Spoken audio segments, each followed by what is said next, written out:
There, shall we? Welcome, ladies and gentlemen, to the stream. Welcome to the show. It is not only great to be back with y'all, but it is actually phenomenal. I gotta say, first off, massive thank you for all the comments, all of the reactions, tuning into my content over the past, week. We have hit all-time records. I'm not kidding. All-time records on my YouTube channel. Twitch, we hit an all-time record. Facebook, we've hit some insane records there, but we've had 10 million views in the last week alone. Record for me on YouTube, rather. I think it was 7 million? 4 million? No, 4 million in the last 48 hours. 7 million views in the last week. It's literally been unbelievable, guys. Obviously, I have a lot of history with Battlefield, so coming back to the game is exciting to see the hype and everybody, kind of excited for it. Very, very, very cool. Now, fingers crossed everything works with the stream today. I think it actually should be working again for all of my cross-chat, everything. And Pal, good morning. Thank you for the sub. Thank you guys as well. I know I missed all the alerts and everything during the actual event last week, so everybody who is new, subbing, gifting, starring, bitten, all the insanity, thank you guys. Apologies, I didn't read it all, but I think it made for a lot better content by focusing on it. But now I actually have the chance to read chat. We're back, guys. So my hope is to review some of the content today. Also, the beta download is now available. So if you want to pre-download it, I already got mine downloaded. I'll just show it to you briefly here. If I can pull Steam up, you can see I already have the game downloaded. So we should be able to go in and actually set up some of our settings today. I want to answer some of you guys' questions because obviously I couldn't direct all of it while we were actually live for that. And then at the end of today, if we have enough time, and then I also want to go through clips. On my Discord server, I put together a channel where you guys can even submit clips, but I put together a ton of clips and information of some of the highlight stuff that I haven't watched yet. Some of it I have, some of it I haven't, of clips from other friends and people that were obviously at the content capture event, people that were reposting stuff, highlighting stuff. This is actually me coming in for a repair. If you wanted to repair the vehicle, you had to land it at one of these repair stations. Apparently, there was another one that was deeper in the map that repaired you even faster. But you can kind of see the gray icon going up, and then, of course, I can actually repair it here. I don't know if I do it, but watch what happens if it overheats. I don't do it here. But it, does a reload animation. This is actually pretty sick. Download it on PS5 now. There it is. So, the way, briefly, I'll just mention this. The way that the beta is going to work, it is open beta. So you don't need to buy the game. You don't need to pre-order the game. There is early access for it, but that's not from, to my knowledge at least, that's not from pre-ordering it. The only way to get into that is from getting a code from either you were watching the stream last week with drops on. Oh boy. Yeah, this is not good piloting. This is, hold on. Here we go. Here we go. There we go. I'm getting it together. Get it together here, Stoney. Here, I'll kill the music too. We'll just listen to the beautiful in-game audio that is this game. I also isolated out the track, so you're only going to hear the gameplay and me talking now. We're not going to have double speak from when I was at the event. I isolated it out. Nonetheless, if you signed up for Battlefield Labs, even if you didn't get into Battlefield Labs, I know a ton of people all wanted to get in earlier this year to Battlefield 6 and play the Labs, which is basically like the test environment for the game. That, if you just signed up for it, will give you early access to it. Like, I know the big mantra was don't pre-order the game, don't pre-order the game, don't pre-order the game. Understandably, right? Totally understandably. This is like such a good response to it, though, in my opinion, is like, don't even pre-order it. Come play the game, experience it for yourself. And the craziest thing with this beta as well is that they are doing the biggest beta they've ever done in terms of the amount of content they're actually showing us. I don't know how many of you guys played the Battlefield 3 beta way back in the day, but they only showed us Operation Metro, and I believe it was only for Rush you even got to see it. I don't think they gave us Conquest for that. Back in Battlefield 4, probably more of you guys played that beta. The only beta map that was available was Siege of Shanghai. Even with 2042, when they had that one, I forget what it was called, Orbital, I think was the map name. That was the only map that they had available during the 2042 beta. Oh, this was a sick shot right here. Look at this. It kind of felt like that Rocket was locking on for me as well, no? Because I hit him with the first lock-on missile, but then the other ones were just dumbfire. Or maybe they were kind of smart. I couldn't actually go through and see what I was shooting there, but it was crazy. Hope they bring back Caspian Border as well. So that's actually in 2042. I went a little too low. It looks like that was an LMG that killed me too, surprisingly. That in the kill feed, that showed as an LMG. Can you use a flight stick? I'm not 100% sure of that. I've never used it in previous Battlefields either. But there is actual keybinds that you can set on this game. Finally, dude.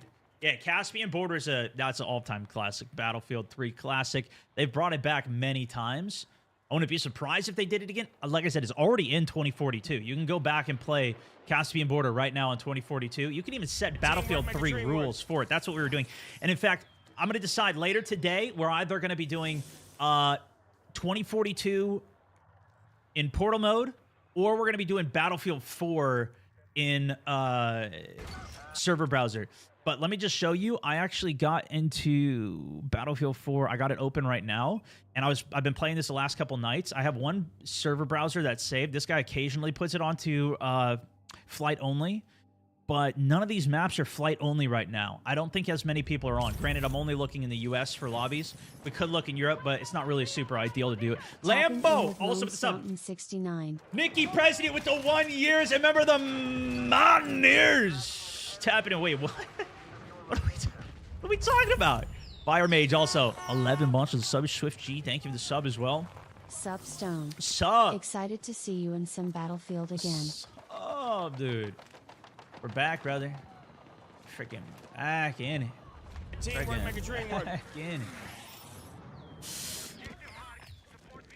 You know what was funny, too? At the beginning of one of Westy's videos, you saw somebody just drop dead, and I'm pretty sure that was me because I would kill myself at the beginning of every one of these maps so that I could actually get a helo or a jet, ideally jet, because the jet didn't spawn immediately. It took about 20 seconds for it to spawn. Yeah, that was pretty funny. So, and another streamer said that the player movement is faster than what Battlefield fans are used to. What Battlefield do you think that it's most closely resembles? Well, it's different than 2042 in the sense that there's no traversal sprint. I will say that it did feel like the sprinting was pretty quick, but I also think that part of the reason that it looks very quick is because it's set to a wider FOV. I think a lot of people back in the day didn't really adjust their FOV. There wasn't 10 million YouTube videos telling you, switch your FOV. And I don't even know if you could change it on console. Do you guys remember? For like Battlefield 3, 4, even like Bad Company 2 stuff, especially on console, could you change your field of view back then? I don't think that was really part of it. No? Guys, there's no drops. We're back. I know we're back live. There's no drops. Unfortunately, I wish I could get you guys early access. But look, how about this? For everybody who wants drops, you can just go download it for free right now. Or just go to Steam. I put a post up on my X page. You know what? Maybe that's what I should do. Maybe I should do exclamation drops, send you to my X post. For everybody who spams it.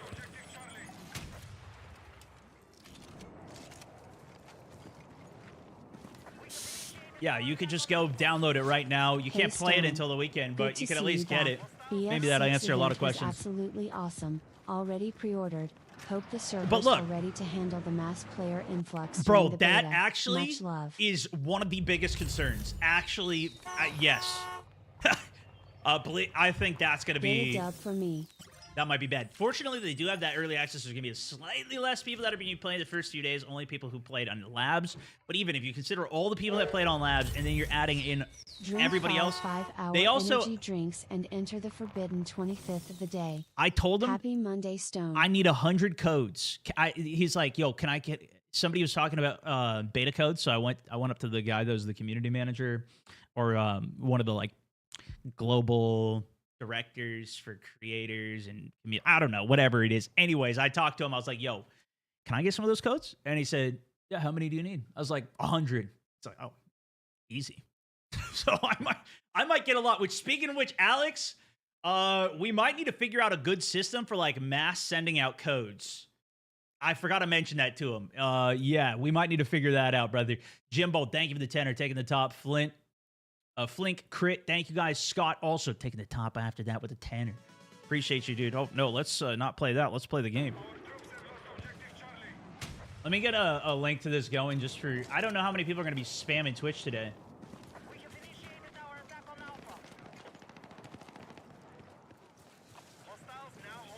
But we already saw a wave coming in here. So why not? I'll put a link to my X post.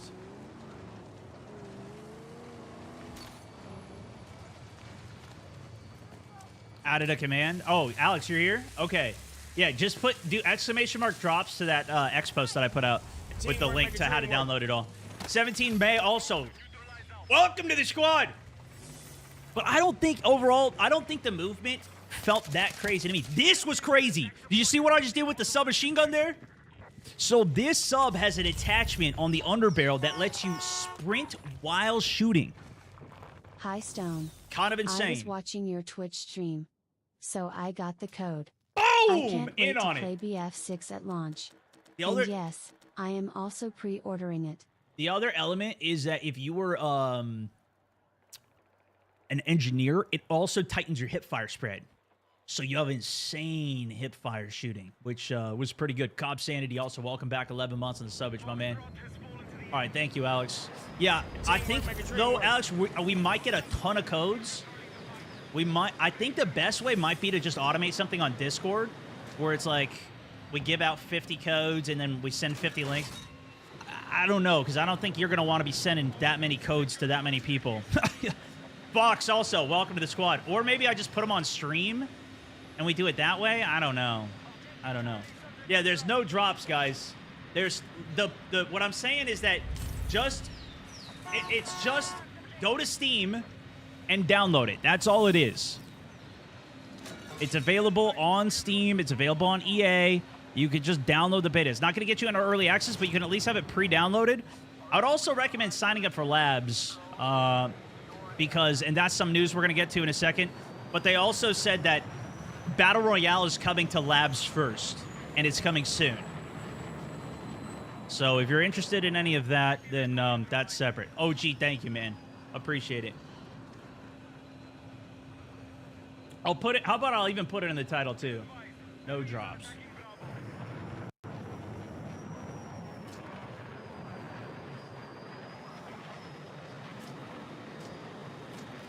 There you go. Is the movement too much?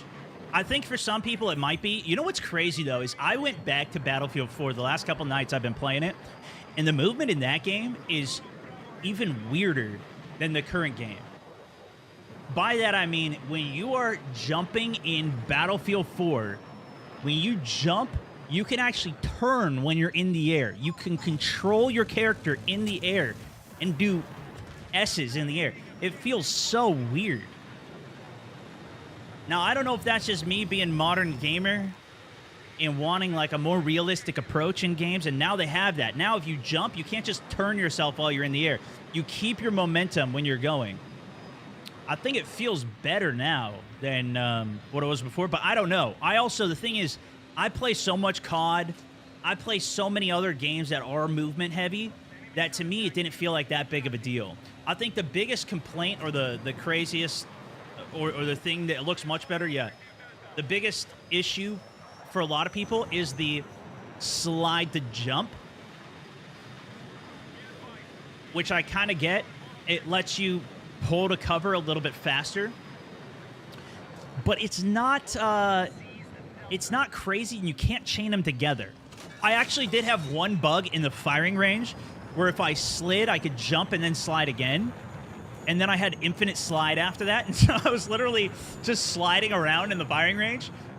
But I could not replicate that after that first day. And I think it was just a bug. Teamwork make a dream work.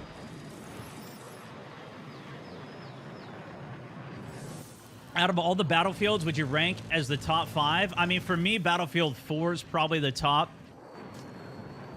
Battlefield Hardline is up there very high as well. But I'm also biased in that sense because that was my first time experiencing Battlefield on PC.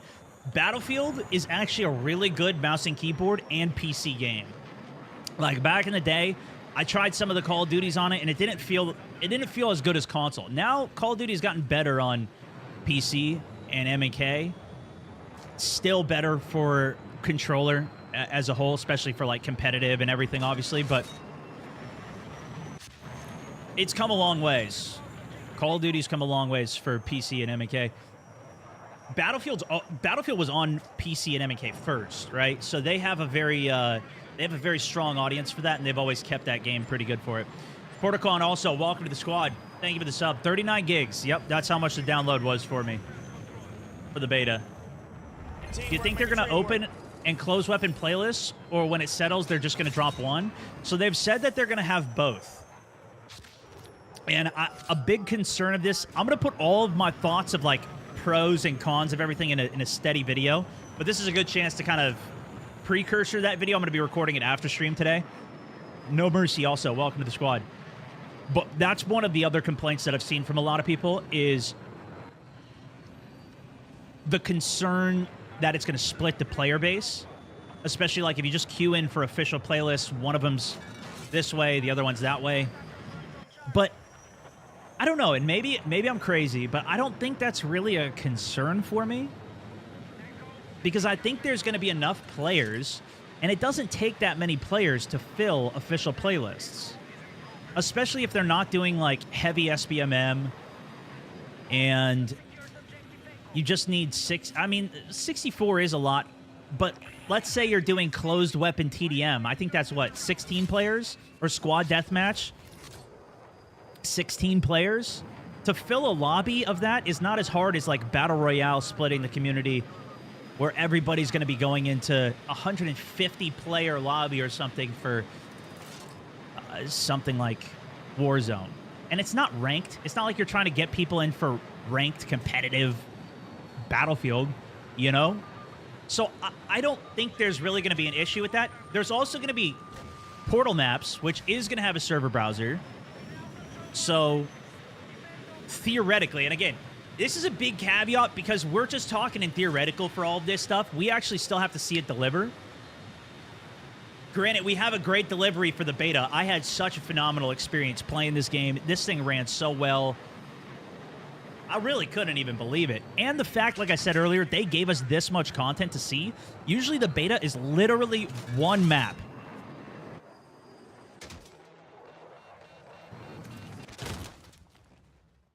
I hope they have a lot of maps because right now there's only a few. The fact that they're already...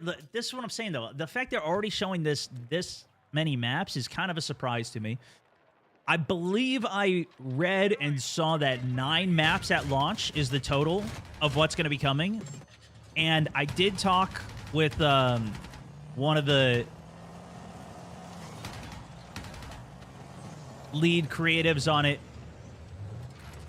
I think I can say that this map in particular was one of the bigger maps, obviously. This was, he described it as, this is the larger of the medium-sized maps that are coming. Because I really love the big maps. As you could tell from how much I was in the jet and the helicopter. I want to be, I like the Battlefield experience of big-ass maps, giant conflicts, and seeing if I could become an impact on that. A lot of people too, I think were not. Oh, I didn't get to see this mine in action. I have a bunch of clips. We're gonna go through some of those as well in a bit here. Agree? Yeah, there's a couple different camps for this game. Yeah, you guys want to keep it on the big maps for now? Then this is some of the gameplay that you didn't get to see in full effect because this was what I recorded the day before the actual event here. This was on the 30th. We have a death match. This was my first tank game. I'm pretty sure we did already upload most of this one too. Honestly, big shout out to my editor, Zygo Media, freaking Rowan, my man. Is the beta just on PC or console as well? We have made it, folks. Okay, we won't have me talking. I'll just talk over it now. We uploaded so many videos, guys. I'm not kidding you. This is I think the record my content has ever done, at least outside of Facebook. Facebook, we had 10 million views this week, which is pretty good. We've had better on Facebook in the past. We had some insane tears over there, but definitely the best on YouTube. I think we had 7 million views in the last week. It's unbelievable, the response for this game. It really is. Like, I never thought Battlefield would be as big as, or as interesting as it is here. Are they bringing tracer darts back? What's tracer darts? Like, you shoot it onto something and it marks it? I don't even remember that. I know there's like target designators, which those are coming back. There's going to be a target designator, so you can lock on with other things. You guys know what he's talking about? Jonathan, appreciate you, man. Also, Merc Music in the chat. What up, dude? What do you think of the deploy beacon change? The respawn beacon? Did they change something else about it? It was from Battlefield Bad Company 2. Yeah, I didn't get to experience all of that, so I don't even know. But I haven't seen it, so I don't know. They were in labs, somebody said. People who were in labs can now talk about their experience, but they can't show any of the gameplay from it.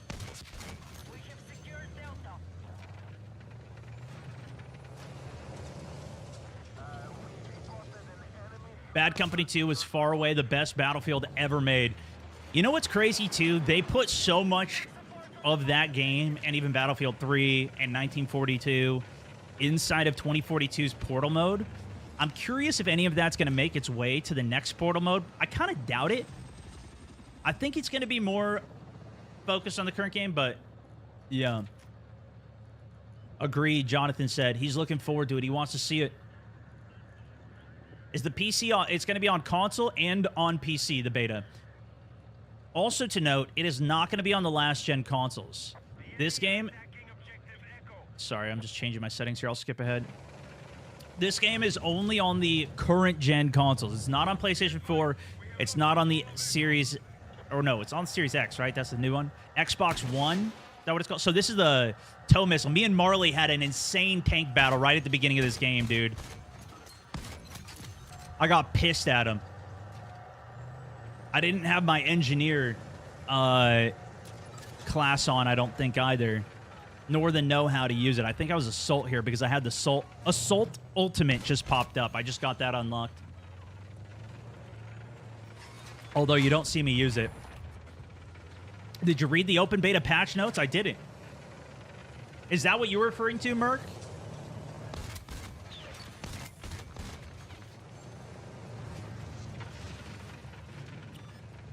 If they have notes on it, I'm happy to read it. We can go through it and see what any of the changes are. Yeah, this is pre-recorded footage from the event that I got. I spent about 15 hours probably in game. Although 5 hours of that was just in the firing range. The first day that we got there, they didn't let us into the game. Marley killed me, but Marley also dies here. His tank blew up as well. So we traded out. The tank battle. The hardware for the PCs at the event was a 14900K, which I've seen some people posting that it's going to run better on AMD CPUs, but I don't know how they would even know that. Maybe it's because of labs information. Maybe it's people that have tested the game in labs it ran better. And then we had a 4080 Super.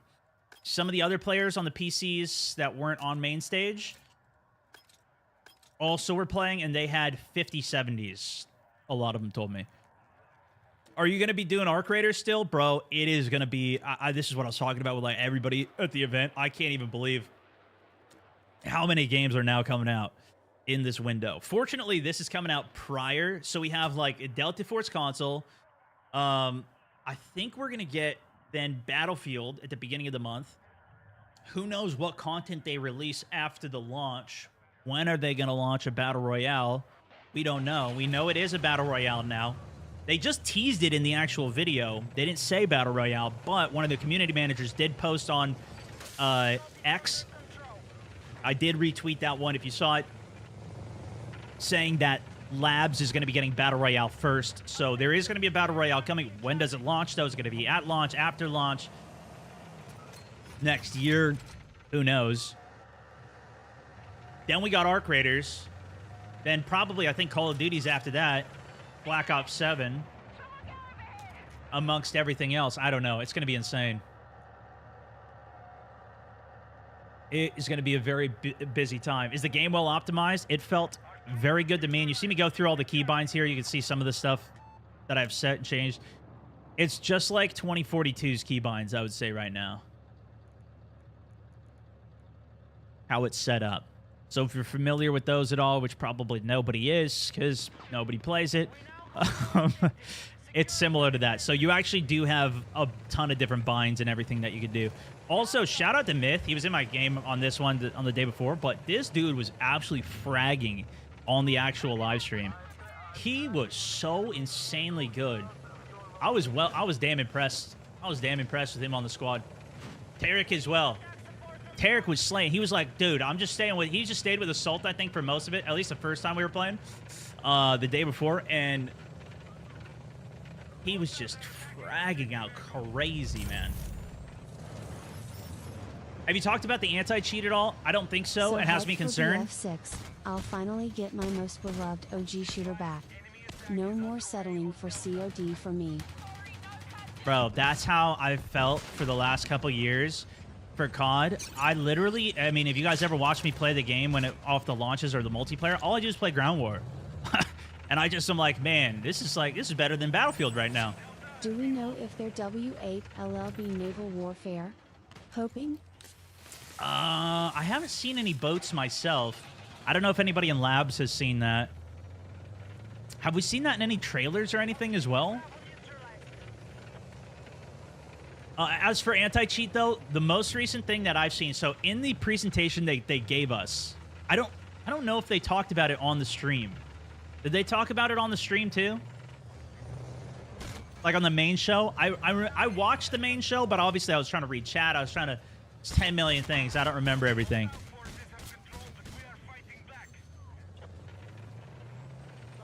BR map gameplay just leaked? No, they didn't. Not really. So here's what they told us. It was at the very end of the first presentation. We got basically the same presentation that you guys did the day before. And they said there is an anti-cheat. The thing is, with all of these games, every game has an anti-cheat. It's just every single multiplayer game is infested with hackers. I don't know how much you guys have been following Rainbow Six Siege, Call of Duty, Counter-Strike. Every game is just full of hackers. It sucks. But they are... I also saw some posts... I don't know the validity of it, but I saw some posts talking about a kernel-level anti-cheat. That's what Call of Duty has. That's what a lot of these games have. I don't know officially if that's what's going to be in here or not. But they do have... So if you try and boot up 2042 right now, you might get an error. I got this. You have to boot the game with secure boot on your computer. Now, teamwork make a dream work. Maybe that's an added layer. I've never seen it on a game. I didn't even know what secure boot was. I turned it on, and then I was able to play 2042. That could be a problem for some people. Having a kernel-level anti-cheat could be a problem for some people. I don't know. I'm always of the... Let's make this heavier rules and restrictions to play. Shows the spawn beacon got moved to the assault class to No way. incentivize team play. How is everyone feeling about that change? Oh, that's interesting. Okay, yeah, we got to talk about that too. We got to go through and see see how that. So DMA is unusable with secure boot on. There you go. Put it on. But I've also heard. Let's just focus on anti-cheat for a little bit longer here because I think a lot of people want to talk about this. I don't know how big of an impact that's going to make either, but I've also seen... Oh, that shot right there. Oh! Come on! Anyways, I've seen a lot of people obviously concerned with anti-cheat. realistically, there's probably gonna be cheaters in the game. I think that's just how every single one of these multiplayer games is right now. There's a benefit in the sense that what you can do in Battlefield is you can set your own game up and you get to ban people. So if you set your own server up, or you have a trusted server that's like, yo, I like these guys. These guys run a good server. They have active administrators that are constantly in there. They'll spectate, they'll watch people, and they'll ban people. You can go into your own server, create your own custom server, and then people can find it from a server browser. They can favorite it. You could set up custom crazy rules, which some people also were like, they didn't want all the custom crazy rules from Portal. That was actually a complaint that I saw, which I think they just don't understand how Portal works or how like servers works in Battlefield. It's a very long thing. There's a lot of people that just set up official rules servers and then maybe they turn frags off. Or like even right now, watch. On Battlefield 4 right now. Oh, I saw it just earlier. But it said no stupid rules. Was literally the name of the server. Emoji, hammer emoji. All maps and DLC, but these are just normal rules. 60 hertz server. So this is Battlefield 4 that I'm on right now, showing you this server list. These are the US servers that are active right now. Gunmaster Hardcore. So you can change the rules. You can change the rules a lot more with what's going to be coming, obviously. But there's also servers that just run normal, and then you have admin control. You can kick people, ban people. So I would imagine that could be something that happens too. You could also have like a newer player server. You could run that. Some people do that, and you could kick people that are too high of a level or have too much experience because it's meant for lower level players, etc. Obviously, that's not a great solution either, but it's at least something. Like, for example, if I even try to do a custom game in Warzone right now, I can have somebody banned. On my account, I can have them blocked, rather. I can't just ban people. I wish I could. If I have them blocked on my account, they can still join my custom game. When they're in my custom game, I cannot kick them out of the game. I have no control. Even before the game starts. Even in the pre-game lobby. It is impossible. This is why a lot of times we have to do sub-only custom games for like our death races that we do. We did the zombies in Warzone. I don't remember what else we've done. We've done so much stuff lately. But yeah, that is limited because I can only do so much. Dude, the possibilities with this, though. And imagine if they were to do a Portal in Battle Royale as well. I mean, how sick would that be? There's so much potential. I don't know if they would. I don't know if they will. I just hope they do. And I don't want to get my expectations too high. I don't want to be disappointed when it comes out. So I'm keeping my expectations low. I don't think it's going to be there. But, dude, think of the potential of that. Oh, my God, dude. Spitfire also, thank you for 1 year. Remember the Mountaineers up in here. Jonathan also with the 2. Yeah, I haven't seen any of the boats yet. I imagine there will be boats. Maybe it'll be a DLC they did, like when they did the Naval Strike DLC for Battlefield 4. I don't know. Did they bring back 128 player lobbies? No. So they've scaled everything back down to 64 players. 32 versus 32 is the biggest size that they have. I think they took the lesson from Battlefield 2042 that it's too big. I think it's doable. Like, in a perfect world, yeah, I think that would be sick. 64 v 64. And even playing it in 2042 now, it does feel pretty good. But I think realistically, their development time that it takes, I don't know if this is true, but this is what it looks like. The development time that it takes to make that content seems like it seems like they can deliver less because of it. Like when that game came out, we got 7 maps, no campaign. Only 7 big maps that were also like, there was a lot of barren parts on them. They've had to update them and change them and improve them. I don't think they can make them yet. Tactical Order, thank you for the 3 months. Mr. Simple, thank you for the sub as well. Welcome in. Tristan Underwood also with the 5.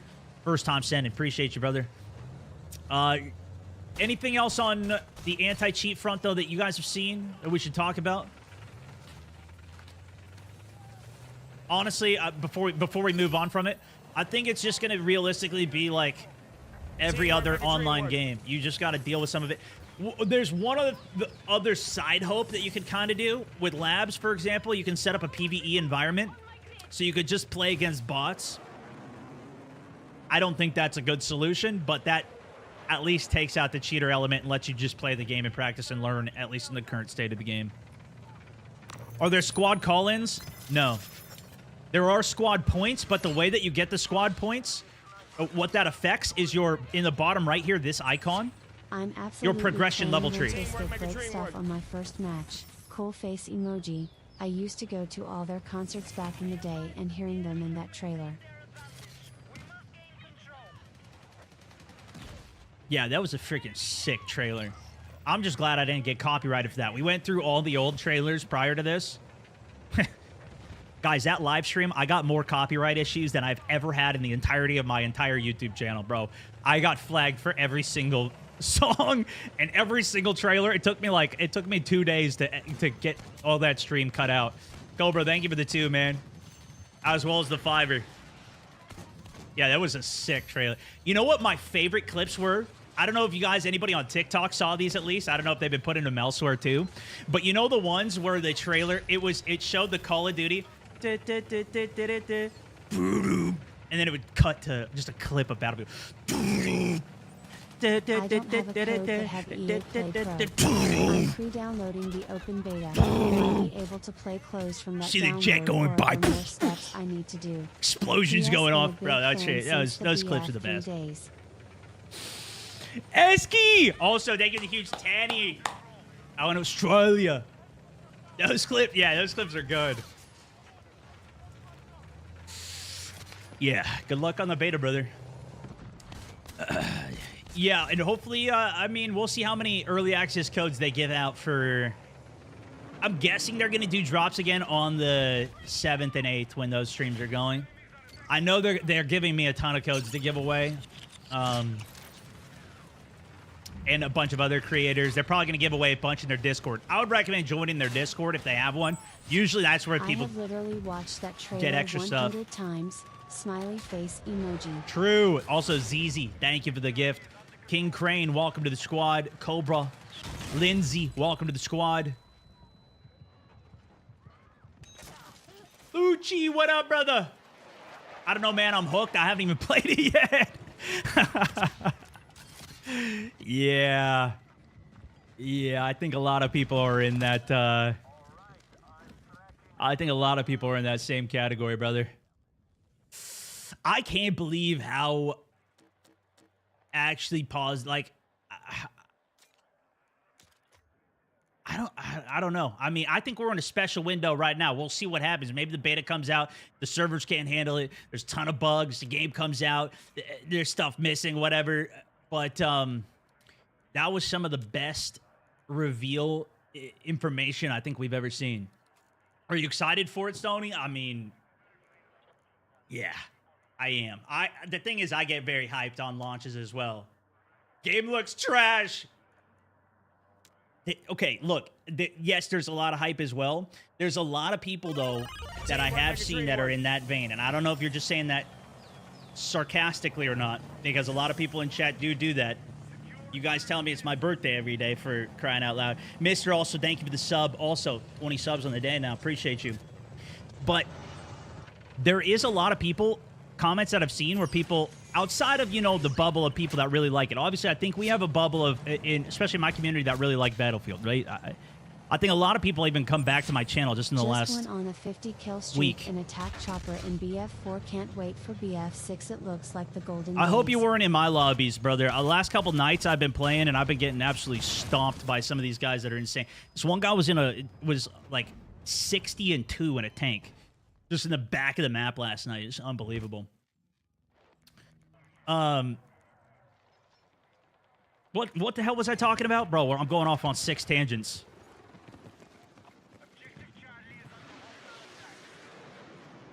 There's too much to talk about. I haven't seen the community this positive in a while. Oh yeah, all the people that aren't excited for it. So, I think there's a lot of comments that I've seen of people saying, "This is just another Battlefield game. This looks like another generic Battlefield game." And the thing is, that's what a lot of people actually want. We haven't had just a Battlefield game for so long because going in different directions. I mean, you guys remember even 2042. Usually I talk about a lot of the other problems in that game when it came out, but just the difference of vibe with the specialists in that game. And at the end of every game, you hear a little quip of, that was a bloody good one. I don't even remember any of them because I didn't play it enough. But you had the little characters saying a little goofy line. And it wasn't even like Bad Company goofy. You know what I mean?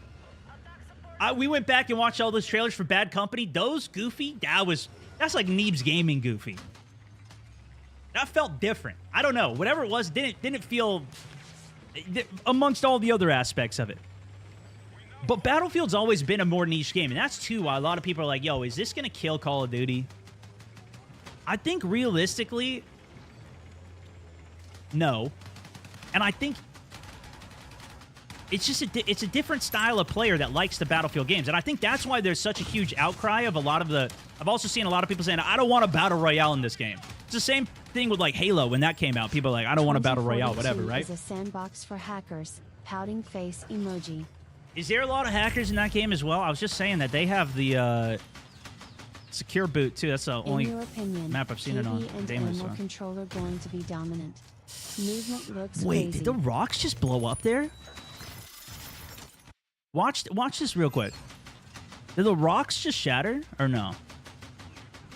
No, I don't think so. Hey, I don't have the EA Pro or the codes. I missed out on codes, but will I able to download There is an explosion. You can, like, leave a divot in the ground.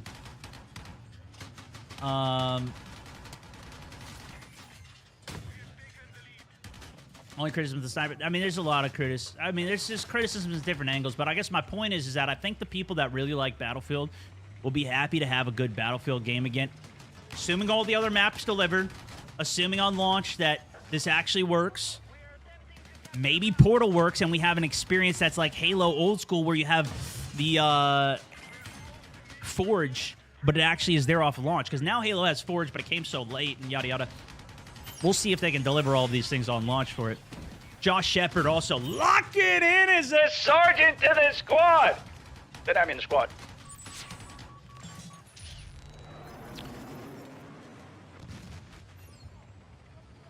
Cobra, thank you for the 2 as well. My man. Current top tip on the day. Appreciate Watching you. your sniping vid looked so good. Dude. The Glinnets. Bro, the best was the clip that we posted, though. We edited it all down so it looked like, you know, when everybody calls me a hacker in Call of Duty. I've gotten better at gaming, guys. I've gotten better at gaming. Blazed also. Thank you for the 5 first time sending.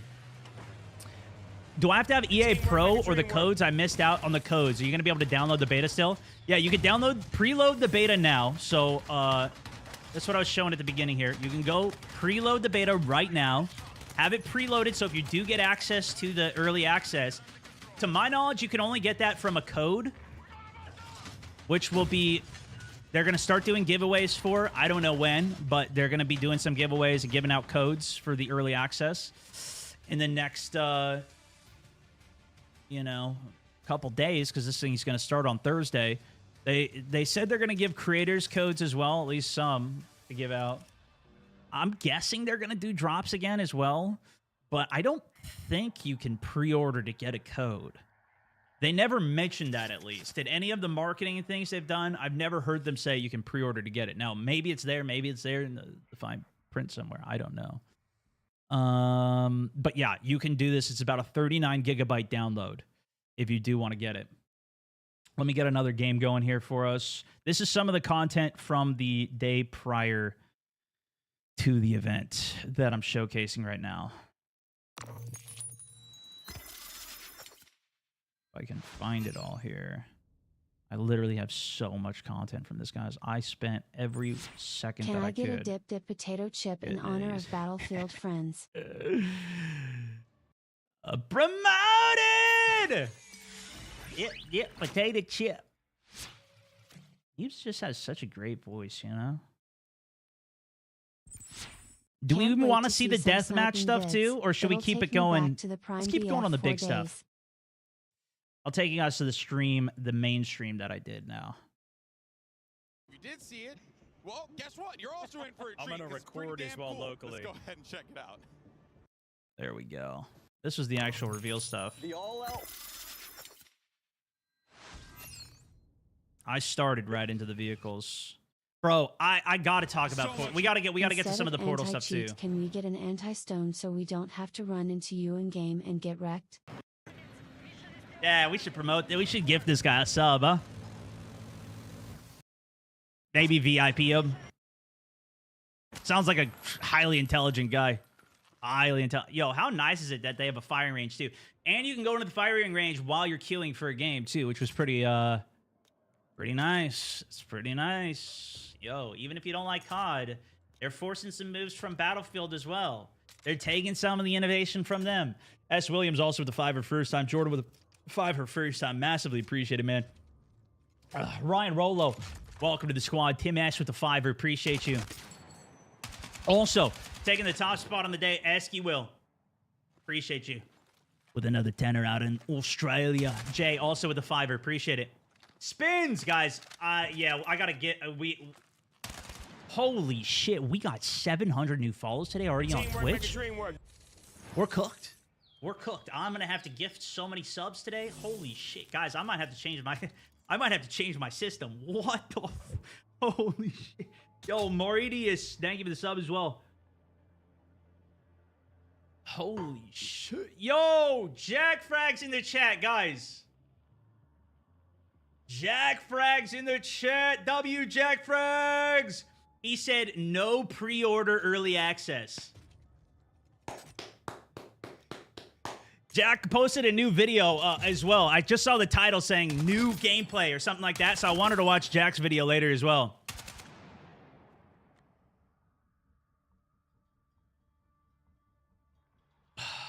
Yo, massive hype. He said he watched my reaction to the first trailer as well, and he had similar vibes with it. Dude, that was the first like teaser trailer, whatever. Nemanim salute. Urban. Nemanim salute. 1 year on the subbage. Appreciate you, man. Big video W's, bro. I can only imagine how many views you got on your videos.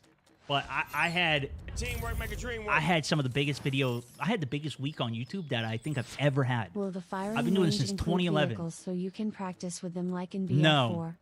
It didn't have any vehicles, and you know what, too? We couldn't use the gadgets, which was one of my gripes of the firing range. This is how you get vehicles here. Here we go. This is the only time that my jet it was like stalling upon the launch of it here.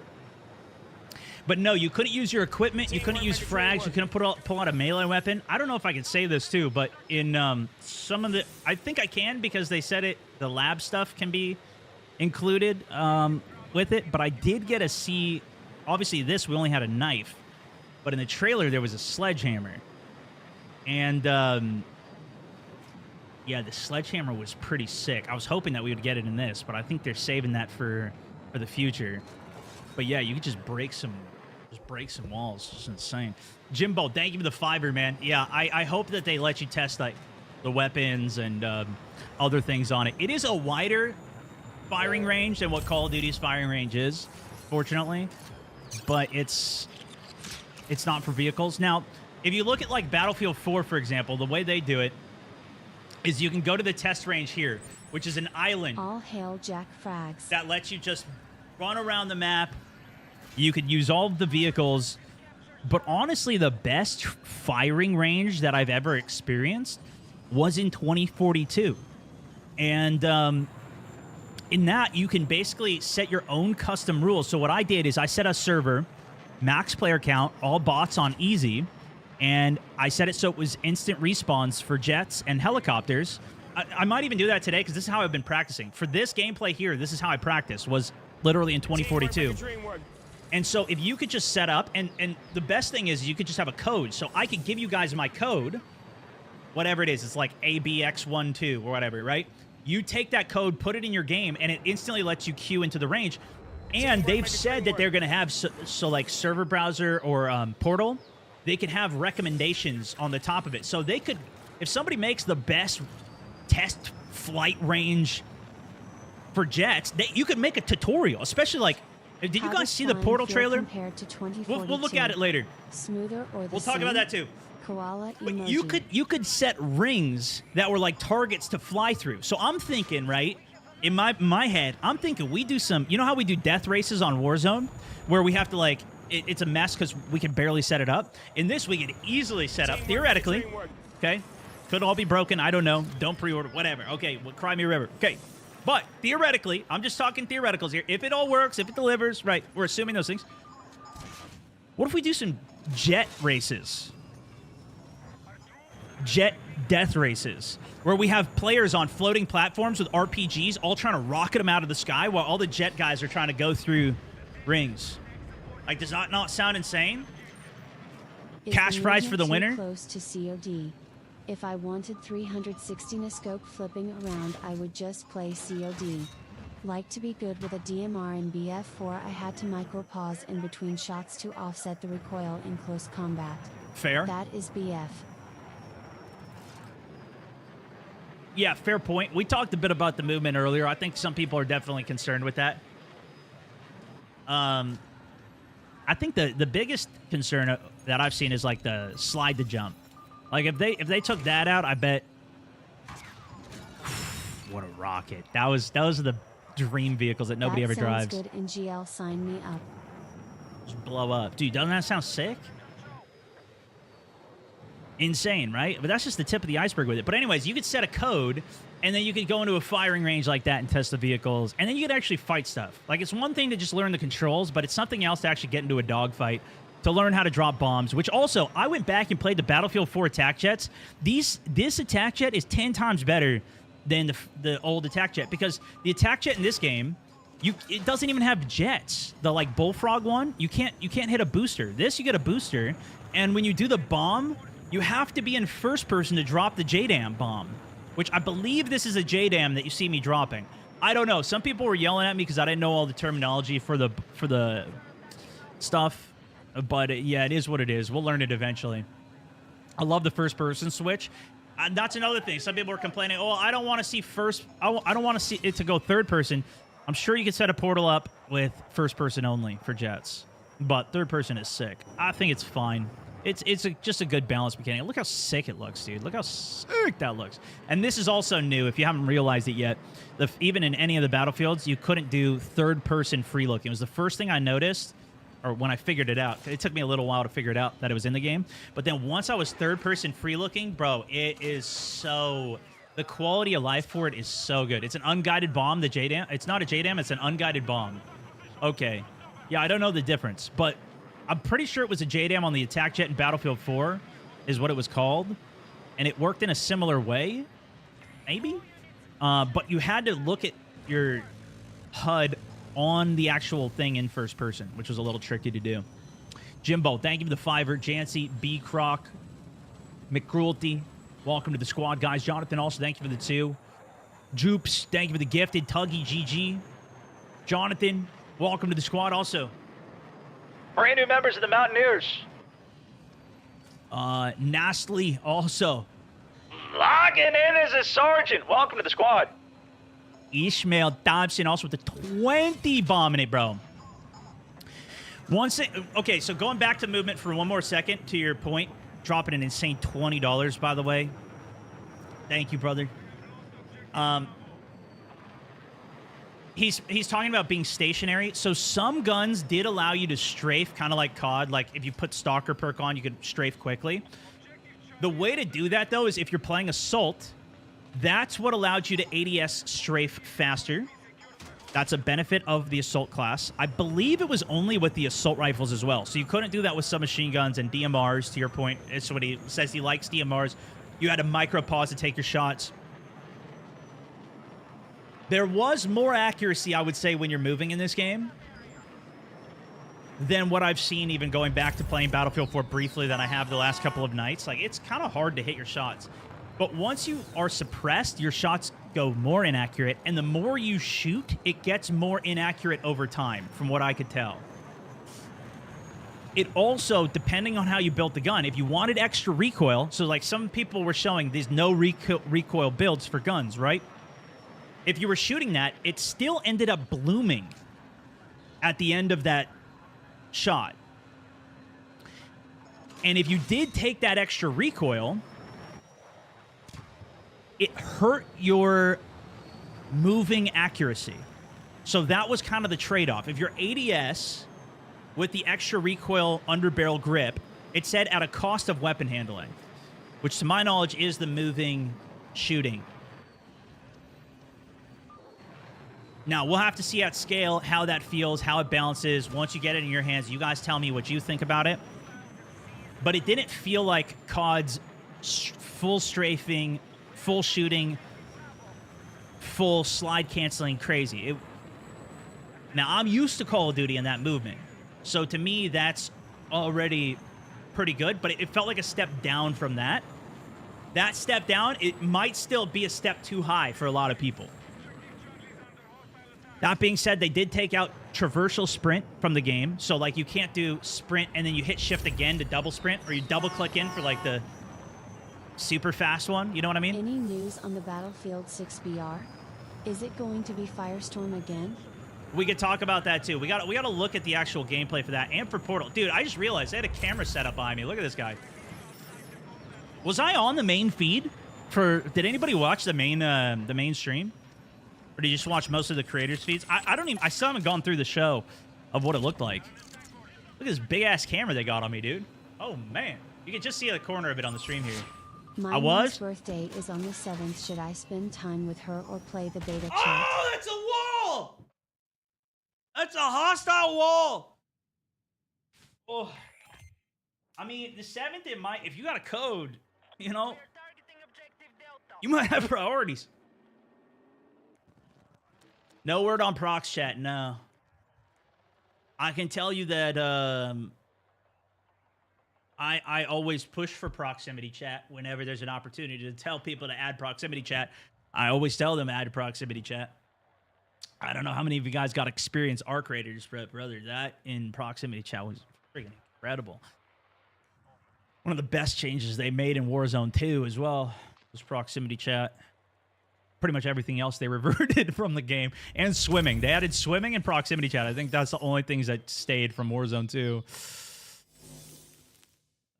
Also, kind of nice touch with how the respawn works now. You actually know what's going on. I just want to show this because this is just a small thing. I don't know if everybody noticed. So I just died here. No, I didn't. I want to see right when I died. If I show it.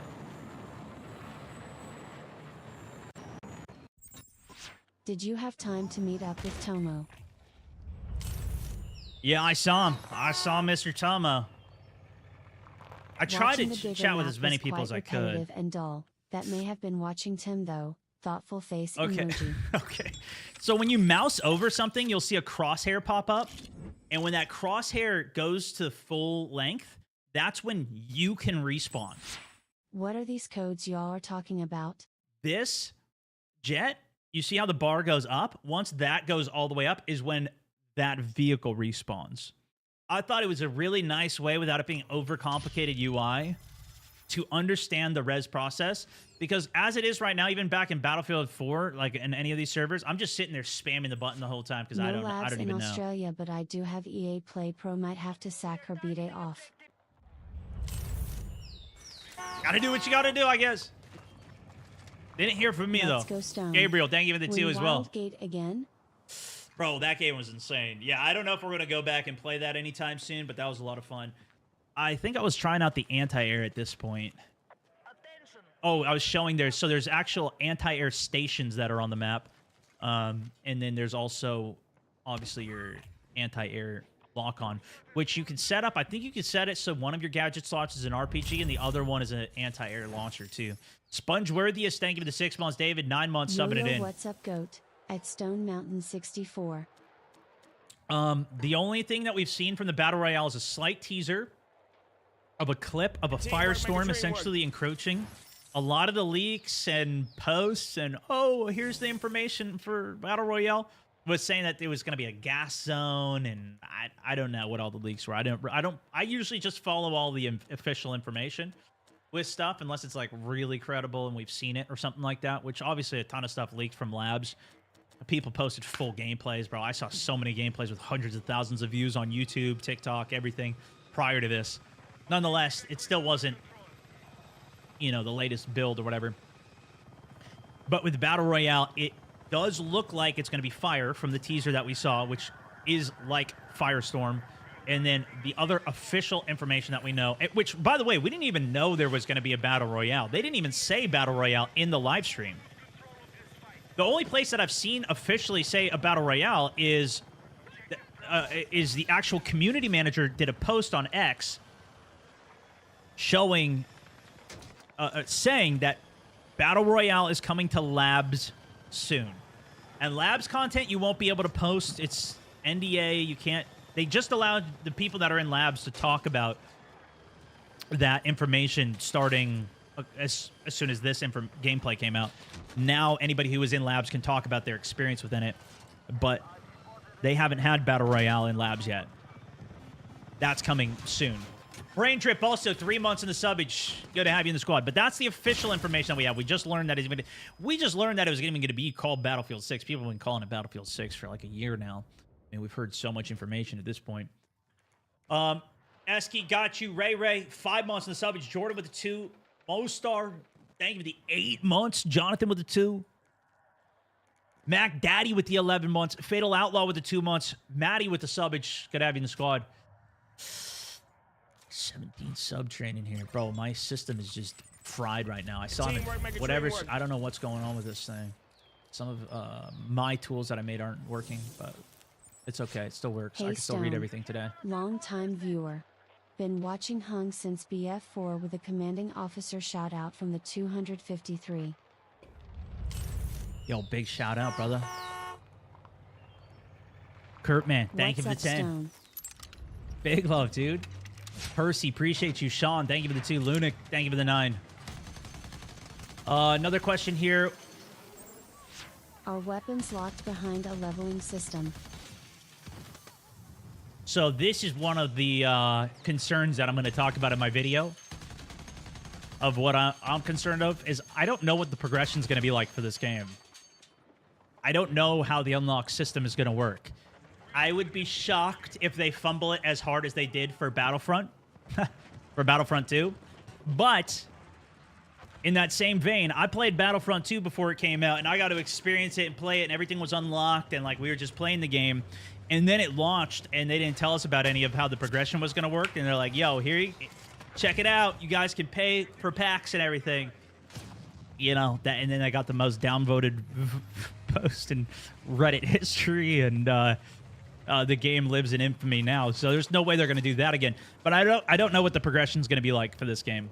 No, they haven't told us any of that yet. I do think it would be nice if it wasn't as snoozy as like Call of Duty and even some of the Battlefields of old have been. I'm not the biggest fan of some of the progression personally for unlocking stuff. I find it to just be more tedious than actually fun. Honestly, the best experience that I've had with unlocking stuff has been in Delta Force. Because in that game, you could just play the game and experience it, and you could use any of the weapons, and then you can use stuff to unlock other things. And or even like in Battlefield 1, or excuse me, in Black Ops 1, back in the day, you'd play the game, you'd earn points, and you can gamble those points. You can go into wager matches. Imagine if we even could do wager matches in this game. I mean, that would be insane. It's like portals and stuff. I don't know. I don't think any of that would ever be realistic, but I'm still waiting for a game to bring back some type of wager matches. Hey Stone, with your like time that. playing so but that far, lets you unlock have you heard anything. or seen if there are options for HUD toggles and hit marker visuals/audio indicators? You know what? Also, I didn't I'd go like through to the see kill accessibility confirmations settings. able to be turned off. I would imagine, and maybe some of the Labs players can clarify if there is anything on accessibility settings and color changing. I'm fairly confident they're going to release with that if it's not already in the game. I would imagine it's in the game because 2042 has that. There is, yes, there is. Now, you might be able to increase map size. Usually, Battlefield gives you controls on that. So you can increase the minimap size. You can increase or decrease the zoom-in level of it. And you can do it based off of vehicles. There's a lot of settings in this game. I spent the first day just going through all of the settings and trying to customize it for what I could. But I really was only doing the main things that was a priority to me. But I guess you'll at least be able to do the colors. Because that is an accessibility issue. Even one of the guys that was there, Fireborn, he's colorblind, and so he tries to set it, but I think he might be full colorblind. I don't know. So he struggles a bit with figuring that out. They won't bring back the ranking system from Battlefield 4 unless the devs don't listen to us. They listen to the COD fans. Yeah, I don't know. I don't know what the progression's going to be like. I imagine it would be similar to the... Well, the thing is, in Battlefield 4, there was cases, too. I personally didn't like that progression of opening the cases. I found it to be very annoying. And I think you could buy cases as well, and, like... I don't remember how it all worked, but I remember you had to open crates, and I didn't like it for that one either.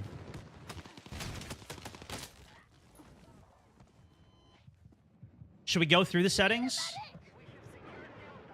Yeah, let's see if I can open the game, and we can look at the settings now. How about that? Let me pause this real quick. I haven't tried clicking open yet. So this is their anti-cheat. EA's Javelin anti-cheat.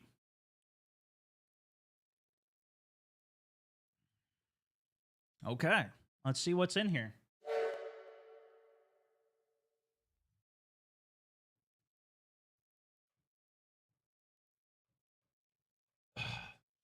Yeah, they changed the way the spawn beacons work. Alex, if you could actually find me a link to that patch notes, that would be insane. I'd love to read the patch notes for what they've changed since the beta for this. I got to imagine they've nerfed the shotgun, but I don't know. How was the heli feeling? It felt very heavy, very slow, powerful, but you wanted a gunner for sure. And I never had a gunner that I could coordinate and talk with when I did it.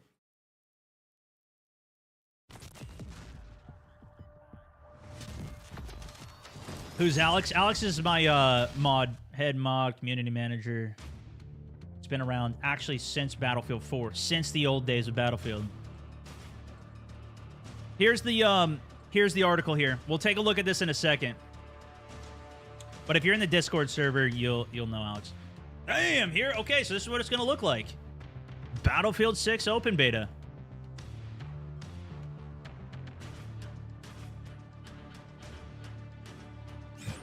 Let me log in real quick.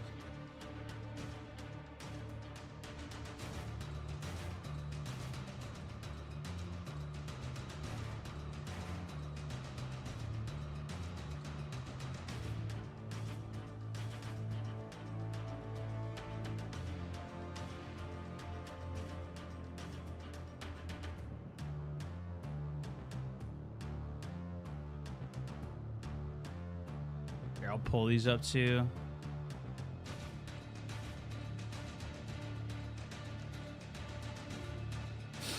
They didn't send me a code. Resend? All right, let me try this then.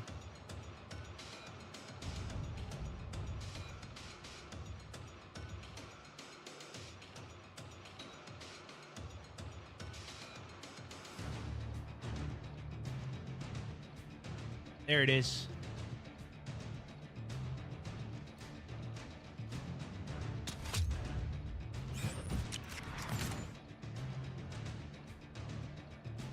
Okay.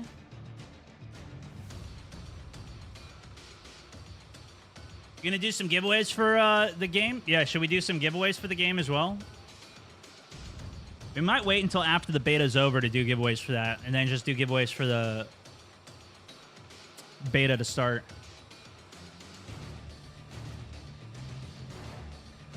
Dude, imagine the game just worked and let me play right now. Oh my god.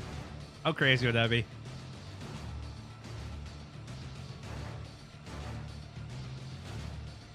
Prox chat should be a thing. If Prox chat was in multiplayer, I think it'd be too insane. But boy, would I love that. Okay. So, upon the Battlefield 6 beta, which I have open right now, beta weekend coming, these are the settings that we currently have available to us. There are color presets for colorblind, and you can set up custom, which I did this in 2042, and I set the colors to Battlefield 3 and Battlefield 4 colors, and it felt way better to me off the rip. So I'll probably do that for this as well. All accessibility options, tinnitus sound, graphics. So 2 questions. 1. In your opinion, Nasty will with this the javelin 10. anti-cheat actually work? Second, No. do you know if there is a BR adage to BF6? I don't know. No. Nothing officially yet. I think realistically, every single game is going to have cheaters that's multiplayer right now. It's too prevalent, even on console. The console cheating on COD even is ridiculous. I hope, dude, my hope is that we could just all agree as a game community. Like, we're not playing Call of Duty. We're not going to World Series of Warzone. We're just playing some Battlefield. Let's have some good Battlefield games. Let's not cheat on this game, guys. You know what I mean? That's my hope. Is that going to happen? No. But this is what I was talking about earlier towards anti-cheat, and I'll probably mention this quite a few more times, so bear with me for some of the repetition. But you can set up your own server, and you can ban people from the server. At least that's how it works in custom servers. Now, you had to buy those servers in the past. Somebody was asking about, like, dedicated servers, or are they personal servers? To my knowledge, they've gone away with having to buy a server. In Battlefield 4, Battlefield 3, you'd have to buy a server to host it and have custom settings and do all of that. I don't think they're doing that anymore. Because even in 2042, you could just set up a server, and I believe it was just all dedicated servers that you get. Once you close the server, it's not like perpetual, although these could be perpetual servers too. Maybe they're going to have something for that. But you could then set custom rules for it. You could kick people. You could ban people. So if somebody's looking sus in your server, if you have good moderation for your server, theoretically, you know, you kick somebody out, you ban them. You can have your own little community of just like trusted people who you know aren't cheating and just want to have a good time playing air superiority or hardcore servers, no HUD servers, one shot with HUD. I mean, whatever your heart's contented. Which also, I know a lot of people are concerned, it's going to split the community if you have, you know, even the closed and open and letting people keep that. I don't think that's going to be as big of a deal as what splitting the community was back in the day for premium versus non-premium, because that was a major split for the community. Because if you wanted to play premium, where that's you in the past, you had to buy DLC for the game. So you'd go in, buy the DLC. If you bought the DLC, you could play it. You could play with the full queue of everything. If you didn't buy it, you're stuck with the old version of the game. And then that split it because now there's less people to even queue for the game mode that you want to play on the map you want to play, because there's only so many people, only a fraction of the people actually purchase the DLC. Now, if everybody's at least on the same page, I don't think it's going to be as big of a fracture. We'll see, though. Anyways, let's keep going through the settings. Color preset, brightness, camera effects. Let's see what this is. World motion blur. I don't know if I'm getting old or if it's just this game, but I leave a little bit of motion blur on. Just a pinch of motion blur. I kind of like it. It's weird. The camera shake I most notably felt when buildings were collapsing. If you guys remember back in Battlefield 4 Siege of Shanghai, when that tower came down, the whole building shook. That meant that the building was coming down. You had to get out of the building. In this, it would shake and fall down, but it wasn't a full building collapse. You would have a ton of shake for just a partial building collapse. You didn't always need to get out of the building, at least in Battlefield 6. Also, Point Chill, Fake On, thank you guys for the subs. So anyways, those are some of those settings there. Let's keep going through. Those are the camera effects. Controls for accessibility controls. Controller vibration. Some of the settings as well, I also noticed, are in multiple locations. So a setting for like sprint might be here, but it might also be somewhere else. A big complaint or concern, I should say, that I saw as well was that sprint crouching was more of a gimmick. It wouldn't be good, and it would be annoying, if anything, because you'd be crouched, and then you'd want to go to a sprint, but you would be stuck crouch sprinting, not in full sprint. And I completely agree. I've had games like this, even in like PUBG, where I don't even realize that I'm still crouching, and I'm like, I feel like I'm moving slow. I'm just panicking, trying to sprint from crouch, but I'm still crouch sprinting. In this, you can actually set it, which is how I had it set in the beta that I played, where when you sprinted, it would default you to stand up and go full sprint. The only way that I could get into a sprint crouch was very intentionally starting a sprint and then hitting crouch before my slide. So it was always very intentional for me to get into that crouch sprint, but still great to have because that'll keep you off of motion sensors and keeps you a little quieter. I thought it was a really cool feature personally. So hopefully that mitigates any of the concerns for it. And you could also play with it essentially just off, so you don't have to worry about it. A lot of COD players might complain that it's like dead sliding, but the way that sliding works in this game is delayed versus what COD is. In COD, it's probably 0.3 seconds. You got to wait before you start your slide and you can go into it. In Battlefield 6, it's almost a full second you have to wait. You can't just immediately go into a slide. You have to build up enough momentum to then slide in the first place, or start building that momentum, jump, and then go into the slide. That felt the most fluid to me. And I got to say, I don't know if this is because of my COD background now, but I really liked the jump to slide. That felt amazing. Whether you're like jumping off of something or you just want to try and jump, because even into the Battlefield DNA, like Battlefield old school DNA in Battlefield 3 and Battlefield 4 was jumping constantly across fields, but it was even weirder because in that you would slither. You would like, I don't remember what we call it, like a gazelle, but you would jump, and when you jumped, you could also strafe while in the air. So you would just keep like jumping and turning while you were in the air. It looked stupid. It was really dumb, but that was the meta back then. That's what if you were jumping across the field, you'd be jumping and turning and whatever, trying to get around cover, jump and turn around the corner. You can't do that anymore. So this is, to me, a much more realistic and a more enjoyable way that the movement works. Even being able to jump and then slide to get underneath cover felt really good. And you can still dive, but the dives are not like Call of Duty dives either. It's not like you're diving 5 meters. You just hit the ground. It's kind of like a dive hit the deck. Yeah, some people did say there was bunny hops. I didn't try any bunny hopping, which is essentially you jump and maintain your momentum by skipping across the ground. I don't know if they were just saying that the jump felt big, so they called it a bunny hop, or if they're using the traditional from BF4. bunny hop term. I also think dynamic weather would be sweet. We need rain. Yeah. Yeah, Parcel Storm was insane. That map was... The way the storm came in, the waves came, the boat crashed in a lane. I don't know if they're going to have any of that. I don't know. Yeah, ideally I'd say no bunny hopping. But I don't mind having a jump in the game and having that being part of the gameplay. There's no drop shotting either. If you try and drop while you're shooting, you cannot shoot while you're in the dropping process. Anyways, let's keep going through the settings here. I know I'm going off on a couple tangents, but a lot of people are asking questions that are pretty good. And I want to give you extra context with some of the settings here. So infantry Did you see sprint. Your spotlight on Guardian True Sight? I didn't, no. And you guys are welcome, by the way. I mentioned this on Twitter too. If you guys see any clips from myself or gameplay, if you want to react to any of my gameplay on anything, feel free to grab any clips, post them. You know, feel free, man. And, you know, just tag me if you could, would be nice. But that's, you guys are welcome to enjoy the content, use it, whatever. Okay. Double tap sprint forward. I don't really like that. Just let you double hit it. Crouch sprint toggle. So this is what I was talking about with the crouch sprinting and the movement tech before I went on to that tangent.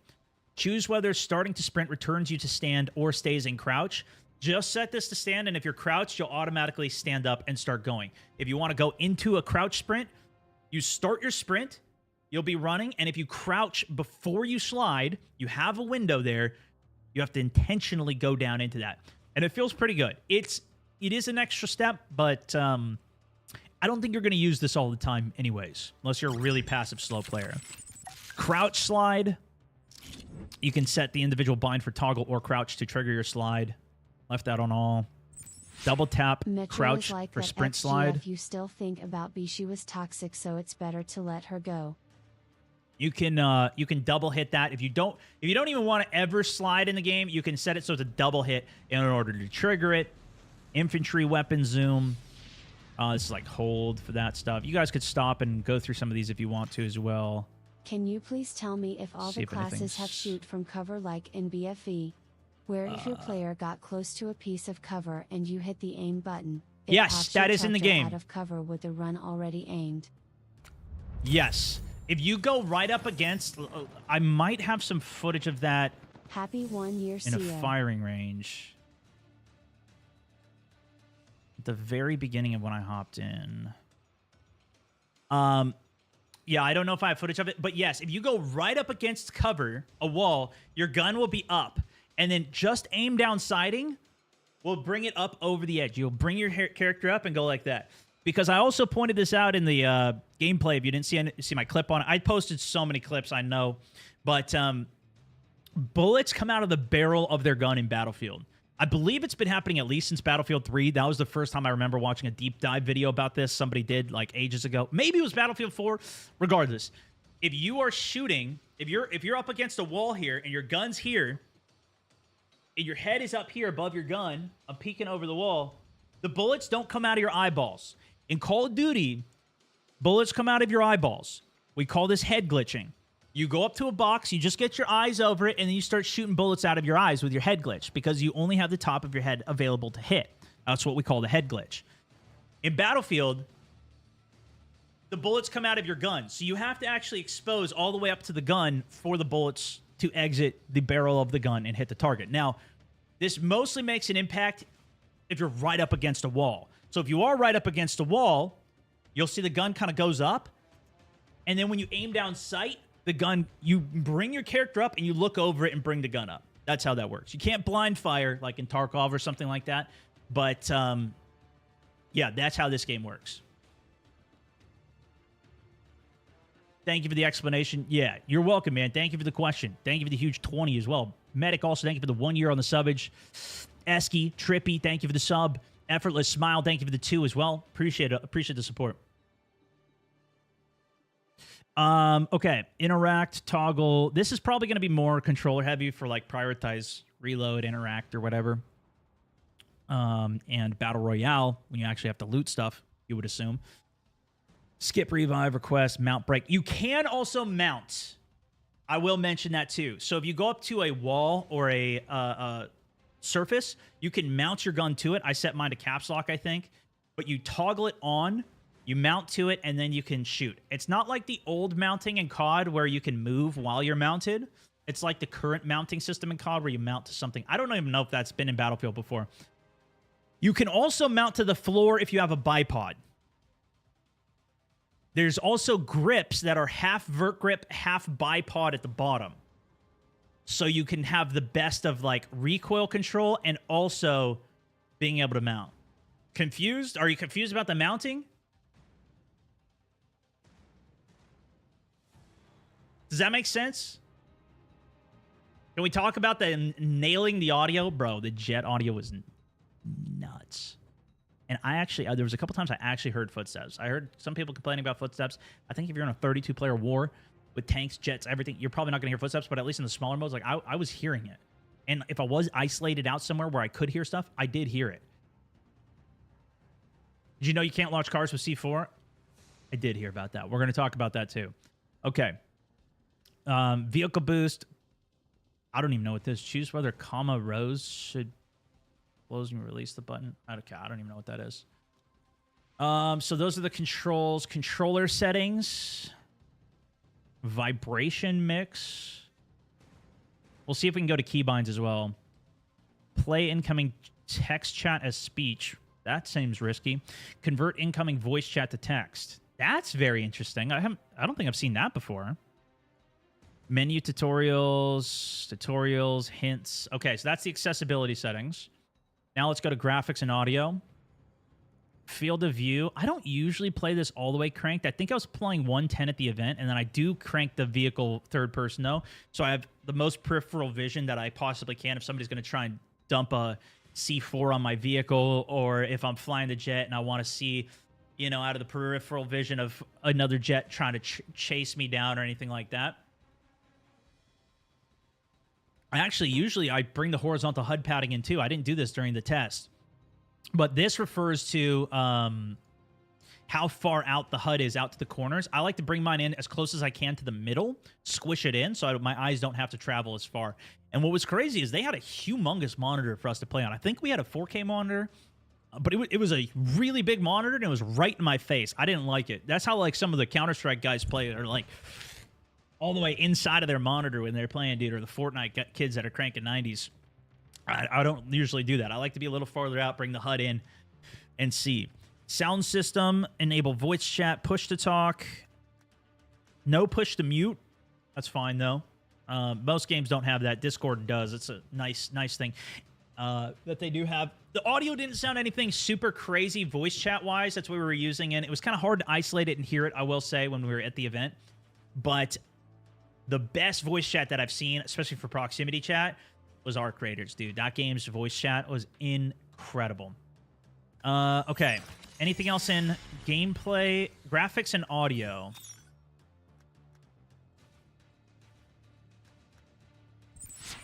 Stone, do you think BF6 has potential to be a COD killer? COD has been dead for a Realistically, very long time. In my opinion, the last decent COD was 2019, but the last good COD was BO 3. for a lot of people, yes. Completely, no. I think Battlefield has always been a more niche game. I think this one might appeal to more than it ever has before, especially if they do a BR and especially if it's free.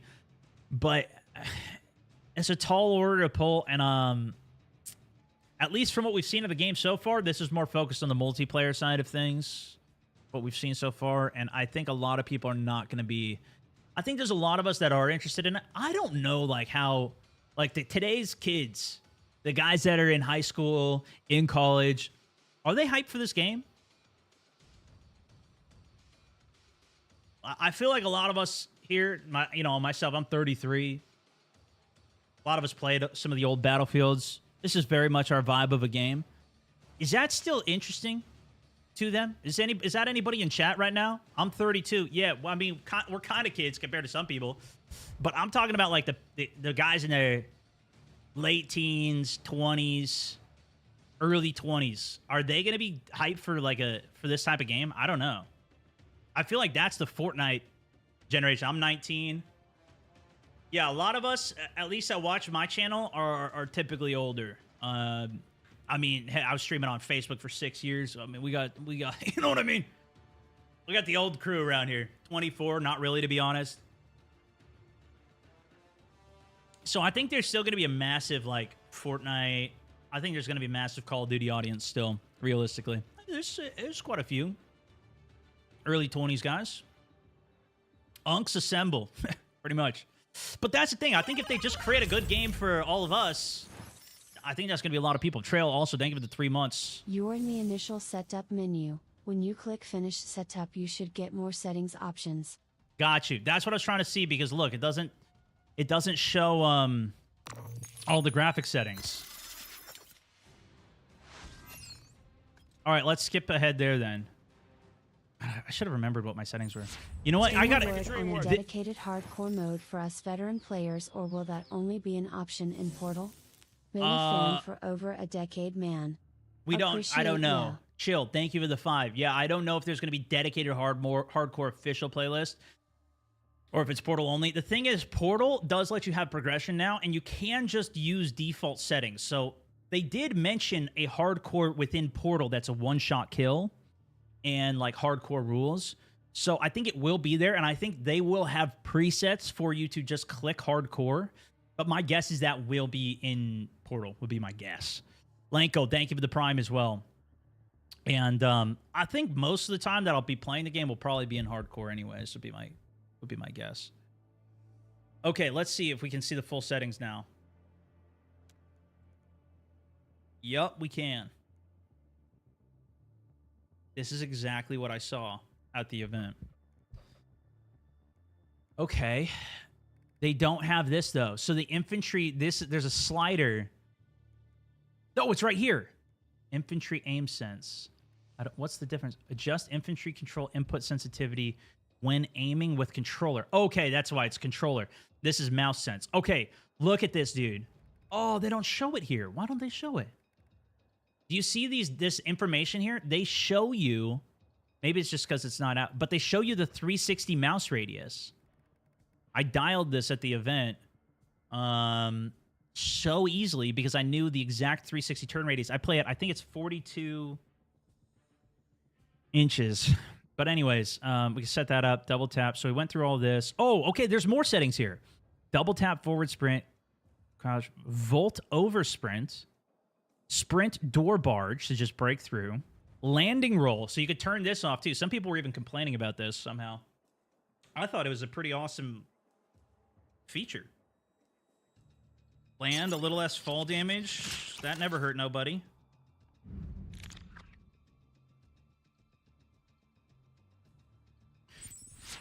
COD Season 5 is also Pro tip, on though. August 7th, 2025. What a conundrum. Yeah.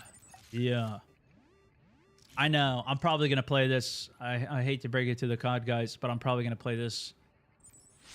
The industry competition for Call of Duty will be a win for consumers of There the it games. is. Exactly minus. Maybe Javelin will force the Ricochet team to up their game. I have a feeling that the typical Battlefield player will be less likely to hack than the typical Call of Duty player as well. I don't think that's going to be by much, though. I still think there's going to be hackers in Battlefield, and I would anticipate it. But, like, in general, maybe that's a bold statement. Ella I don't from know. England, mate. Did you notice the 3D map and also the nozzle of the Teamwork guns make a turn dream red work. when fired a lot? I didn't notice Did you that. talk to any of the English lads like Jack Frags did, and yeah. Westy, etc.? Yeah, I love all those guys. I've known Westy and Stod and all them since Battlefield Hardline, really. So we go way back. Diego, thank you for the 2. Minus, thank you for the 10 as well. Yeah, I think that's the truth, though. I think the competition in general, like, I hope Call of Duty's sweating and deploying more resources right now Stone. to make Are their they game any better. goofy / fun Teamwork weapon make a dream combos work. akin to the Martini Henry and Colibri combo in BF1? You know what? That is a great question. At the actual Battlefield 1 reveal event, we got to see the Colibri. This was, brother, this was the biggest video that I did back in the day for Battlefield 1. Let me see if I can find it.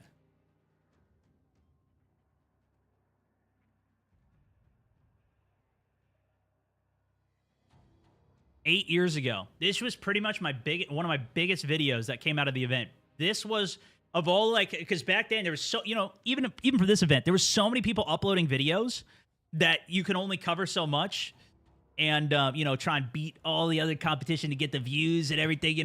This was my angle. This was a real gun in Battlefield 1, the Colibri. It did 1 damage. Welcome to finally Battlefield 1. Wait, why is that gun? This has just been a loadout glitch. Huh? Let's see how it shoots. Oh, little pew. Little tiny. What the hell is this? That's the inspect animation. No, I didn't see any of that, though.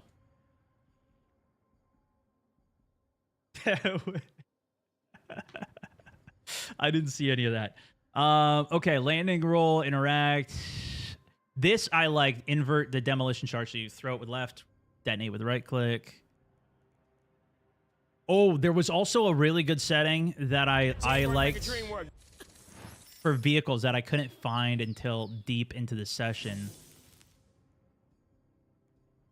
So the roll camera stays flat. Aim assist, leave all that at 100. What are we talking about? Mouse and keyboard control.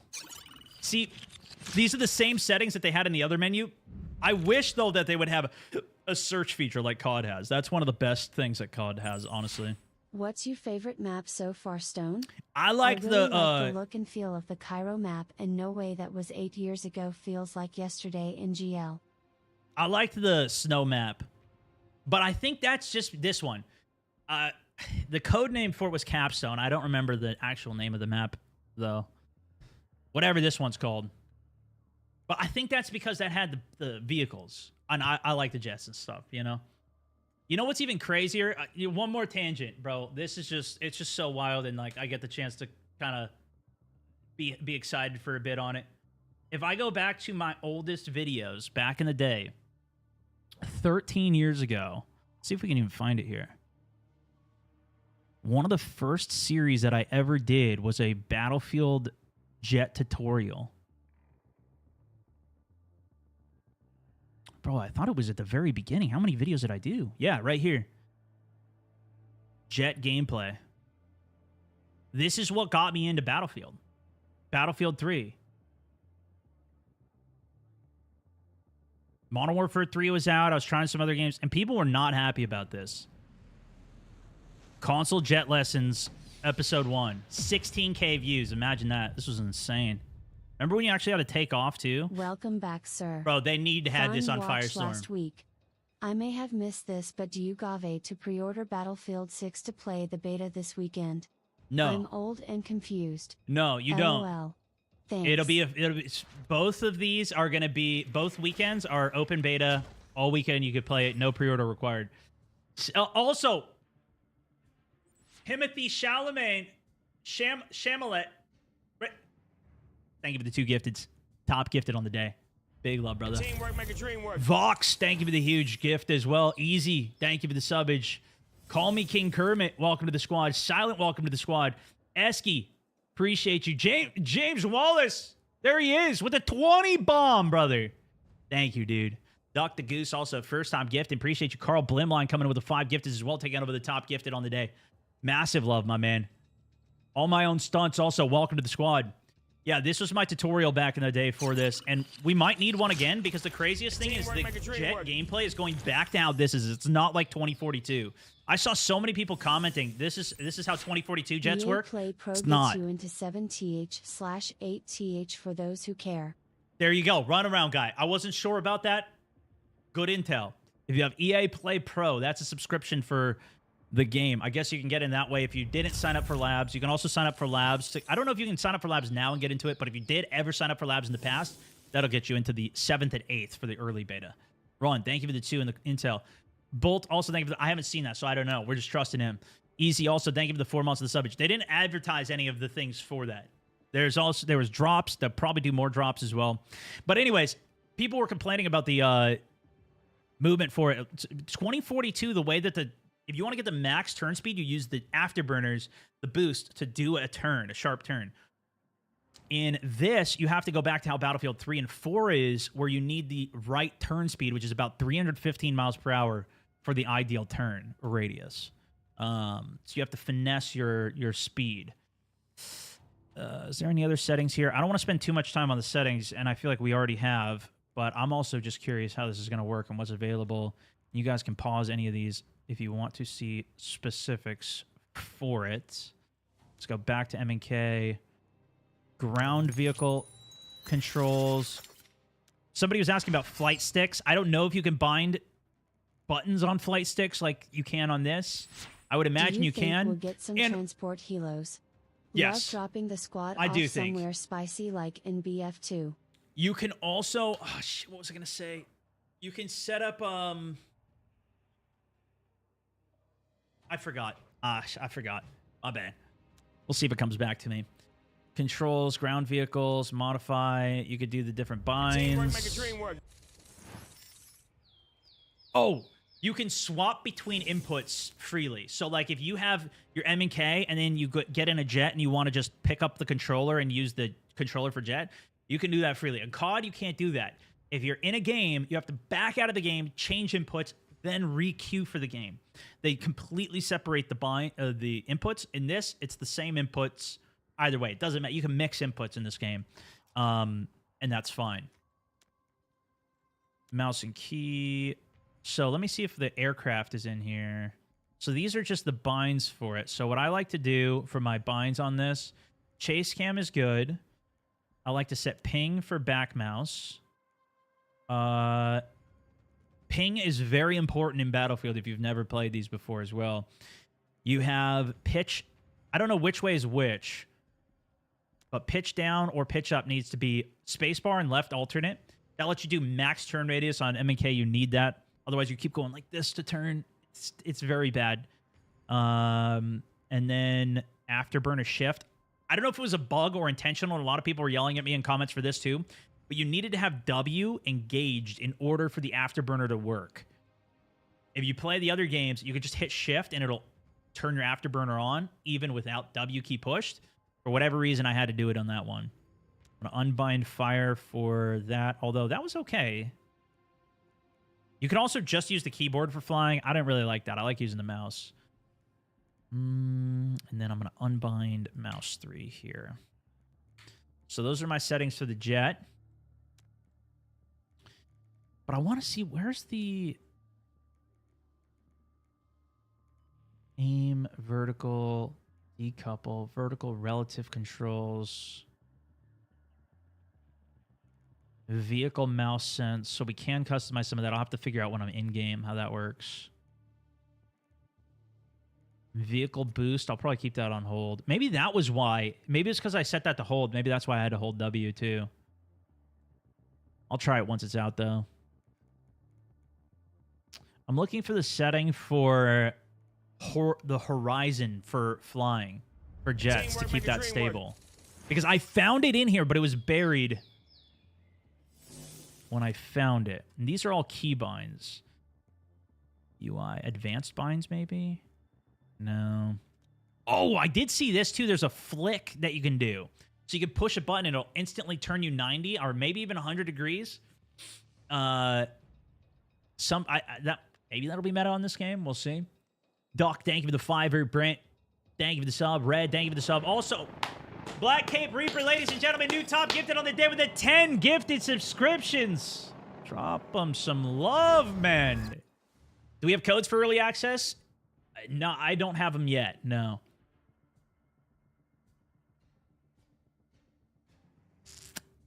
We'll get back to some gameplay here. Let me just get through some more of these settings. See if I can find where this one is. Teamwork, make a dream work. Tutorials, graphics, keyboard and mouse. I feel like it would be under gameplay. Infantry, vehicles, vehicle boost. But I don't see it. Check accessibility near toggle aim. Controls, hold toggle. Mount brake, vehicle boost. We already went through all of these. Mouse and key vehicles.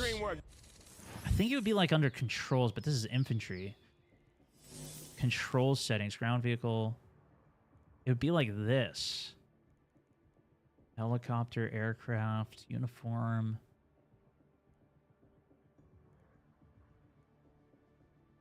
Invert look, third person. Teamwork, make a dream work. FOV, aim sense, transport.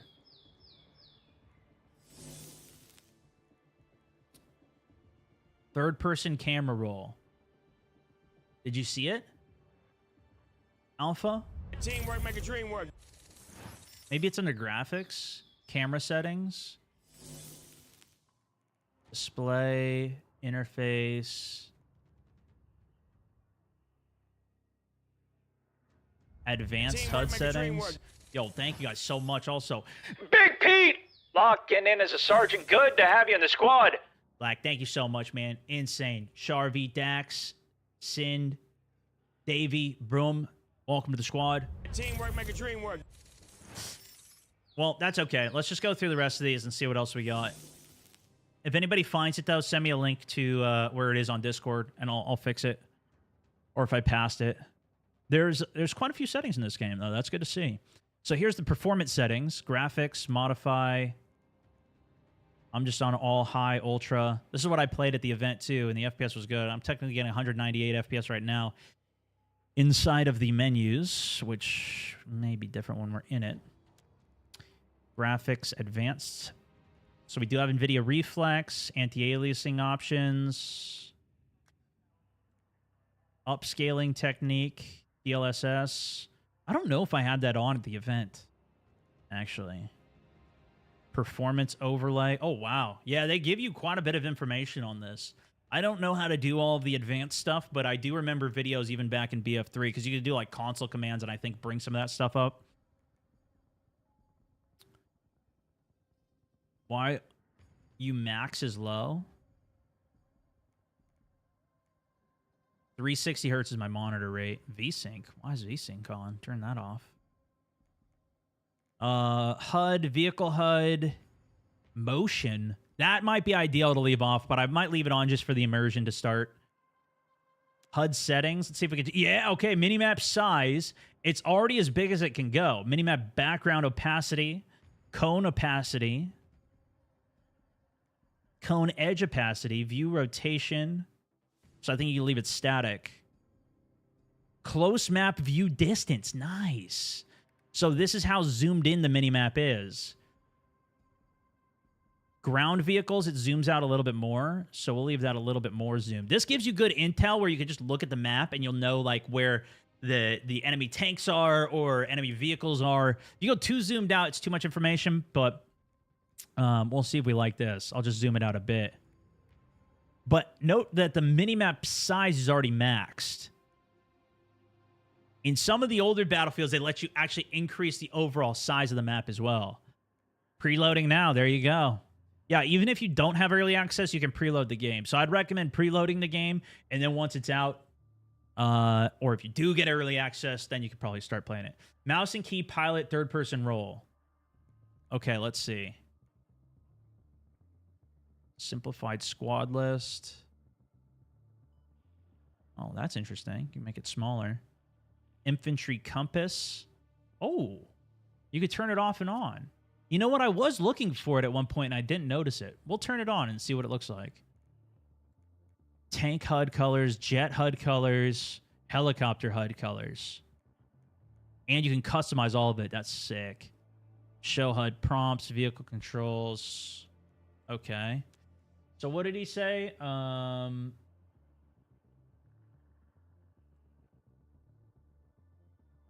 Pilot, third-person camera.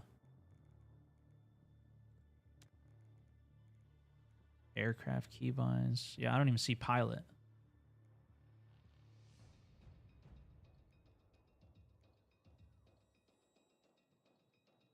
All right. Graphics. FOV went through. Display went through. Advanced HUD settings. That was good to see. Icon intensity. HUD icons. Oh, look at that. Full control of this. Opacity when zooms. This is like how big like the A, B, and C objectives are. So you could turn this stuff off too. I think you could even set this so that you cannot have it show up. Objective icon scale, objective opacity, zoomed. Dude, this is great. Friendly icons, squad icons, enemy icons. Oh, the detail, boys, the detail. An insane 32 subtrain as well after the 19 previous subtrain. I mean, what a day, guys. What a day. Welcome into all the new Twitch homies as well. We're almost 2,000 followers today. I'm going to be screwed, guys. I'm going to owe you guys so many gifteds. I might just have to start dropping gifted bombs. I don't know if we even want to spend the time spinning the wheel today. Almost 1,000 likes on YouTube as well. Appreciate it, guys. Okay. Camera shake effects. We went through that. Graphics, display, HUD, icons, chat visibility. I usually leave it when active. What other modifiers do we have? Width, height, scale. Cool. This game has an in-game chat, so you can text chat to each other to everybody that's in the server. Actually, Warzone has that too. I don't know if... Is that in COD multiplayer as well? Wonder. Also, welcome to the squad, man. I think it's just in Warzone. I think they had it in DMZ as well. VSync, I turned that off. It was on by default. Teamwork make a dream work. I usually turn vignette off, film grain off. VSync's now off. Yeah. Okay, audio settings. War tapes, couple different features for that. Audio and background is on, so I think that's when you alt-tab if the audio turns off. Do you think this is more BF4 or BF3? How is the feeling? It's an evolution of both of those. I've been back playing Battlefield 4 the last couple days, and from the way the movement works, where you can kind of strafe jumping in air to, I don't know. It's more similar to those games, though, than even like Jets feel like that versus 2042. Voice chat. So no mention of proximity chat here. They do have push to talk. Update that to T, which is also the toggle for lasers, which I'll have to adjust. Something else I do like about this game is if you have a laser on, you can toggle it off. Or a flashlight, you can toggle it off and on. Wonder, appreciate it. GTR for life also. Welcome to the squad, brand new member of the Mountaineers. Volatile, welcome to the sub. Greg, thank you for the huge €5 coming in.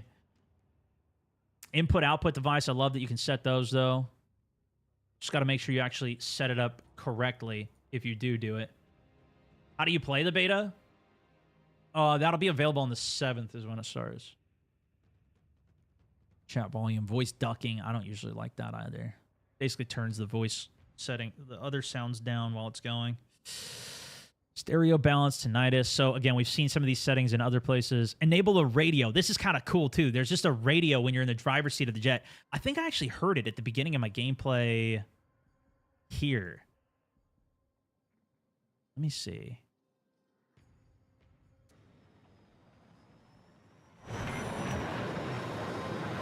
You mainly hear it in the cockpit. Yeah, maybe not. I got to turn this volume down first. Let's just finish this. But yeah, it's just a radio that plays. It's also inside of the firing range, which is kind of sick. And you can just shoot the speaker so it breaks and stops playing, which is kind of cool. System, command console. Yeah, I'm going to turn that off so I don't accidentally hit it. That's if you hit the tilde button, you can do command stuff. I don't really use it. There's a streamer mode. Whoa! Day one streamer mode? We're gaming. Wait a second. This is usually a big problem. I don't know if this is in the current Battlefields, but this is usually a big problem because stream sniping is very easy to do in this game. You realize that you're in your lobby, and you can just go stream snipe them too easy. Join the same server as somebody. That's lit. It needs to hide everybody in the game's IDs, though, not just the people you're playing with. Or not just yours. Your ID appears different to all other players on the server. Players will not be able to see your actual battle.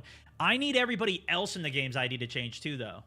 Because otherwise, it's going to be somebody adds that person, and then they can join off of it. Of course, we're probably, realistically, for us, we're probably going to do community games. There's an in-world setting for voice chat. Wait, what? Audio. Voice chat. Enable voice stats. Voice chat position mode? What is that? Am I missing it? In-world radio? I think that's just the voice, the music.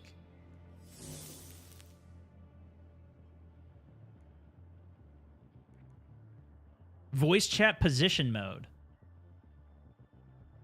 Wait. Set voice chat position mode from the following options. Auto, the game dictates voice chat position. Flat, voice chat plays directly out of the main speakers. Directional, voice chat is positioned in relation to other players' locations. Or in-world, voice chat has reverb, distancing applied based off voice character location. Now, that's what they would use for proximity chat. The fact that there's an in-world audio setting in the game already for distance reverb, like if you're inside of a cave or building, you'll hear reverb off of a voice comm. That's proximity chat. Now, I think what this is referring to is you can set it so your squad is in-world chat. So if you're playing in-game with your friends, in your squad, you can have proximity style chat within that, not necessarily with other players. But this makes me optimistic for an in-world proximity chat that maybe that could even be a setting in the game if you set up a portal. How crazy would that be if you could set the whole lobby that you're in to proximity chat? Or set it like how it is in like Armo, where you could still talk with a different keybind to your squad. Did they That would be say if sick. the F-22 was one of the jets?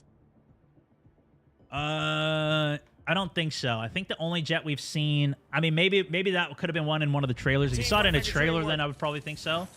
Dude, that's actually kind of crazy. Hold on. System, streamer mode, minimap. Okay, we saw that. Teamwork make a dream work. Dude, that would be crazy. Voice stats, network graphs, extras is legal, and exit game. So that's everything that's in the game right now. Early access begins August 7th. Damn. M and K vehicle control settings top section. Okay, let's see. M and K vehicles control settings top section pilot. Third person aircraft roll. W Matt. Thank you for the 2, just telling me what I could not read on the chat. You guys could have sent it. I would have seen it later, too. But there it is. This is the setting I was talking about. So this makes it, when you're flying, it doesn't roll. And you'll see, I actually had that set here. So see how... Let me see if I can show you guys some of the gameplay here again. We'll get back to some gameplay now that we've seen everything here, though.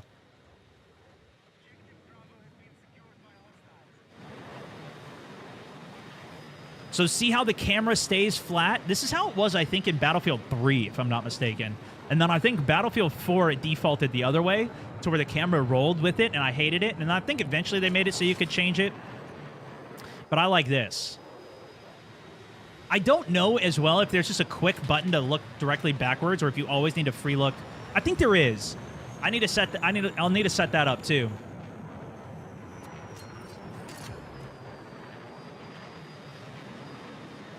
Yanko also, welcome to the squad, brand new member of the Mountaineers and dropping a 5 gifted subscriptions. Insane, man. Direwolf also, thank you for the sub. John C with the 2. Hunter with the prime. Fried Bama. Matt, thank you for the 2 as well. Now, I also have a ton. Should we keep answering questions and chatting? Or should we hop into some of the clips that I saw from the event that I wanted to go through as well? There was a bunch of clips that I wanted to do. And then once we go through everything and feel like we've touched on enough, I also had some... I did want to play some games today as well, but that's kind of secondary.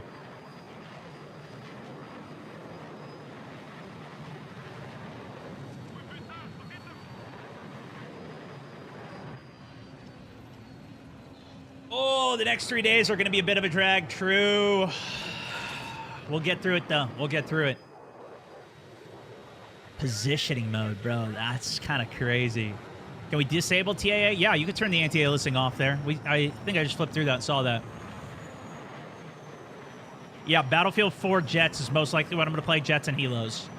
I might play 2042, but it's different controls in that, so I'd rather practice the game that I'm going to be playing. You know what I mean? The flying looks so clean, bro. Teamwork make a dream work. It looks good. It feels good too. And I was literally so happy when I realized that this is not 2042's flight controls too. I was so happy. Andre! Also, locking in as a sergeant. Good to have you in the squad. That's what I'm talking about. I got as many clips as I could. Most of them I did not watch. If I saw a clip that had more than like 10,000 or 20,000 likes, I pretty much just grabbed it and didn't watch it. So we can watch it on stream.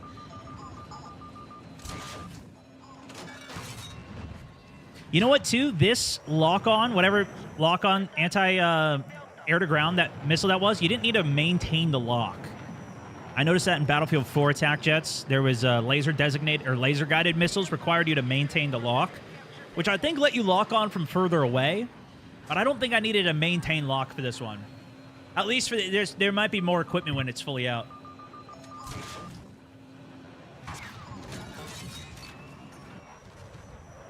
So see how I'm flipping the camera around myself there. That's me going to third person, free look, and then turning around when I do that. You can drop bombs with the jet, so the attack jet you can. I was calling them the JDAMs earlier, but chat corrected me. I think these are just called air-to-ground missiles. I don't remember what they're called. Kara, thank you for the prime as well. I couldn't see any of the names of anything in game. I couldn't customize any of the loadouts, so I couldn't figure that out. Or it wasn't in the game. But yes, so I have a lock-on air-to-ground missile. That's the lock-on, and then what I'm trying to do is do the lock, shoot it, swap to my AGM. Is that what it's called? AGM? Air-to-ground missile. Is that what it stands for? But anyways, that just drops and hits the target. It's would you call that a dumbfire missile, where it doesn't require a lock? Would that be the correct terminology for it? But what's even better about this versus, I know there was a JDAM on the attack jets back in Battlefield 4, because that's what I was playing last night. Those ones required you to use a little screen on the map inside of the cockpit in first person. How do you enable secure boot? You need to go into your BIOS and under the boot options, just toggle to secure boot. Boom, brother! First Miles also, welcome to the squad.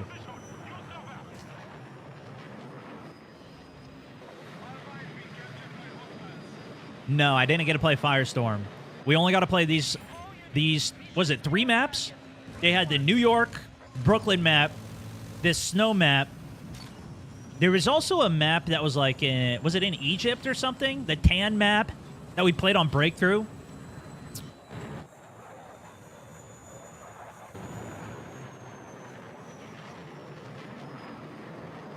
But some of like the squad deathmatch too, I don't know where that was located. If that was on it in Cairo. Maybe it was 4 maps that we saw. I think it was only 3 maps we saw. But like the squad deathmatch that we played on this map was just a section of the map. So the way that they kind of made each of the areas of the map.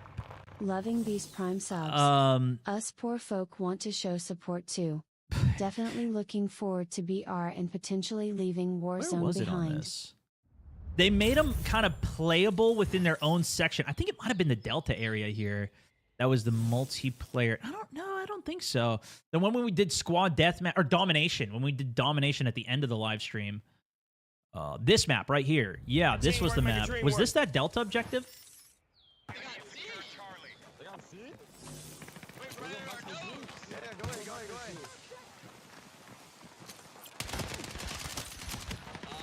But they kind of made them detailed enough that they can be a multiplayer map as well.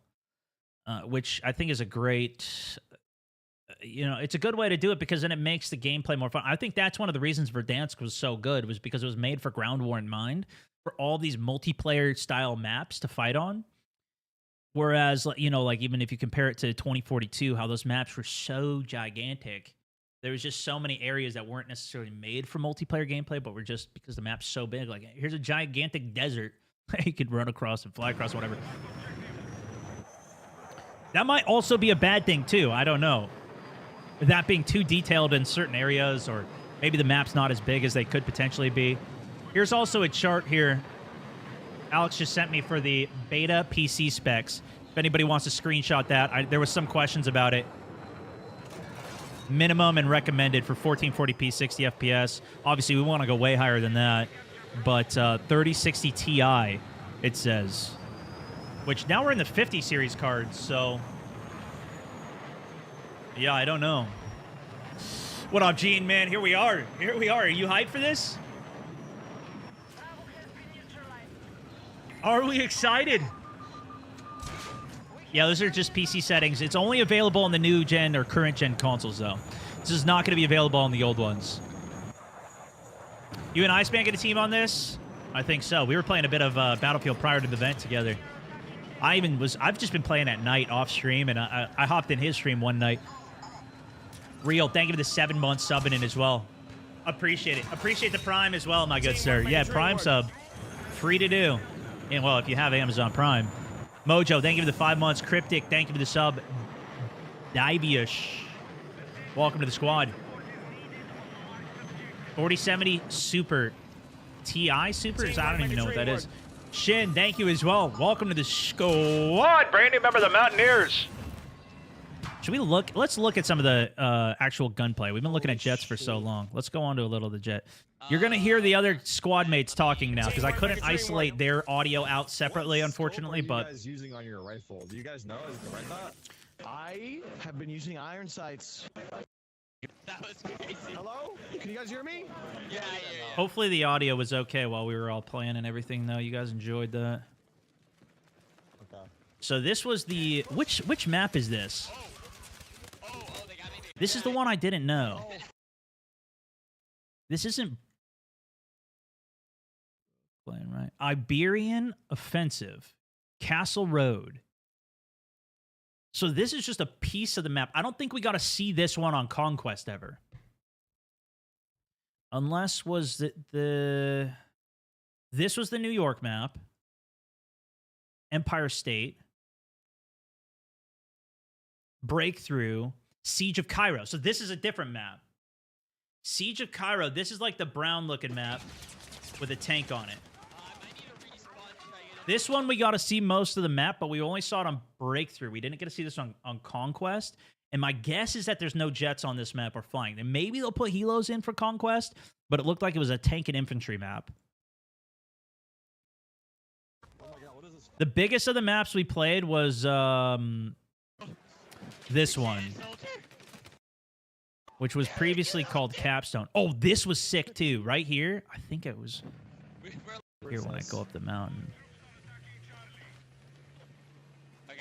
Oh, I don't know how he didn't die there. Is there any point in shooting it with a rifle? Does it do I think damage? He's dead. I'll get you. I'll get you. Destroyed equipment 8 with a kill. Saboteur. Pull rezzed up. All right. No, if you pre-order, you cannot play now. TJ, thank you for the sub as well. Pre-order doesn't give you the early access either. I don't think. What chat has said is that if you have an EA Pro subscription, that can get you the early access code, apparently. But that still won't begin until the 7th. Oh. Here. I'm putting a spawner. Here. Ooh, I killed Merc with the RPG there. I at least got an assist on it. He was in chat earlier. Feels bad. So hyped, man. Heck yeah. Oh, I'm down. Oh, I can down, boy. Here, wait. I have to get him. I'm grabbing him. Grabbing him. Derek, get up, damn it. Big I Pete haven't also, played thank you for the BF 5. since BF1, and I played it a ton. Should I have much trouble getting used to this game? Ready. Okay. I'm ready. I mean, the biggest difference is these are going to be more modernized weapons, which honestly I think is going to be much more broadly appealing. Oh, this was a good little couple kills here. And then watch what we do here. This was insane. Oh, I've been hit. I'm yelling at him, I think, to climb the mountain. Because I want him to get his spawn beacon. Foolish is playing a recon, so I want him to climb the mountain here. Watch what you can do. This mountain climbing already feels better Okay, I'm putting. than the pain of climbing the mountains in COD. Unfortunately, there's an enemy team on this next mountain over here. But this then overlooks down, and you could snipe up here, especially on breakthrough. This was a really good spot. He's at the low. He's at the. But that was some of the only climbing gameplay that I saw here. That's right on this mountain next to Charlie that overlooks down to Delta. If you get a sniper up there, it could be insane. I don't know.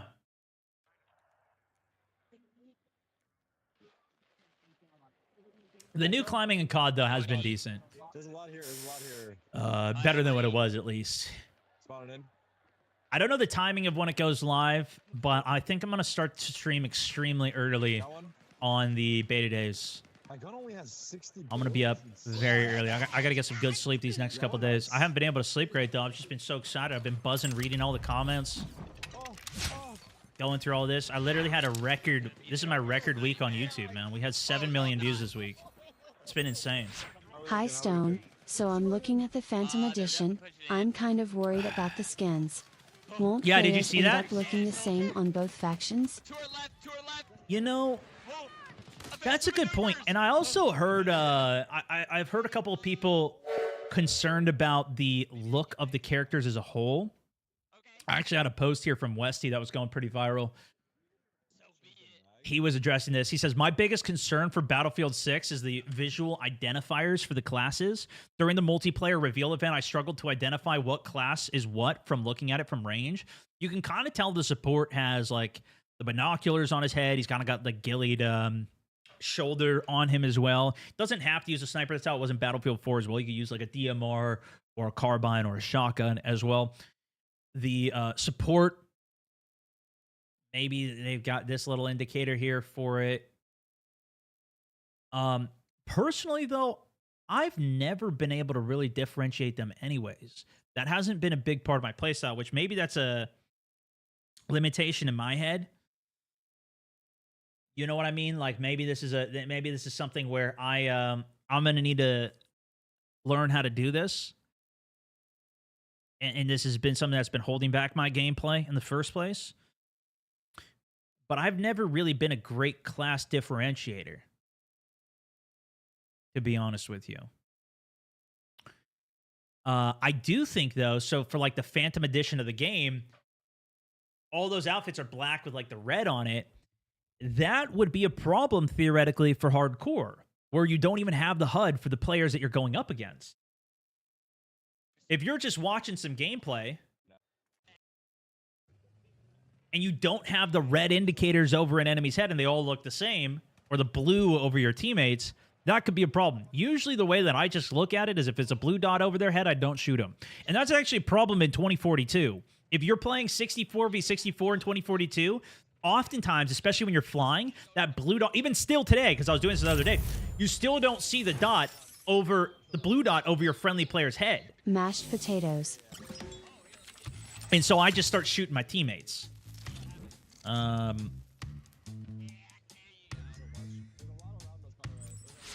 Hello, Sir Mountain. I thought the maps were kinda small compared to the other entries. Can you Am guys... I wrong for thinking No, that? you're not. I thought they were small as well.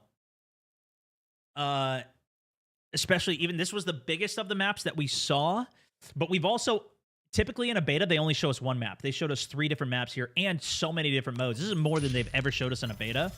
And what I heard from one of the developers was that this was the larger of the medium-sized maps they're going to have available.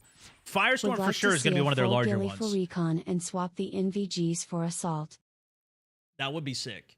But yeah, the full big, I think the big map we can expect would be like Operation Firestorm at launch would be my guess. But look at this guy. I don't think I would ever really recognize it.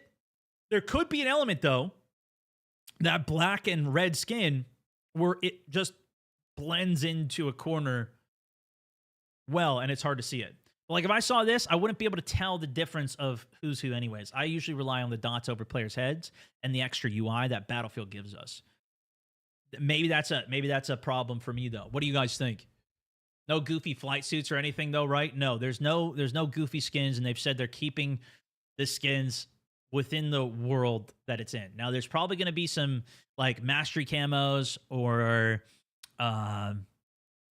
you know, even like the... Can I pull up the Phantom Edition of the game so we can actually just look at it? Store page.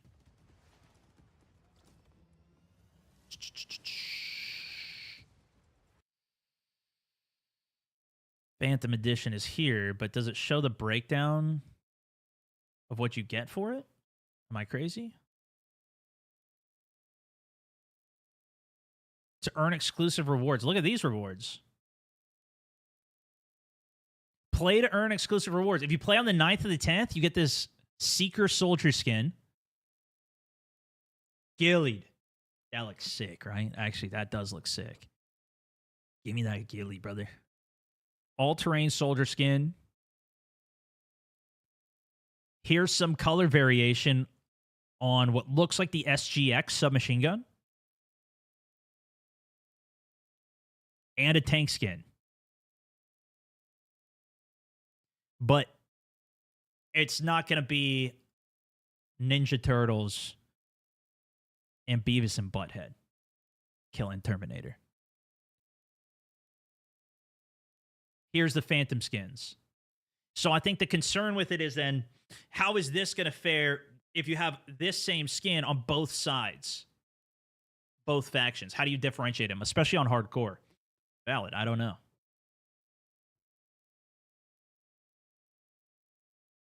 Yeah, one of the biggest problems of the game, no Beavis and Butthead skins. Yeah, definitely a huge problem for this game. Huge problem. People are going to be outraged. Shark, thank you for the 5 Canadian. Organic Potato, 3 months subbing. Freddie, thank you for the 420. Current top of the day. Esky, thank you as well. Huge tenor, brother. Vanguard also with the 2 months subbing.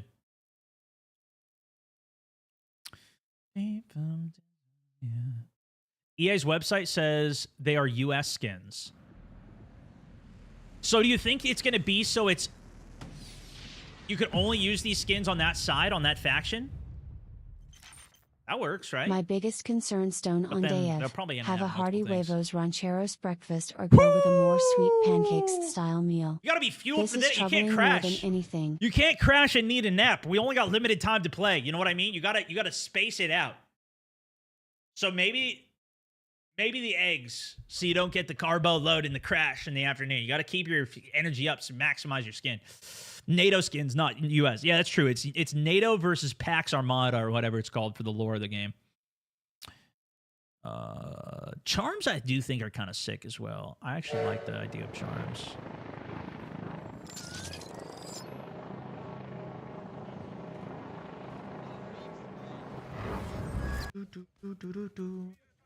Captain Girth, ladies and gentlemen, with the 10 gifted subscriptions as well with the W Girth in the chat. What are we talking about? Everybody commenting that on Facebook. People are, what are you typing when they see all their friends commenting? How does this feel compared to Battlefield 3 and 4? It feels similar to them, but this is definitely different. It doesn't feel exactly the same. Which I wouldn't expect it to. It's been so long. How many years has it been since Battlefield 4? 11 years, maybe? This is a good tank battle. I think I win this one. 60 FPS standard on console is disappointing, though. Can you not get it to 120? I don't know. Battlefield 6 feels way better. Yeah, I think they've taken a lot of the improvements from the other games. Paxar model looks badass, like Shadow Company. Do you think it's better or worse that you can still use any weapon with any class? I think it's fine that they have the option for it. The way that the developer was talking about it, I don't remember where he was specifically saying, if he was just talking to me or if he was talking to the whole group of people for it. So I think I can say it, but he was basically saying when he first was playing it,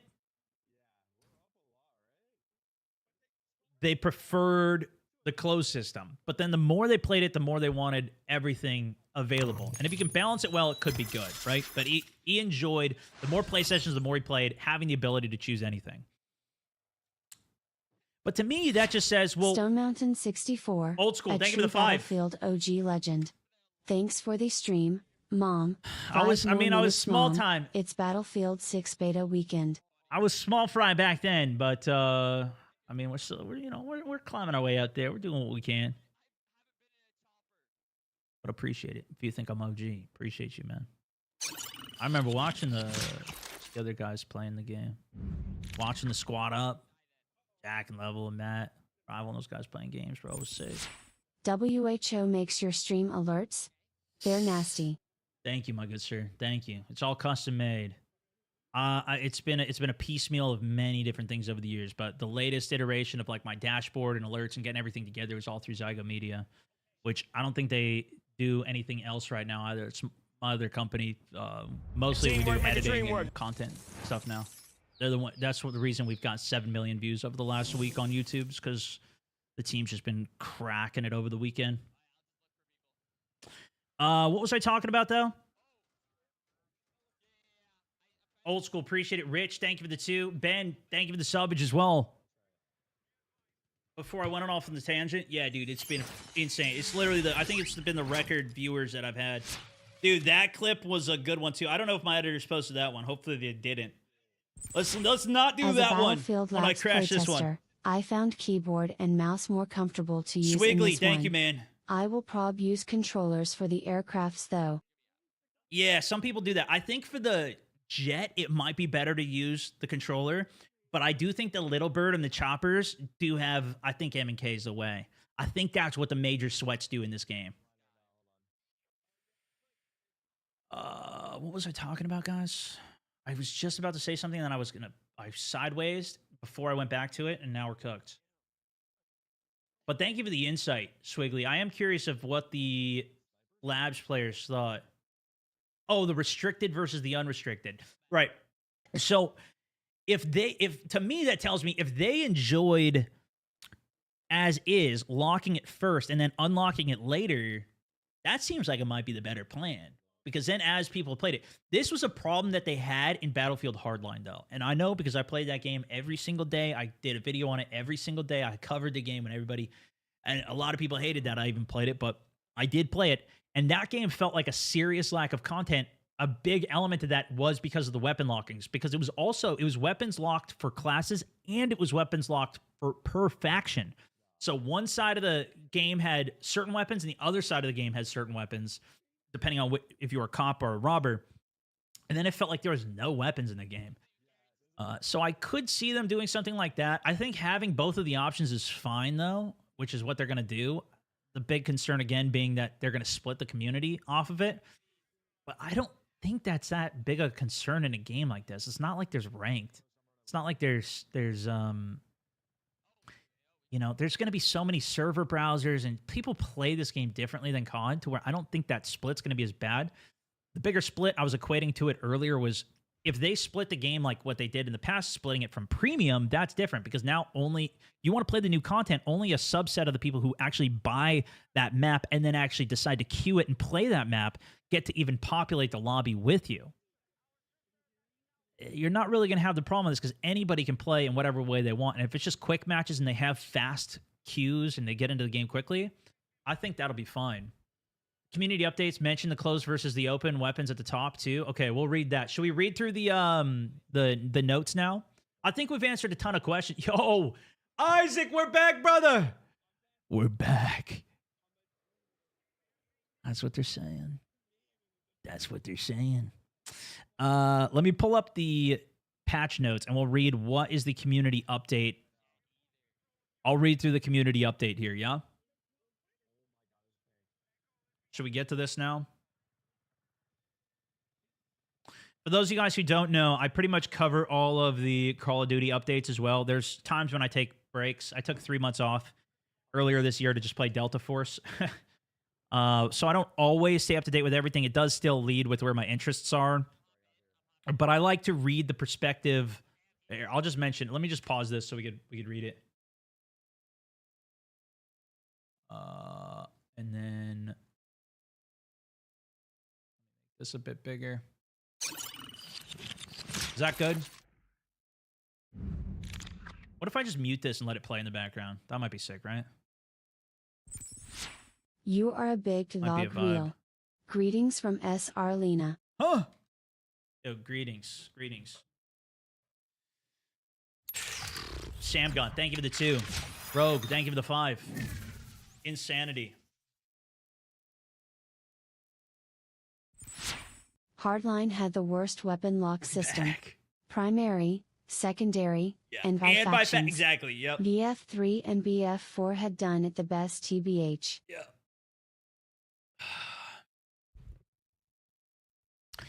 I didn't like the progression in the unlock system that much in that one, but yeah. Dude, another 11 sub-train. We're 1,000 likes on the day over on YouTube as well. 2,100 follows on Twitch today, guys. What the heck is going on? Welcome, everybody who's joined in on the stream.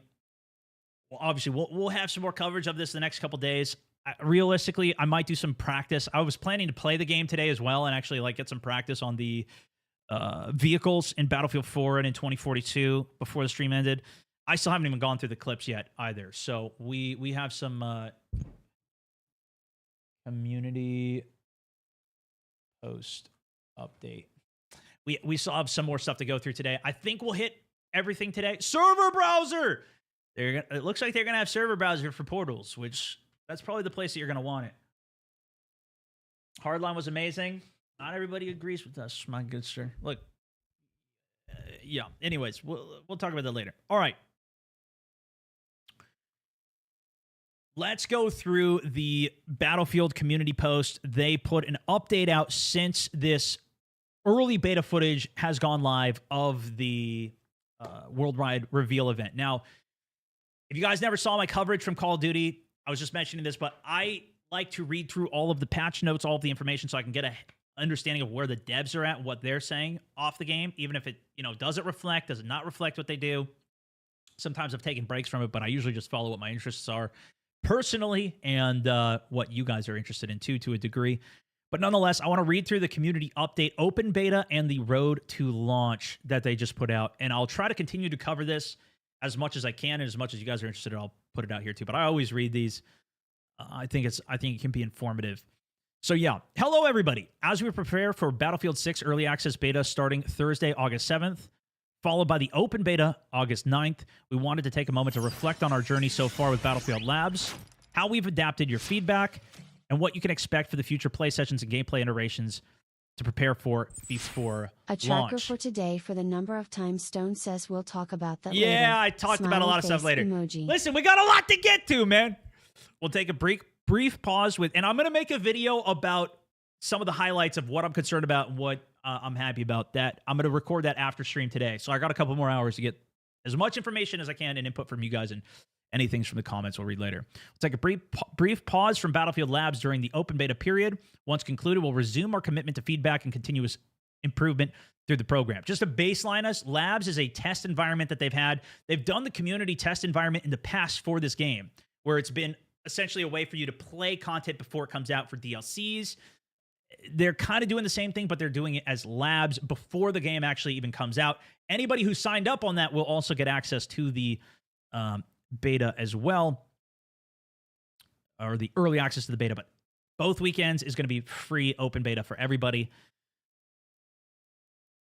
We're proud of the reception that we've seen with Battlefield Labs, and we'll continue monitoring and acting on player feedback and data as we continue to develop it. The next thing they're going to be adding to Labs, anybody who was in this can now talk about their experience from it. They cannot still post any footage from it, but they did allow people to start talking about what they experienced in Labs.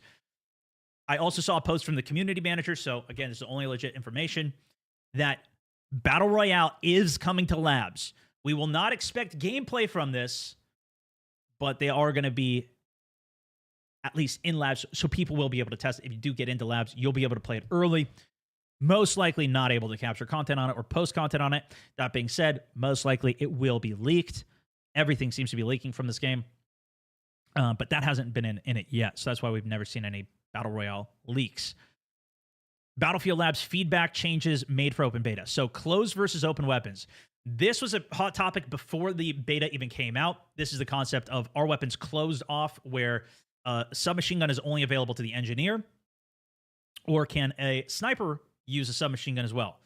Well, in the current testing, they were saying it's going to be open, so anybody can use any weapons. You just get an extra benefit. If you're an engineer using a submachine gun, you get really good hip fire. That's your extra bonus for doing that. If you're a sniper, you get faster rechambering. You could stay ADS, like the pole, what was it, straight pole attachment is by default on if you're a sniper. There was different things like that to give you an extra benefit for using the correct weapon. But a lot of people, especially old Battlefield players, said, no, we want it to be closed. We want it to only be accessible to that class, give that class more identity in a role.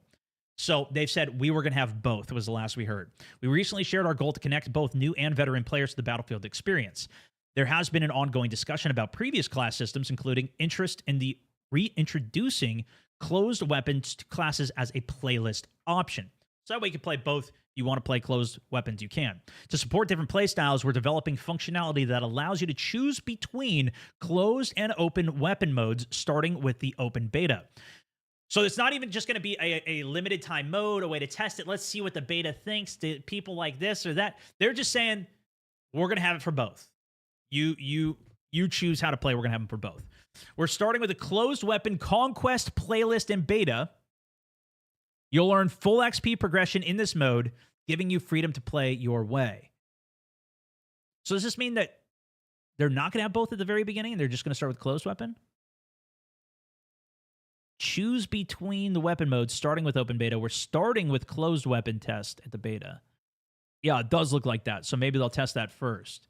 With the open beta inviting you to our largest play session yet, we encourage everyone to try switching between both systems to find out which way works best for you. So, yeah, they must have both if they're going to try both. Maps and modes. We've been closely tracking player behavior and traversal across the different maps played in Battlefield Labs, such as for the below image of Siege of Cairo. Using this and other data, we've identified several areas across maps that we've zoned in on and changed to better flow of movement and pace at which players traverse and fight each other. And this is one of the things I was talking to the lead creatives on this. He was so excited, dude. These guys were so excited to get the actual data from the event of all of us playing, and especially seeing what more players' experiences are like. You can see the heat maps, where do people go, what are the routes they take, etc.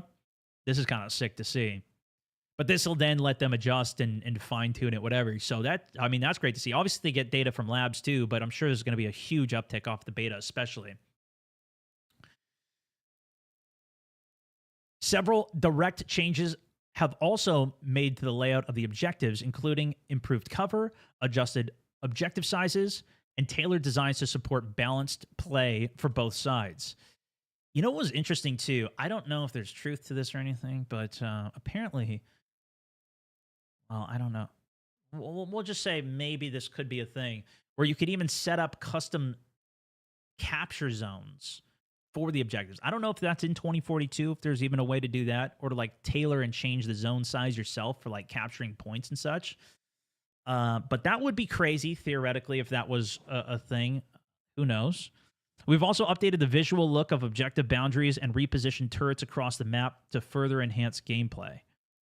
As we move into the next phase of map testing, our focus will shift even more towards refining these objective layouts and iterating based on player feedback. Expect further adjustments as we approach the final stages of development. We've also loved the fast-paced action of domination and has been explored. Have you guys been enjoying? Are you guys interested in the squad deathmatch, the domination?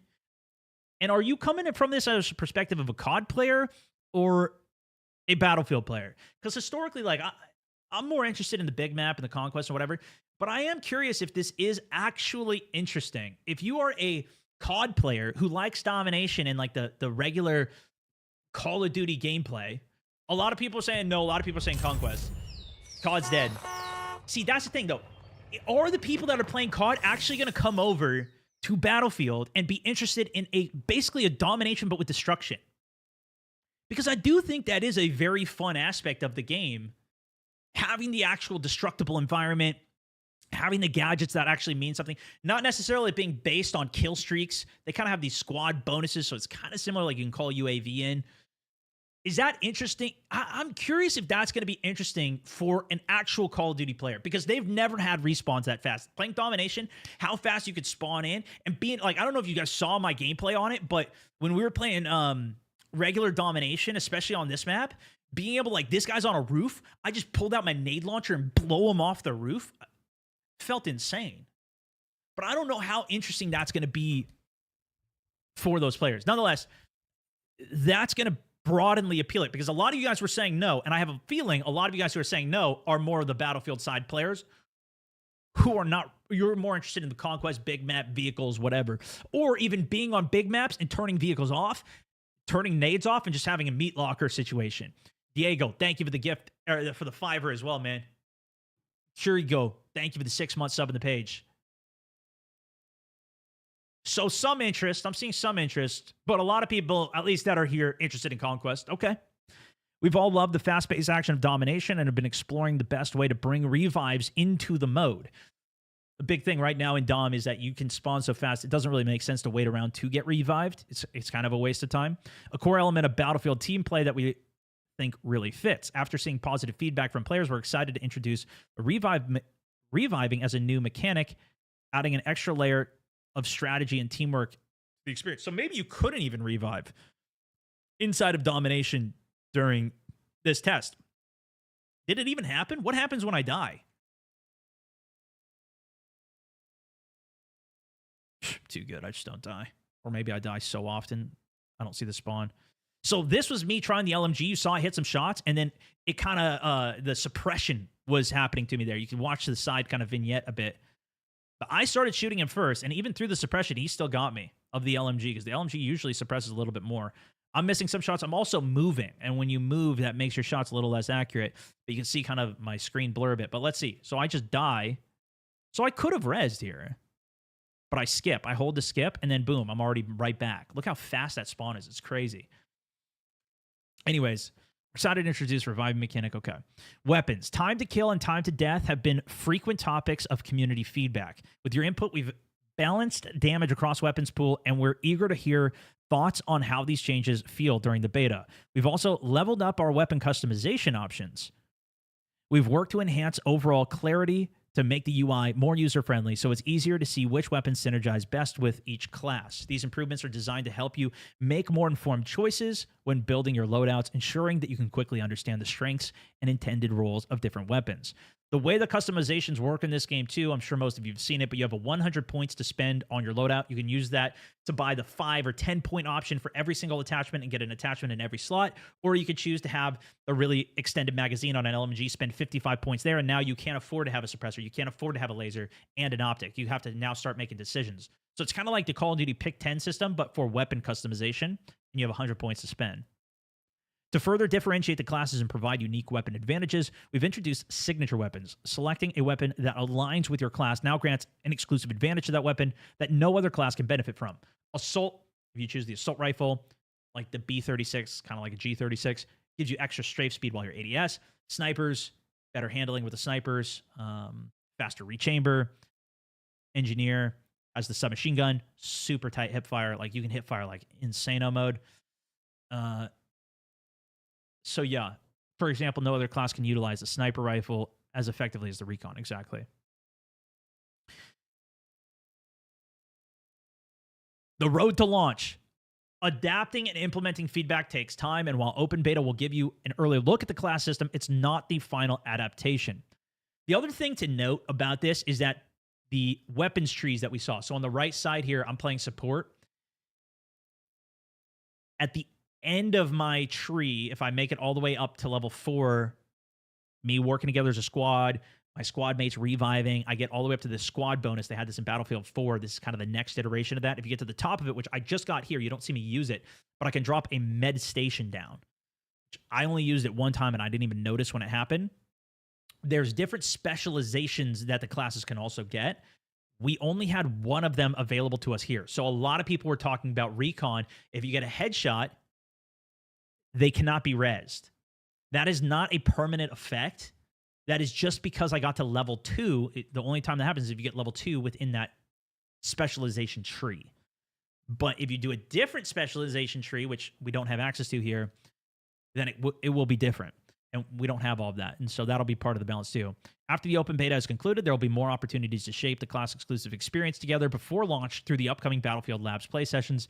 Today, we wanted to give you a glimpse of the future changes that you can expect beyond the open beta, though. Okay, so Assault. While Assault has been... And this, I think, is where they talk about the change to the... I'm assuming, at least, they're going to talk about the change to the spawn beacon.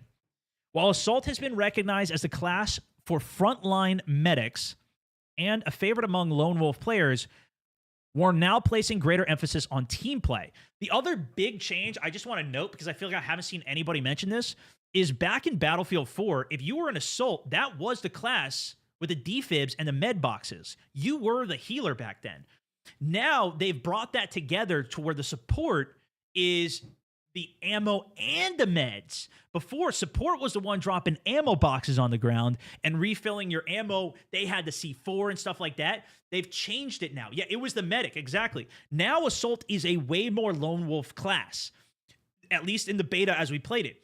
We had 2 weapons. You had a heal, but it was only a self-heal with a stim. So you would stim pen yourself back up to health. So it's a very different vibe. And now you still have grenade launchers and stuff. You could kind of open up holes, but now you could now Assault is like the breacher. So he's got the grenade launcher, he shoots it, boom, blows open a wall. Or you had in this gameplay, I was running the explosive with a fire, which essentially was a stun grenade. It didn't explain it super well, but you would catch on fire, you couldn't ADS, and you're like, burning up, and you couldn't do anything. The stun was really effective. So in this gameplay here of what I'm actually running, I have the shotgun with no third weapon. I didn't use the weapon sling, and I was using double noob tubes. And that felt pretty good running that, especially on domination. Nonetheless, what they're saying here is they want it to be more of a team player role again. Back in the olden days, Assault was like the team player. The team player, dude. Between the meds and this was like the class that I usually was like field medic, Stone Mountain 64. You know what I mean? With the rework traits and gadgets, Assault offers passive squad benefits that encourage team play and provide stronger support for your squad. The Adrenaline Injector, initially offered a self-healing effect, now clears and boosts resistance to flash and stun effects, enhanced tolerance to explosive and incendiary damage, and improves movement speed. We feel that this will reduce the self-sustaining perk and differentiate them from further from the support class. Wow. Wait, so this doesn't self-heal anymore? Clears and boosts resistance to flash. That is a massive change. Because this essentially lets you be a super lone wolf, similar to the old lady in 2042, where she could like self-heal super well with the stim pistol and then keep running around and drop ammo, and like you were just a lone wolf like playing by yourself. This is a nerf to Assault, which a lot of people are saying Assault is already way too good, especially being able to have 2 weapons. A lot of people are even calling for them to remove the second weapon as a whole. Dave, your face, also 3 months in the subbage. Jake is cool. Thank you for the subbage, which I will tell you, I don't know if I necessarily can, but I think it's okay. Some of the early gameplay that I played on it, you could have a submachine gun with an assault rifle as an assault. They restricted us in the gameplay that we got to play in the actual beta, where there was the weapon sling was only allowed to be the universal weapons, the DMR, the shotgun, or the carbine. You couldn't use the class exclusive ones as that third weapon sling slot, which I thought was already a good change, nerfing the assault too, because this was the only class that I was playing during like the early gameplay that I did get to see for this myself. Anyways, this is a big change. I think that is for the best, especially if they do let you still keep the 2 weapons. We feel that this will reduce the self-sustaining perks and differentiate them from the other support classes. Still super cool, though, to like self-inject, increase your movement speed. You're immune to flashes and whatever, which flashes are only for the assault class as well. That's a lots of assault people saying the shotgun is broken. Thoughts? Yes, it is completely broken. And from my understanding, hearing from the devs, this was just, it wasn't intended. And it's easy for them to change the numbers on what weapon damage is. I don't think that's a big concern. Yes, it was definitely broken. It was definitely way too powerful. That's the gameplay you see me doing here because it was literally way too good. But I don't mind having a good shotgun as well, especially if it's balanced in with other traits, whether it's decreasing ADS speed or whatever it is. I think that's good. Elski, thank you for the huge $10 as well, man. Fubar, Ponty, Night Run, welcome to the squad. Thank you guys for the subs. Night, most recent sub of the day. Teamwork, make Appreciate a dream you. work. We feel that this will reduce the self. Okay, so Commanding Presence has replaced the enhanced mobility as a new signature trait as well. This trait speeds up capturing objectives for nearby squad members and takes you and your team out of the combat statuses faster. I believe that's what triggers like your self-res. If you're in combat, or your self-heal, there's no self-reses. But the big benefit of being out of combat for sure is that you can spawn on your teammates, which that is a very cool change, actually. I kind of like that. So if you're pulled out of combat sooner, then your squad can spawn on you sooner. That's kind of cool. We've also made a substantial change. This is the biggest thing, though. We've also made a substantial change to the gadget. So this is for the assault class. We've renamed the spawn beacon to deploy beacon, and it's now part of the assault class. So not only do you pull out of combat sooner if you've leveled up your specialist trait and how you're choosing to specialize in which trait you take for assault, but they've taken the deploy beacon out of the recon class and put it for assault. Now, some people, maybe you guys would hate this because that is a divergence from the past, but honestly, in the past, when it's the recon that has the spawn beacon, what ultimately happens is those recon, and you guys could probably, if you've played this, have seen, you have a spawn beacon that's off in nowhere, off on the edge of the map, where this dude is just posted up with a sniper rifle. Usually me. All right, this is a self issue. It's usually me up on a tower, up out in the edge of the map with a spawn beacon that's not helping the objective, just so that you can keep respawning in the same spot without having to take a helicopter to fly out to the place that you want and then ditch the helicopter into the ground to explode it so you could just get in your sniping spot. Okay, I think this is actually a really good change. I'm for it. Yeah, I think gameplay-wise, this is a really good change. And by taking away their self-heal stim pen, they're not going to be as self-reliant. I kind of like this. That was one of the main reasons, though, that I was playing during my breakthrough gameplay during the beta. I was playing Recon, was so that I could snipe, but also I was playing it properly in that gameplay. I was putting spawn beacons up to give my team a chance to spawn and push the objective. This might be even too broken, honestly. I don't know, but that is a sick change. Although the deploy beacon has traditionally been a staple for the recon class, it hasn't been, and most of you guys seem on board with this as well. Can you have a sniper with an assault, though? You can have a sniper with a carbine, but you cannot have a sniper with an assault rifle if you're playing closed weapons. And if you're playing open weapons, you could pull an assault rifle, but you're not going to get the same benefits as the assault, where you can strafe faster ADS, etc. Yay. Also, thank you for the subscription. Welcome to the Mountaineers. Any weapons you hope Asky, are in thank the you for the game, 5. I want them to personally. So yeah, we could talk more about that. They have most of the weapons that I would expect, and obviously this was just a test of it. Like the SGX is essentially the MPX. The I forget what it was even called, but they essentially have the MP7 was the other submachine gun that was in the game. So I kind of also just wish they would just name these things what they actually are. I was hoping that they would do that, but like the AK is just the AK. The G36 is the G36. But it's the B36 in this game. Maybe it's because it's kind of future, a little different. I don't know. Anyways, although the deploy beacon has traditionally been a staple for the recon class, it hasn't been without its challenges, often being used by solo snipers to redeploy in hard-to-reach places. Exactly. By moving to the Assault class, we're intentionally redefining it as a team play tool for frontline flankers and coordinating the movement. Bro, I think this is going to make Assault insane. And if you're just new to the game, I think we're going to have a lot of assaults. The deploy beacon has a finite number of uses per squad and will self-destruct if the assault player spawns back on it. That has been the case. So if you ever spawn back on your own beacon, you have to put a new one down, making it a tactical and limited resource rather than a persistent advantage. That is interesting, though. They're going to make it a limited number of spawns. I wonder what that's going to be. We believe this addresses the concerns around the assault being too focused on solo play. A completely new gadget is being introduced, the assault ladder. So we saw this during the trailer. If you guys watched that, it wasn't in the beta though, so we haven't seen it yet. This versatile tool provides squads with access to previously unreachable areas, functioning as either a ladder or ramp depending on deployment angle.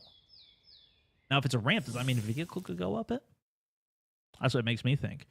But it'll make you just run up it as well. Then you don't have to go into animation. If you put it at enough of a slope, you can run up it and still shoot. That'd be crazy. Flavor, also, welcome to the squad. Most recent sub on the day. It enables assault players to lead not just in their squads, but their entire team over obstacles. Plus, if you have a nade launcher, blow a hole in a wall, put a ladder up to the wall. I mean, that sounds crazy. Yeah, assault still sounds pretty insane. The other changes they made. Engineer. We're pleased to hear the balanced feedback on the engineer class, especially in terms of their core role in vehicle gameplay and explosives. What was interesting is that the engineer, I don't think the engineer had a C4 in BF4. I think in Battlefield 4, it was the support class that had C4. Because they were the ones who would put ammo down. They didn't have meds. They would put ammo, and C4 was the other tool they had.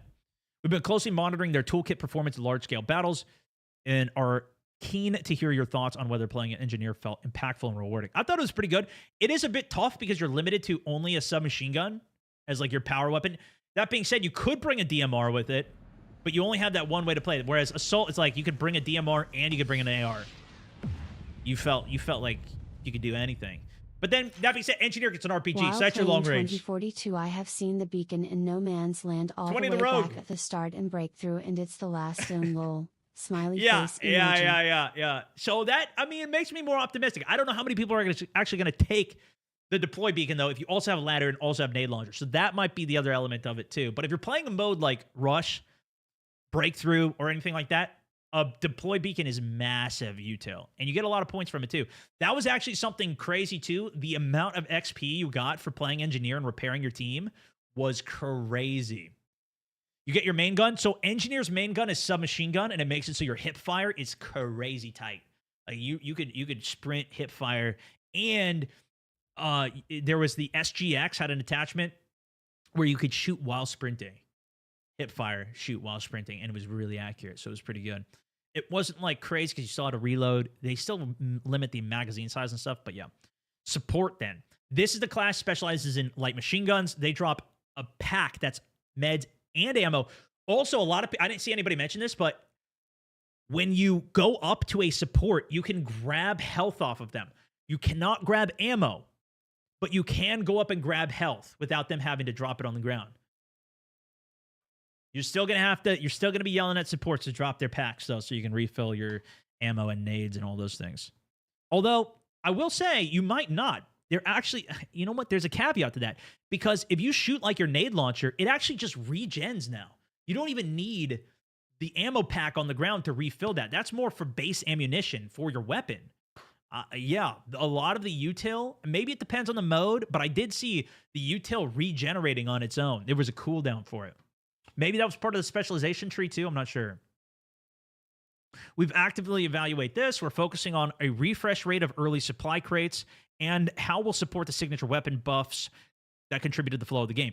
The support benefit is the LMG allows you to sprint at full speed while holding an LMG. It doesn't slow you down. We want to ensure the support players feel essential to their squads, both in keeping teammates supplied and boosting overall combat efficiency. And finally, the recon, we saw the opportunity to strengthen the disinformation and sabotaging component of the role. With that in mind, we set out to redefine one of the recon's training paths by removing Pathfinder and replacing it with Spec Ops, a nod to the stealthy, explosive-focused class last seen in Battlefield 2.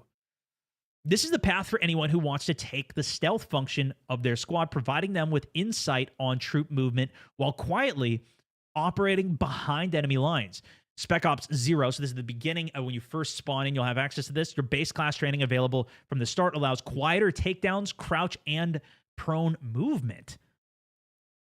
Hopefully not a full dead silence, although that could be the case here. Spec Ops 1, spotting nearby enemy gadgets except when sprinting. Interesting. So you can tag gadgets if you're walking? Just auto tag them? This is as you're progressing. You see in the right-hand corner here, as you're playing the game as a squad. So if Myth was out here dropping meds for us, this would progress my my specialization tree.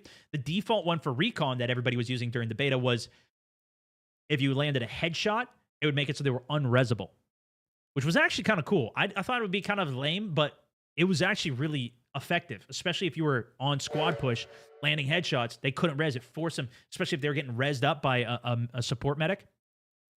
That was pretty good. So this would be trading that specialization tree off, and instead, and another benefit was as you ADS, it auto-spotted. That was the other one. That was, I think, Spec Ops 2. So the other one would be going prone takes you out of combat much faster, removes the spot on yourself. Will there be That's a hardcore interesting. mode?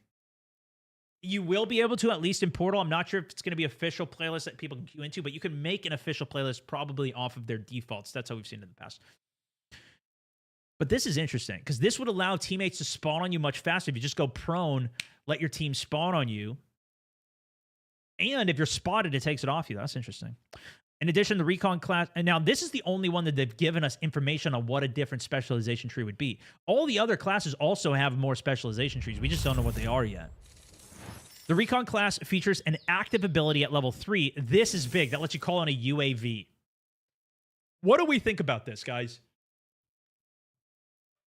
The Recon class, if you successfully play as a squad, you get enough squad points, you will get to a point where you can call in a UAV. It's basically an ultimate. Yep. Each of the classes has one. They're not. I think this is the most powerful one. Like the engineer one was you can repair faster. It actually was pretty good, but it's very situational when you would actually use that. The assault had one. It let you hear footsteps louder, but it only lasted for a couple seconds. It wasn't too bad. Reasonable. You're a recon after all. Had it in the commander mode, right? You did. So they don't have commander mode back, but that was in Battlefield 4 as well. I think that was in Battlefield 3. I don't remember, but it was definitely in Battlefield 4. But it was kind of boring to play the commander. Bat, also, welcome back, second month in the subbage. Sounds good because it's a recon. The other thing that recon already has is a motion sensor. So you can put down that tugs on cooldown, and it'll give you intel where enemies are as long as they're moving. Now, there's a counter to that. If you're crouch walking or if you're prone, it'll counter the motion sensor. But if you're standing up, you'll get picked up on it. The UAV is also only a local proximity. You guys aren't as mad as I saw some of the people, the older, like the content creators that I saw talking about this. Some people didn't seem to really like it. They were kind of mad at it. But it's a local proximity. And unlike in Warzone, like if you call on a UAV, you can never shoot it down. You can shoot these down. And apparently, I didn't get to do it, but apparently the anti-air, you can lock on with your anti-air and shoot it down as well. So, boring, the commander was a make or break. It basically never lost you a single game when you had a commander. I'm not saying it wasn't good. It's very good if you had a commander. I just stopped playing. It was kind of boring. I'd rather be on the field commanding my squad. Just looking at a map and pushing buttons and stuff. And I think they had like iPad support or something. I don't know. I just wasn't into it. That was my point. I'd rather play the game. Okay, so there's that. Marked position, further enhancing your squad for situations. Together, the Recon signature trait aim spotting, which automatically spots enemies while aiming down sights. You'll be equipped to play out the intelligence and counterintelligence to its full potential. There's also a Recon drone that you can call in. You can literally fly around the map and spot enemies with, but we didn't get to see that in the test here. So obviously a lot changing with this, even from that initial beta that we saw. from the gameplay of the actual event.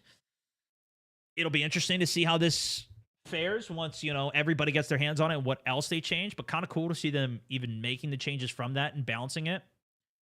So this is, if I was fully leveled up on the right side here, I'm only level 1. You can see as I'm doing stuff though, boom, I just leveled up. Launcher trained improves reload time by 50% for the launchers. But if I got that high enough, I could do a super fast repair was the benefit from this engineer specialty tree. But it looks good. Yeah, let me know what you guys think. If you enjoyed it, give it a like. Thank you so much for watching the update off this. If you guys want me to keep you updated on future updates too, let me know. Can't We'll wait keep it rolling. further. Big thank you for the second month. Also sub the page, my good sir. I'm gonna just cut that out. I think I might just throw it up on my Moments channel as a reaction thing. I'll see if the editors want to put that on the main channel as well. Big banner, got you. Kill a Carp, thank you for the 3 months. Okay, I think we need to get to some of these clips now. I also have some food that I want to eat. I've literally been live for, well, 3 hours, and for me, I need food more often than that.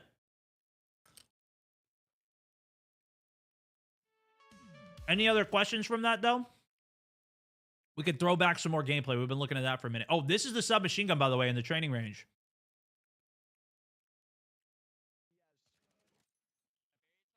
I just went iron sights to save the points, to put the points elsewhere. But I think this is the gun. Yeah, I have the hand stop on the underbarrel there. That allows me to sprint while shooting. I think I might do it here. Let me just back up a bit.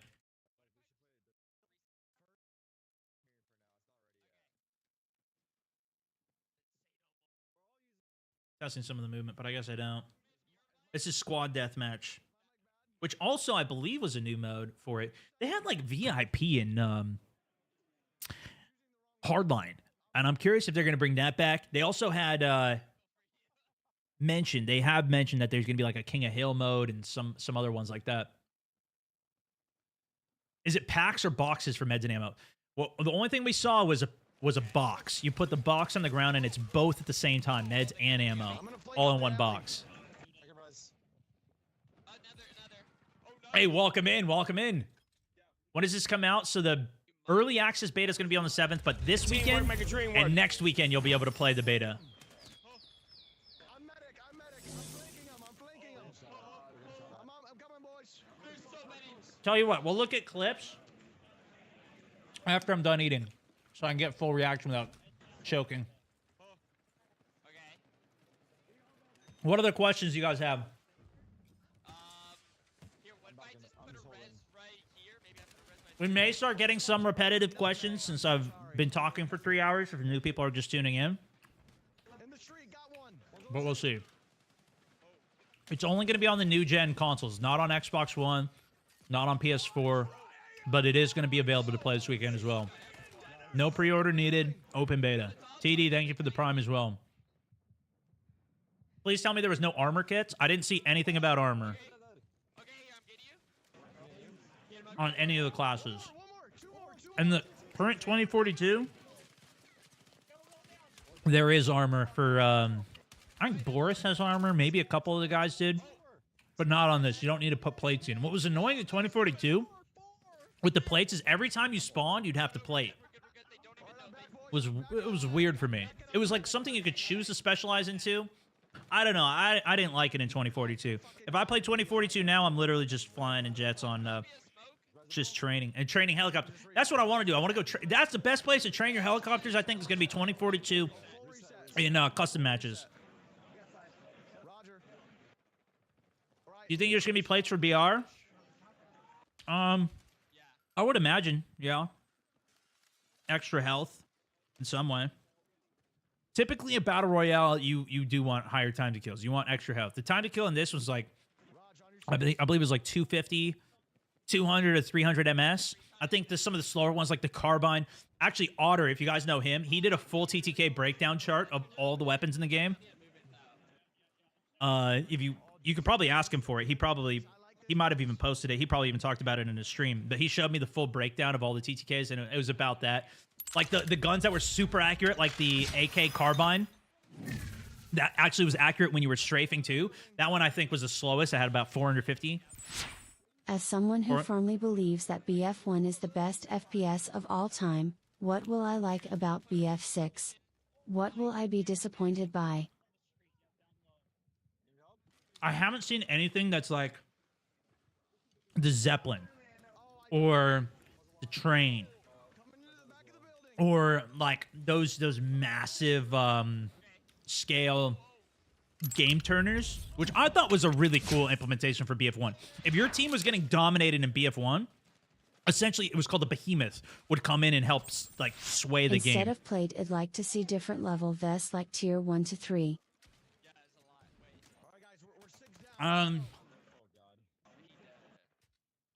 What do you mean? Like it's damage mitigation? I mean, get upgrade armor? I don't like that because then it comes down to RNG of like, oh, you happen to land and find the better armor. I'm not a big fan of that. That's like Apex was. You'd land, somebody would get purple armor off the rip, you don't even have armor and you don't even have a gun, and then you're just... It's like you lose the game just because you didn't get lucky off finding something. Same thing with Warzone 2. They changed the game to be like that, where you had to find better armor, right? And personally, that's just my personal opinion, though.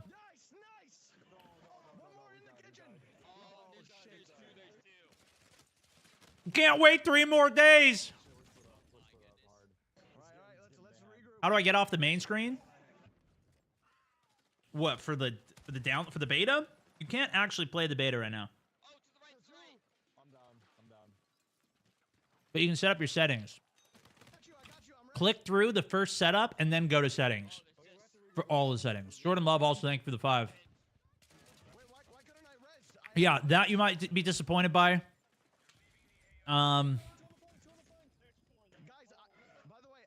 Maybe you'll be disappointed by the progression, but I thought it was pretty sick. I don't know. I like the concept of it. Back to Battlefield 4. Gonna be Battlefield 6 is gonna be good. Trust, bro. I was somebody in chat said that. Worth the pre-order? I would say wait and play the beta. Play the open beta, see if you like the game, and if you're still concerned after that... The gameplay looks so fast for a BF. I fear it's gonna feel more like a polished COD version than a proper Battlefield. Yeah. I think a lot of... That's what I was saying earlier. I think there's like a base that Call of Duty's at that this is a step down from. This is not as crazy movement as COD. And you know what was crazy is a lot of the COD players that were there playing and like sliding. I saw clips that were going viral, people complaining about the sliding in the game. And those clips, they died. Pop? In 2024, as medic like I am normally I can normally res faster than the smoke pops it slow. I was using smoke for a while. I don't know if I have it in this gameplay here. Towards the end, I used it. I don't have it on this class. Let me see. I think it popped relatively quickly, though. I tried the flashbang briefly, but I didn't use it much. I had the flashbang there. Here I have smokes. Let's see if I use it at all here. I should use it at some point. 20, thank you for the 5, my good sir. The X-Ops also, thank you for the 5 out in Canada.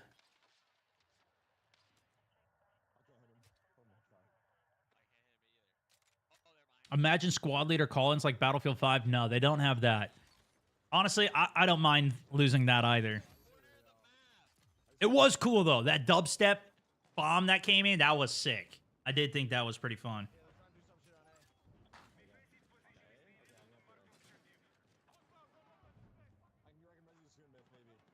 So see, I threw some cover down. This is also part of the support. And you can mount directly onto it. The engineer can also repair that cover, too, by the way. And you saw I mounted on that. You can mount on the wall. Now, I see I'm mounted there. You can also mount on the floor if you have the right attachments. This one I do. I have a vert grip that also has bipod. So if I was prone, I could also... Boom, that's the headshot. I had the headshot damage multiplier on this weapon. 20, also welcome to the squad, brand new member of the Mountaineers. The PCs we were on were 14900K CPUs and 4080 Super graphics cards. I didn't check my FPS when I was playing, but it felt like at least 200, I'd say. At least 180, 200 minimum. Might have been up to 240. I think the cap of this monitor was 240, so we might have been hitting that. Teamwork make a dream work. Legend Killer, welcome to the squad.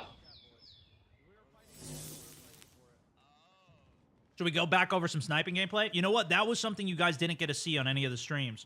I posted a video of sniping gameplay, but I didn't snipe during this.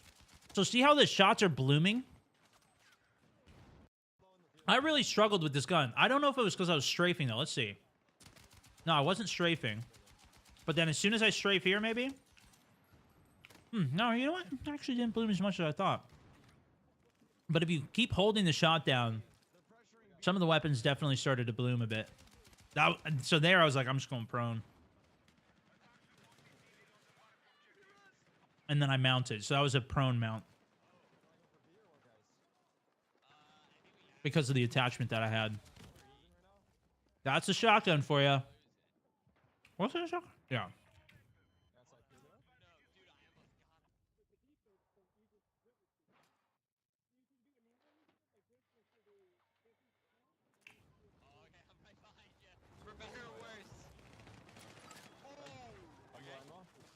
Yeah, apparently the shotgun was unintentionally that strong. They didn't mention it in the community update there, but bloom, isn't it called recoil? So bloom is a little different in that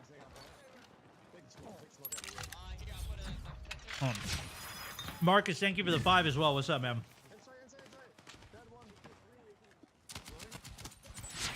I wish they would bring back the vehicle call-in system for 2042, even if it's just for transport vehicles. It was cool. That was cool. You could just call in, like, and then an airdrop vehicle comes in. I don't know if maps are going to be that big to where you need it, though.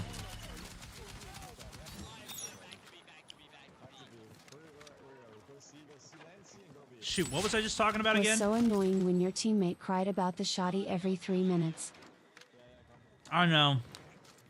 I was thinking maybe I should have done more solo gameplay, but I did try to do some solo gameplay the day before, so that was in the videos, and I'm gonna put a respawn right here. it is what it is. Right, bloom. So the idea of bloom is when you're aimed down sight and you see the dot on the screen, the bullet will go where the dot is. With like normal recoil, the way that a lot of the games work now, like COD, even Battlefield, if you're just shooting at a target stationary, at the beginning of it at least, it seemed like, as the dot goes up, your bullets are still going where the red dot or the iron sights are aimed. Bloom is when it randomly deviates from that dot. So like Fortnite aiming works like this, where it's just like or hip fire works like this, where you're aimed within a box and the bullets will randomly spread within that. It'll still kick up in the same direction, but it'll randomly deviate. And bloom, it'll get bigger, and bloom, it'll expand and randomly deviate. That's what I'm talking about. That's what it felt like a lot of the guns were doing, and I'm not completely sure if it was just the suppression. If you're suppressed, it'll definitely start to bloom like that. So even if you shoot and you miss, or you throw a grenade or explosion, or you shoot like a tank shell and it doesn't hit them, you'll get a suppression bonus.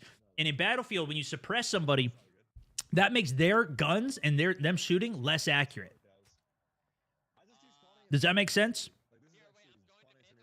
So the longer you shoot with the gun, now maybe there's some exceptions, like the LMGs might actually get more accurate the longer you shoot them. That bloom might actually tighten in right on the dot where you're aiming.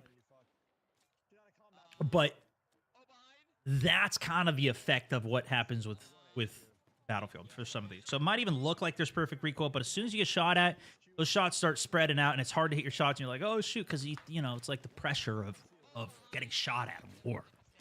Ribbons and medals, are they returning? I think I saw some medals pop up, but now that you mention it, I don't know. I saw a lot of stuff popping up in the bottom left of like double kills and stuff like that, which I assume will be ribbons and such, but I'm not sure. This is the Brooklyn map. Empire State. And look at the vaulting, too. You can just climb stuff. That felt nice.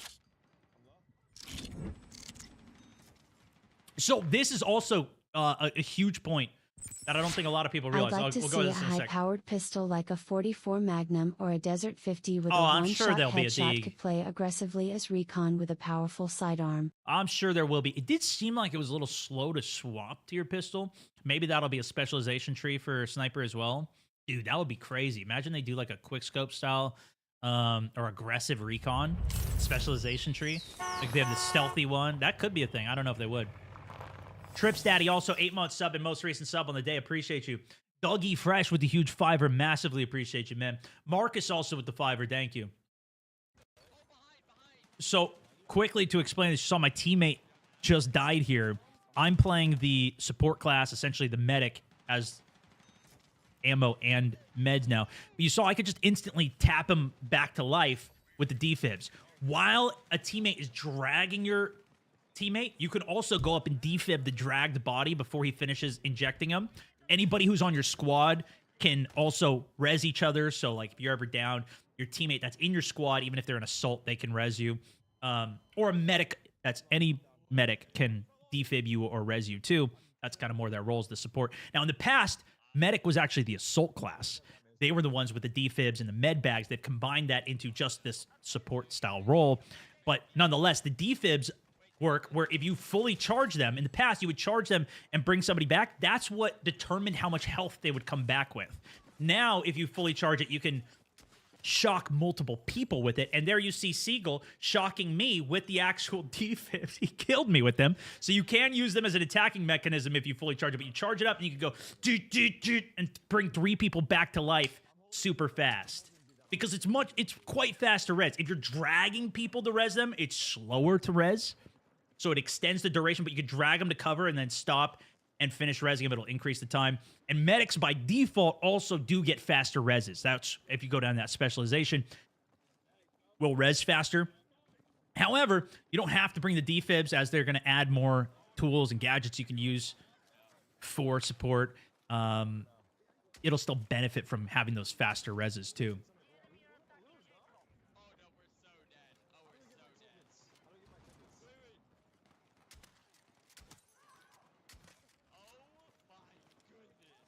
Can you give more information on the all-out warfare mode? Saw other content creators mentioning it. Not sure. You mean just like Conquest? I know there's another mode called I think it started with an L. We didn't get to see it. Maybe that's what you're referring to. What was it called? It's not Levolution.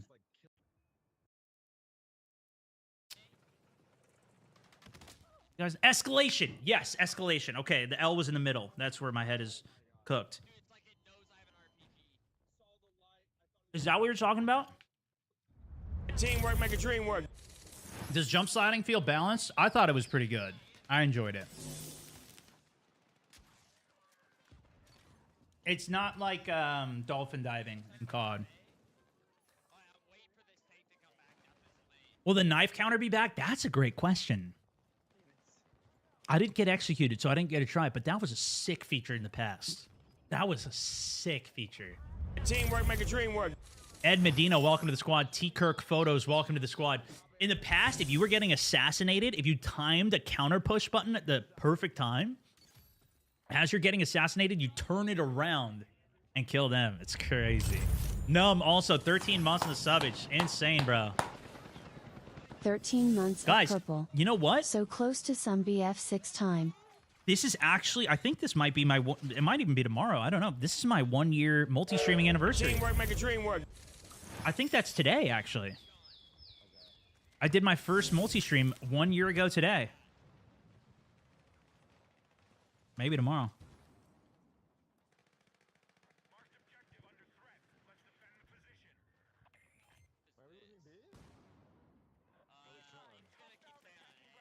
Stream forums are in hell mode due to the secure boot requirement. Yeah, for 2042, to even play that, you have to have secure boot on as well. Twineth, thank you for the subage. I had to go turn mine on. I didn't know what the hell it was. Hopefully, it mitigates some of the hackers, though. No big updates on the BR, no. What's going on, Tommy?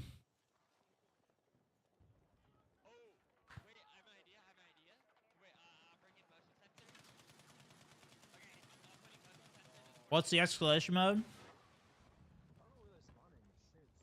So, alright. Sorry, I'm done eating. Let me grab a drink real quick. Take a leak. I'll be right back.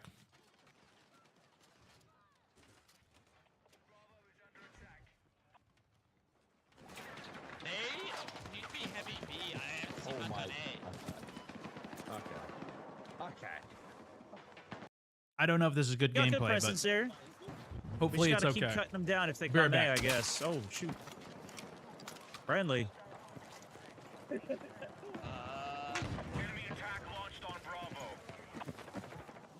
Yeah, they're attacking Bravo. 127 tickets left.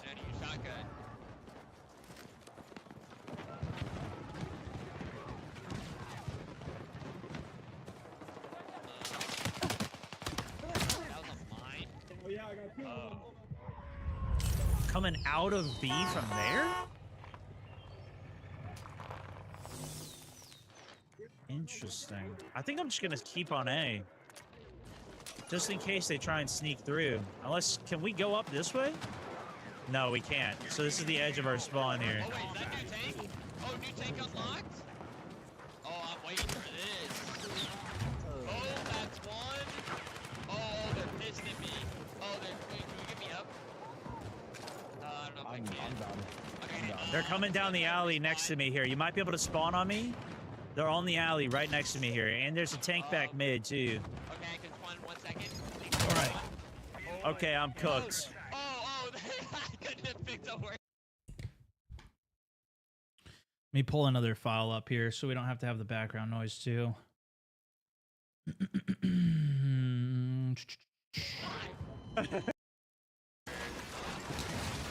This was a pretty good gameplay though. Whatever, I'll keep it rolling. I'll just at least turn my voice off. All right. So what was the escalation gameplay? We didn't get to see it, but essentially that is Conquest. Teamwork make a dream work. But at the end of it, it reduces down to only a couple points. And then as you capture the point, the map narrows to less points. And then as you capture that point, it narrows to less point. So at the very end of this like Conquest-style big map battle, it's an insane clutch showdown at the end. Which, honestly, it sounds pretty awesome to me. We'll see how it actually plays, if it's going to be too much chaos. Is it going to be does it make it so that, like, let's say this team's ahead by 500 Conquest points, 500 tickets. Does that now make it so it doesn't even matter the beginning of the game? Does it only come down to the end of the game? Maybe if there's too big of a difference, the game just ends anyways and it doesn't go to that final showdown. I don't know how it's going to balance out, but I mean, I was talking to some of the lead devs on this and they seem super excited for it. So I'm interested to see how it works. Also, Crimson! Mocking in 6 months as a member of the Mountaineers. Good to have you in the squad! Guaz the Dane, also welcome to the squad. Most recent sub on the day. Appreciate you. How much FPS at 1080? It's a good question. I don't know how the consoles are going to be. I think some of this we're just going to have to wait and see. Maybe some of the labs people can chime in on what to expect for some of the quality. Not sure. I am not sure.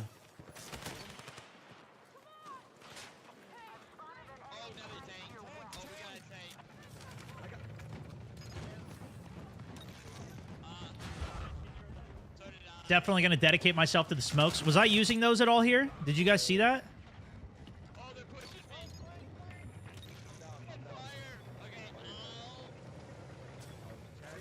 Did you play the alpha? We played escalation in that.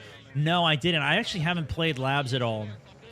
Now that I can disclose that, but I assume I can disclose it as well. I did get into some early play tests for this, which I guess is like labs. It might have been a slightly different version of the build or slightly different stuff that I saw in those play tests, but That's probably all I could say on that.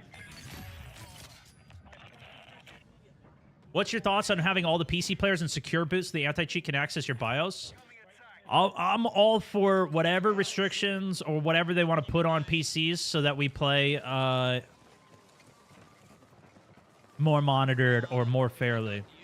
Personally, I'm more of a secure boot kind of guy because I only use this PC for gaming. This is like my game system. I know not everybody has that luxury, and I think there's probably going to be a lot of people mad about that, but you know, I think that's just the state of multiplayer gaming right now, unfortunately. Even having like kernel level anti-cheat and whatever, I don't know. It probably does pose more risks for me than I even realize, but I would rather have more anti-cheat stuff, personally. I hope they do a good job with it. I don't know. The squad calling feature from BFE could be redesigned into class-specific, i.e. assault calling and airstrikes / smoke screen or support rebuilding UBS / putting defenses down. Teamwork, make a dream Recon work. could have UAV / quav. Yeah, that would be interesting. Counter UAV? That would be really interesting, actually. I think there's a lot of directions that they could go with it, though. I'm set for the rest of the year with this and Ark. Yeah. And what's nice, too, is, like, those are very different games. So that's what I'm kind of, like, I don't know if everybody's going to be outraged if when I go back to playing COD and, like, checking out what's going on with Warzone and whatever, too. But I feel like there's going to be kind of, like, enough different games to play now that I can kind of even bounce around between a couple things. But also, like, I'm planning on getting into sim racing. And I think we have a sim race on Friday we're going to compete in. So I don't know. Like we got a bit of a variety of stuff that I'm going to be pumping out here. Although, you know what? I don't know. Maybe not because we're going to be playing the beta too. We'll see how it goes on Thursday and we'll see what I get set up. But apparently there's a Friday streamer like sim racing league that is going on that I kind of want to compete in. Maybe it'll just be one race too. I don't know how long the race is going to be. Maybe we just take a break from the beta, do that and go back. I don't know. Respawn Royales also, thank you for the gifted sub. Little River Boys also with a 10er first time sending. Massive love, brother. Respawn Royals also. Welcome to the squad, brand new member of the Mountaineers. Hitman Lee also with the 2 first times. I don't know what's going on, man. Yeah, we got some good gaming to do. I usually keep myself a little balanced for my own sake of being able to game for as long as I do.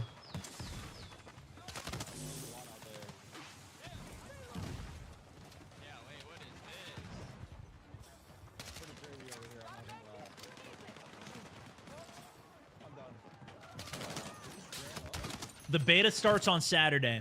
What other questions you guys have? What else did I miss or not discuss enough that you guys want to hear more about?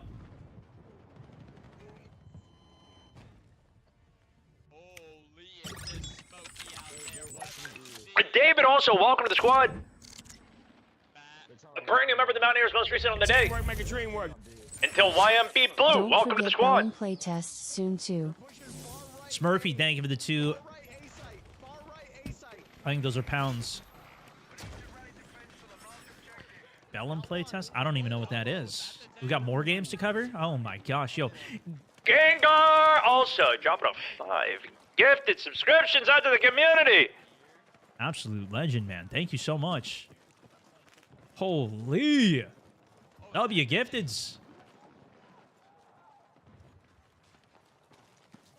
Are there weak points to vehicles? There are. And actually, the mine that you put down, we're going to get to the clips in a second, guys. We're going to go through clips after this. I'm done eating now. I'm just going to see if there's any more questions, and we'll go through the clips. But there is one that has it. If you put, there's a mine. But rather than it being a mine that's just on the ground you drive over now, it's a mine you can put on the side of the road. It launches a projectile up in the sky, at least according to the description. It will launch into the sky and then hit a weak spot on the vehicles. There are weak spots on vehicles, essentially. I think by default it's 2 times damage. But I know in Portal, at least on 2042, there's actually a slider to affect the multiplier of the weak spot damage. So there might even be a world, whether it's the custom games that you do, or I don't know how they're going to do it, but maybe it'll be default, maybe they'll tweak it. But you could theoretically make it so like weak spots do 5 times, 10 times damage in a one-shot if you can successfully hit the weak spot of like a tank. You hit them in the back, If you guys have played some of the previous Battlefields, you know about weak spots on vehicles, especially the armored ones. 32v32, no 64-64. Battlefield 6 plus sim racing. No COD equals sub. COD equals no sub. There you go. Is there commander mode? No. Does the spotting system work in Battlefield 6? It doesn't seem as aggressive as what it was in Battlefield I'm 4. in the minority with these, but David I with the thoroughly 5. enjoyed operations mode in BF1/V and commander mode in 4, which was a nice change of pace. Yeah, it seems like a lot of people actually like that. It wasn't my cup of tea, but seems like some people did like it. But no, I didn't see anything about a commander mode in this. Tanks on B side. Spotting though, I think the way it didn't seem as aggressive. So like in Battlefield 4, when I was flying the jet, I'd be flying and I'd just be smashing the ping button and it would just ping dots. In this, it felt like I really had to be looking at the target to ping them, and it gave a live ping for a couple seconds, showed them up on the map, tac map, everything. So it does pay to ping, but I don't think it's like Battlefield 3. Battlefield 3, I think especially, you just keep spamming ping over and over, and it would just ping like everything on a cone in front of you. I don't think it's that aggressive Golem of is pinging the anymore. FPS tactical shooter by Karmacut Armament. Looks really promising if you like the tactical gameplay. Okay, I'll keep an eye out. Smurf, thank you for the 5-pounder. Flintstone! Also, welcome back. Second month on the subbage. Most recent sub on the day. But I think that's good with me. It makes it so that the recon has a little bit more of a role for spotting as well. So if you get the drone and fly up and spot everybody with that, that becomes a huge asset because you can't just blind ping everything. And then also, when you're aimed down sight as a recon, you'll spot people automatically, at least with the specialization tree that we had here. So it makes it real. That's like adds a lot of intel. Then for the jets who are flying over, if they have the vehicles pinged, it's a huge help. Yeah, if you guys never played Battlefield, definitely ping stuff. Even if you can't kill it, if you ping a tank, that will then let all the engineers and other tanks and everybody else know where it is to then designate it and kill that off quickly. Or use a target designator so anybody can lock onto it is also big. SQ with the 5. Stone opinions on them adding a replay mode. I think it would be good to go back to previous I don't games know. played. I don't think Battlefield's ever had that, right? Something like what PUBG has or Fortnite, So like a excited replay. to see I don't this know. look more like BF3 It would be and cool, BF4. but I loved in BF3 and BF4 blowing up tanks with C4. Can't wait Yeah. to try it out in BF6. yeah, now it's Recon that has that as well. But you do get quite a few, and I think it recharges. I don't even think you need more ammo for it. Enemies can't hear voice chat. Although we did go through the settings earlier, and there is an in-game voice chat Always setting enjoy the content that adds CO. reverb and audio as if you're hearing your party members in-game based on proximity, based on distance, with reverb, based on the positioning and what you're around in the environment. So it does make me think that prox chat could be a thing, or maybe in Portal they might even let you turn it on. I don't know, though. That's speculating based off the setting that we saw earlier. We went through all the settings in the game because you can already download and pre-install 39 gigabytes. You can pre-install the game right now. Dad Dog 64, 3 months of the subbage. Tank Destroy. Welcome in 1 year. Remember the Mountaineers up in here. Crudy, also 13 months on the subbage. Damn, brother. Is it better to get the game via Steam or EA? I think the only downside to getting it from Steam is on Tuesday during the middle of the day. They have maintenance. And so you may not be able to play for 20 minutes, maybe an hour. I don't know how long the maintenance usually goes, but that does happen. So you got to be cautious of that. But Steam usually is a better experience for, like, buying stuff and playing with your friends. So it might be better to get it on Steam. Realistically, I downloaded this test on Steam, so I'm going to try it there. But I might end up getting it through EA. Just because I always have a feeling that it's going to work better if you get it through the actual system itself, or like the game system itself. Same thing with like COD's Warzone. I play that through the Battle.net launcher and stuff. Mile High, thank you for the 2 months sub on the page as well. How long the beta is going to be for? Just the weekend. So this weekend and next weekend you'll be able to play it. There is a commander role in the Battle Royale, though. There has been leaks, information that has come out saying that you can, when you die, control, like, cameras and stuff like that as a spectator. So you're not spectating your team, but you're still... It's kind of more like Rainbow Six Siege, according to the leaks. That might be like a commander mode. I don't know. But that's some of the leaked that I've heard discussed. I don't know if there's any truth to it. I also saw leaks saying that the Battle Royale was going to be based on gas, and it doesn't look like that. It looks like it's fire. So we'll see.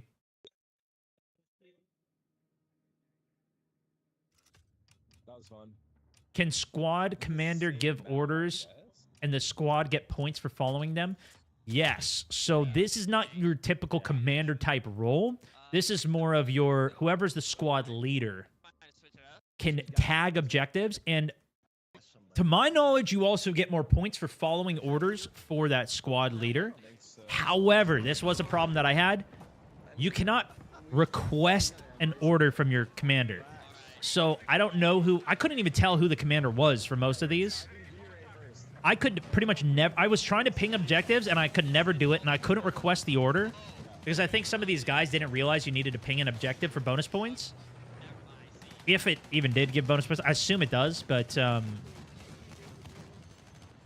just riding passenger in this tank right now, so I can't actually do anything. But I've got the repair tool, I think, on this. No, I don't. I think I'm recon. Oh, yeah, I do.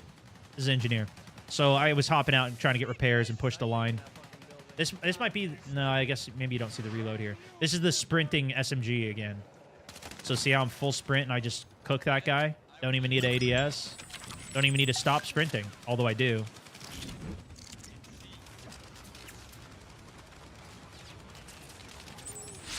There's been a lot of talk about the multiplayer. Thoughts on the campaign? Will you stream it or make a video? Yes, I will do a full campaign playthrough. They've only showed us a brief tease, and actually in the event that they gave us the day before, they didn't show us the footage. But the day after, during the actual main event, they did show like the teaser. Watch this push. Boom. They showed us the teaser for the campaign. So you guys got to see that as well if you watched it. I did not... Ooh! RPG to the face! Double kill. Or double enemy suppression, I think that said.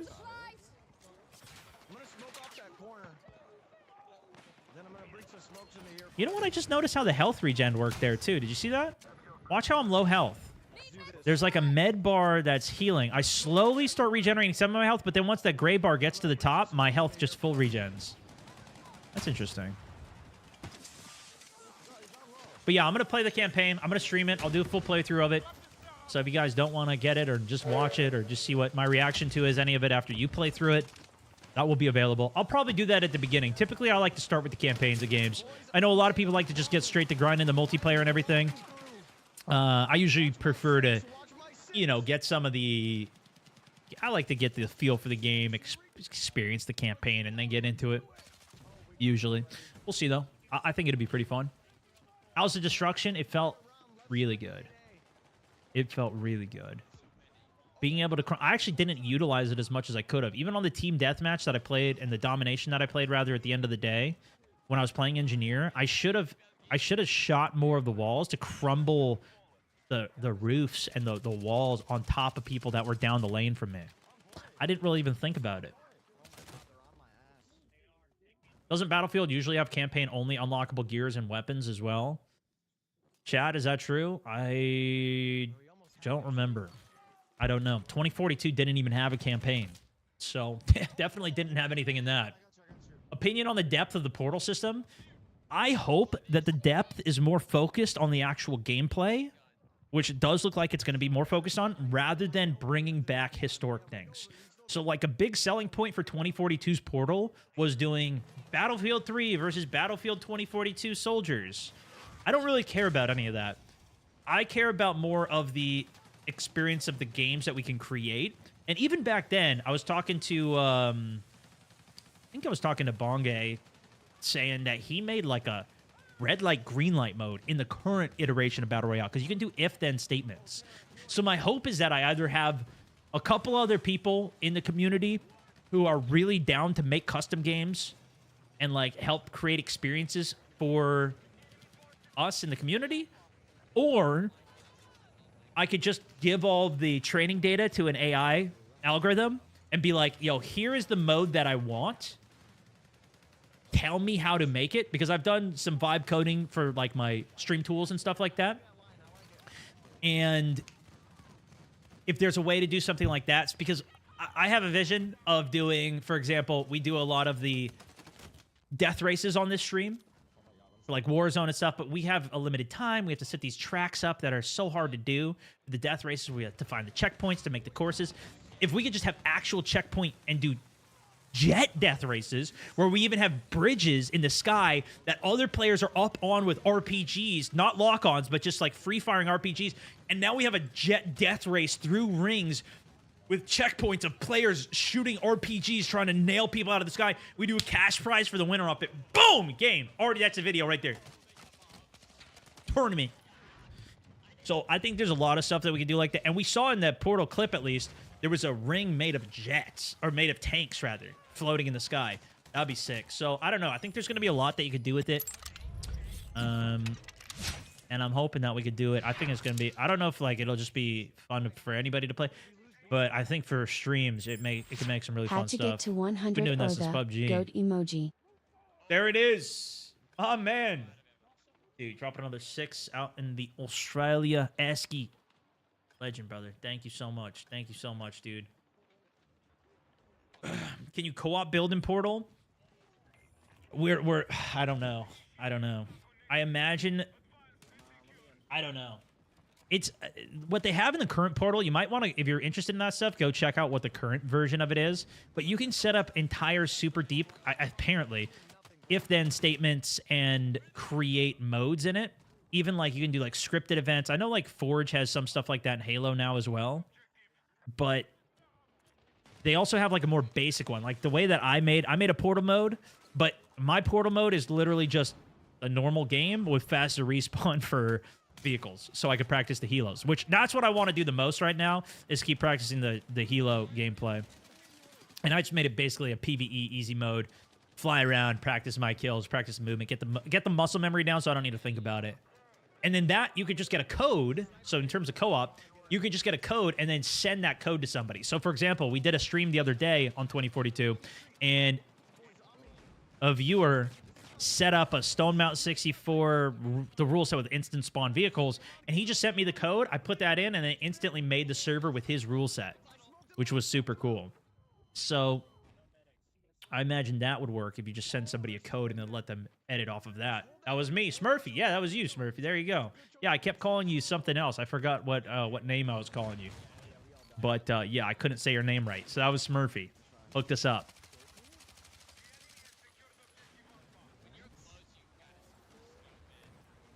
I'm going to deep dive on the Portal stuff Alex said. Excellent. Portal is game-changing. It is. And some people are concerned, like, oh, I don't even want to do that. I just want the normal game, whatever.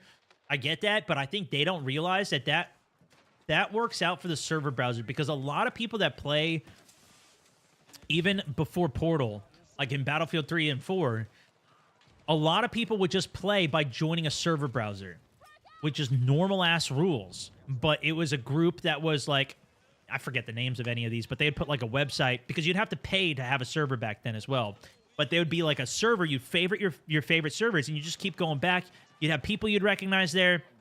You'd have admins that were active on those servers, and they would kick out people that were cheating or abusing things or toxic or whatever. They could control their own server and kick them out and ban them.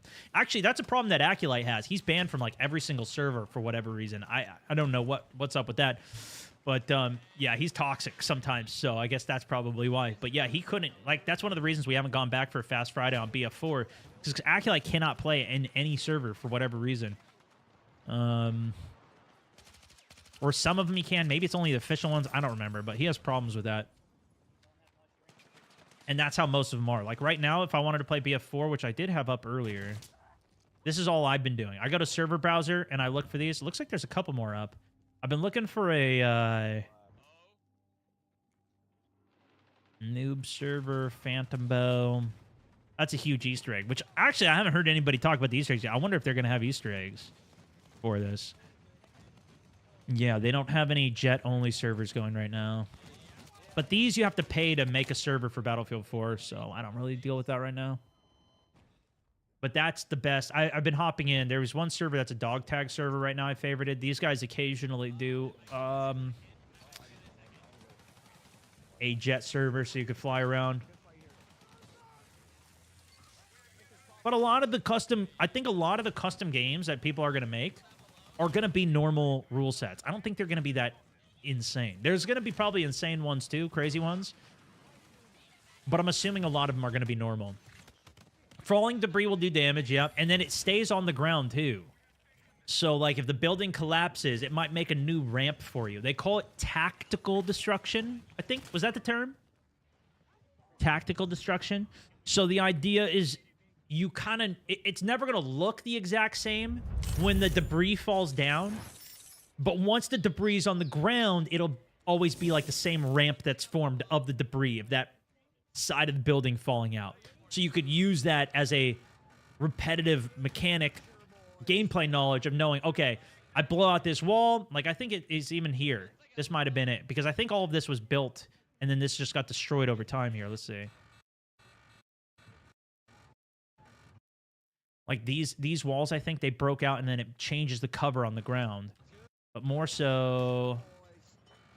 this wall here. I think this was somebody blew this wall out, and now there's this mound of dirt that you can climb up and use it to access the second floor here, which is kind of sick.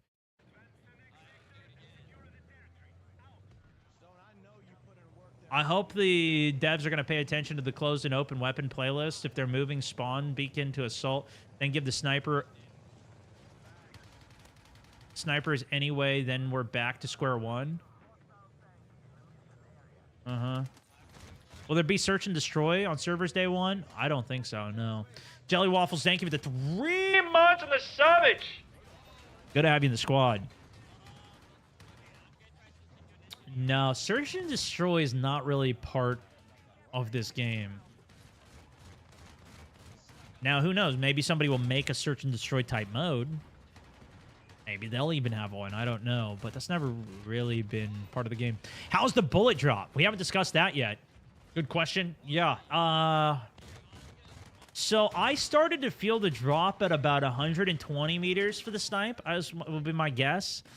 But the thing is, you can zero guns on this game. You know what? Let's pull up the sniping gameplay. We haven't looked at that yet. We'll look at the sniping gameplay, then we'll hop into some of these clips.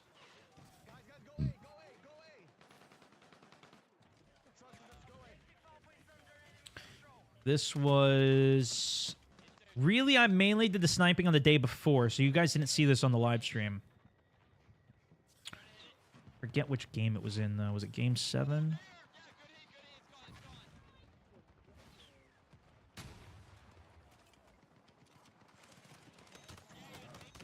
It was on the breakthrough. I know I did a video on it, too, so I could just pull that up, but I'd rather just have all the raw gameplay so you guys can see it all for this.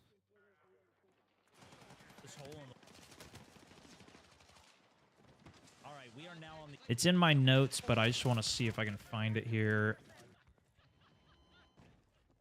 It's not that. Here it is. Okay, so it starts at Game 10. Game 10. Let me open this with this one so we can isolate the audio. Now you won't hear the voices talking in the background, too, so this will be even better. There we go.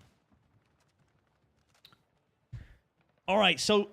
some people were asking about sniping. Let me read.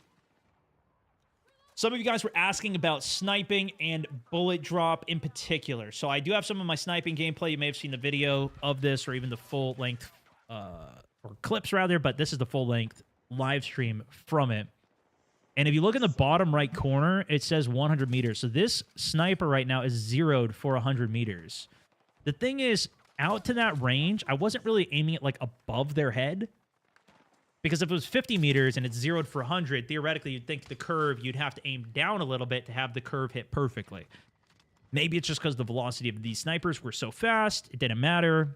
Maybe it's just because sub 100, it doesn't matter as a whole. But these were zeroed for 100. There was only one time in this map, which was the bigger size of the medium maps, how they described it to us. Or at least me in one of the conversations I had with one of the lead developers. That this map's relatively larger. We're playing the breakthrough mode, so we're on the attacking side right now. We have to capture 2 points. If we capture them both, we move to the next sector. And it was towards the end of this, you'll see some longer range sniping, but for the most part, all of these are within 100 meters. So that shot was 106 meters. Any of the headshots, you'll see the range. So at 106 meters, I'm putting it directly on their head. You don't really have to deal with the drop. But if I hit the B key on there, if you can see, I can actually change the 0 to 200 meters. So drop in Battlefield, this is one of the reasons, though, like, even in older Battlefields, if you guys have ever seen, like, I used to do top plays on this game all the time, and you'd see, like, 1,000, 2,000, 3,000 meter snipes back-to-back. You guys remember some of the OG clips that I featured back then, or I've just seen on the internet in general, right? Long-range sniping is a big thing, and you could do the 0. Look at all those glints looking at me, brother. Your third kill in this clip was Jack Frags. Oh, was it? R.I.P. Jack, the man, the legend. The legend. Now, supports in this gameplay, you'll also see have the respawn beacon. That's what I'm putting down here. We just read through in a full community post that they're changing that. Assault is going to get the respawn beacon. They're going to call it a deploy station or whatever. 127 meter shot there. That was pretty much right on his head. Enemy spotted too, so every time I ADS, I'm spotting. But this respawn is going to be switching to assault, and they're only going to have so many respawns available for it. And it's still going to, every time you spawn, you have to change. So that, I put some drop there. Did you see that? We're going to slow this one down. This was probably like 150 meter shot. So I noticed it at about 120 meters, the range changing. Let's see if I can slow this down, though. I am not super familiar with this. Speed. Let's go to slower. Video.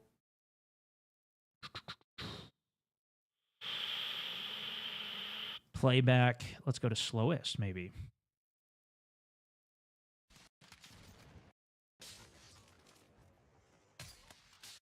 And he even stood up during that shot. Maybe that was the problem.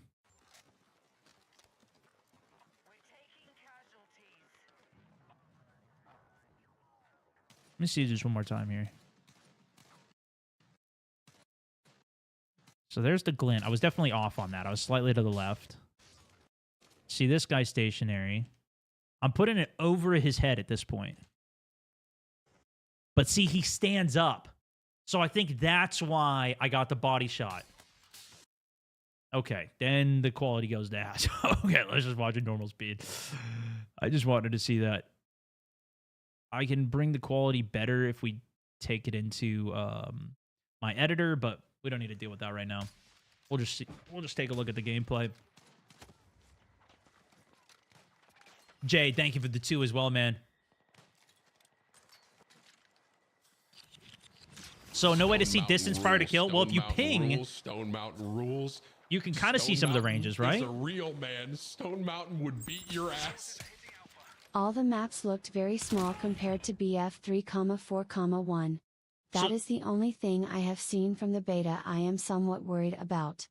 I love feeling like you are literally dropped into a vast battlefield and not a quote-unquote video game map.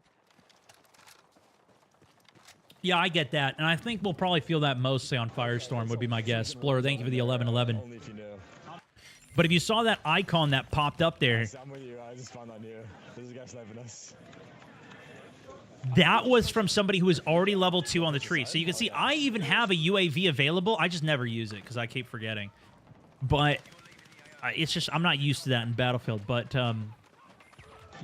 part of that specialization tree is you can get a headshot kill will not allow an enemy to respawn, which I didn't think I was going to care for it as much as I did, but once you're in practice and you hit some headshots, you feel extra good about that.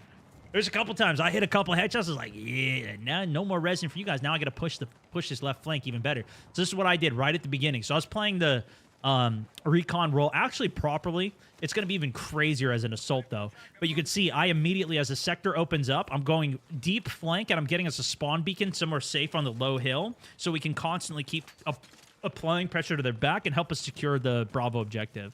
I think this is what helped our push a bit here. Better if the recon just has DMRs. So DMRs are part of the kits that's available for all classes. There was 2 that we got to see. One that shot at a slower rate of fire. There was a 2-shot kill. And there was another that was a faster rate of fire that was more like a M14 style gun that that was a 3-shot kill.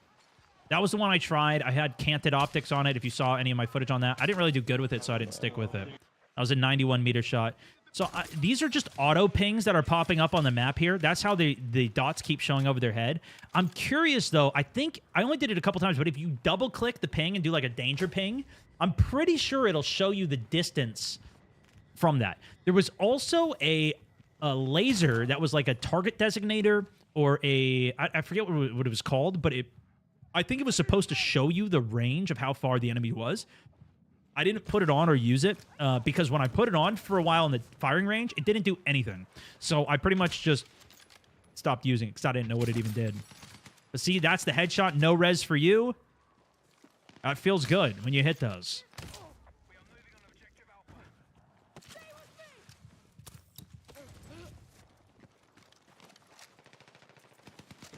Like an SPR, not a DMR for the 3-shot one.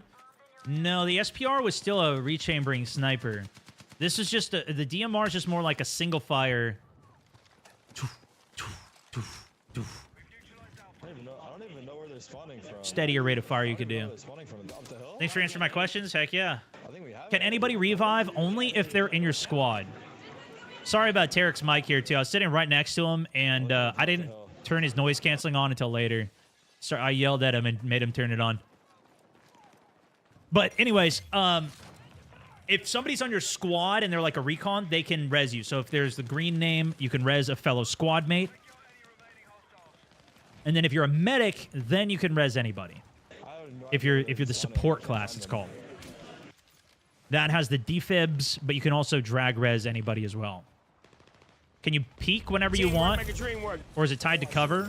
If you find the right piece of cover and you go right up to it, when you ADS, it'll bring you over the top of it to aim. The way that it works in Battlefield is the bullets come out of your barrel, not out of your head. So like in COD, you go up against a wall, you go up against a rock, and you just peek the tip of your eyes over, and the bullets come out of your eyeballs. So you just need to peek your head. We call that head glitching. So if you get the right box, it's the perfect head glitch. You just look with your eyes and you shoot them with your eyeballs. In Battlefield, it comes out of your gun. So if you go up against cover and maybe the tip of your head's sticking out, if you go up against it, you'll go up over it and pull the gun up over it and shoot there. So if you're too close to a wall, like if this is the cover and you got your gun here, and you're too close to the wall and you shoot, if the optic up here is over and you can see through the optic that you can hit the target, and you shoot, but you're too close to the wall, the bullet will go into the wall. Now, the wall will be destroyed. I did test this. Some of the walls, most of the walls, will be destroyed. Even the concrete, like, barriers, that's what I tested on. The whole thing just chipped and broke away, and then I started to shoot through it. But it's still, the first shots are going to go into that. So you do need to get the barrel over. One way you could do that is just take a couple steps back, and then the angle is more advantageous because it can clear it more easily. Yeah, that is a thing. Same thing with sniping as well. Tech Cab, thank you for the sub as well. Crampy, thank you for the subbage.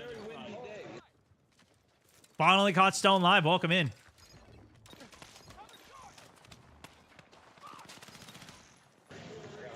We're getting flanked.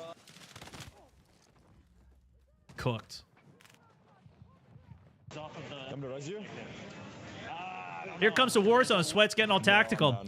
Brother, I learned that back in Battlefield 3 before there was even serious content and content creation. People would do deep dive videos. It was really only the absolute deep divers that knew about these videos, but there was deep divers doing videos on this. That's how I learned about it. I never knew that. But that was one of the things that got me into Battlefield in the first place, was there was an actual ballistic system in the game. You'd have to shoot and deal with drop and deal with lead. You'd have to aim in front of targets. It's like that in this game. Now, ever since Black Ops 4, Call of Duty has adapted, and they do that as well now. So they now have a ballistic system that you have to deal with lead and drop for. However, in Call of Duty system, and I don't know how it works in Battlefields, but in Call of Duty system, based on the bullet velocity, there's a certain meter range where it is actually hit scan, meaning that the bullet will instantaneously hit the target just the way it's coded. It doesn't actually travel. It just, if you're aiming at the right spot, it will hit. Based on bullet velocity, it's usually like 15 to 25 meters for Call of Duty weapons.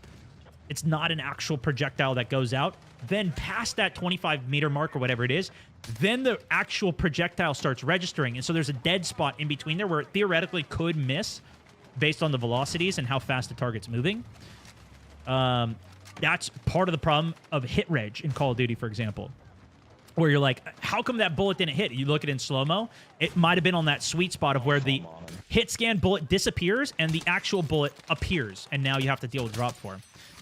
Woo! Two-piece on the burnt peanut. Oh, no! But yeah, that's that is a difference between the games.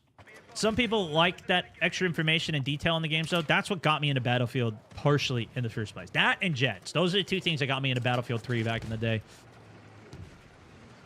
The first videos I ever did on Battlefield were jet tutorials because literally me and my buddies would just sit and we would do turns. Shit. So you'd get one turn on the jet and then we'd switch controllers and then next guy would get to go and we would just practice jets and see who can get a kill.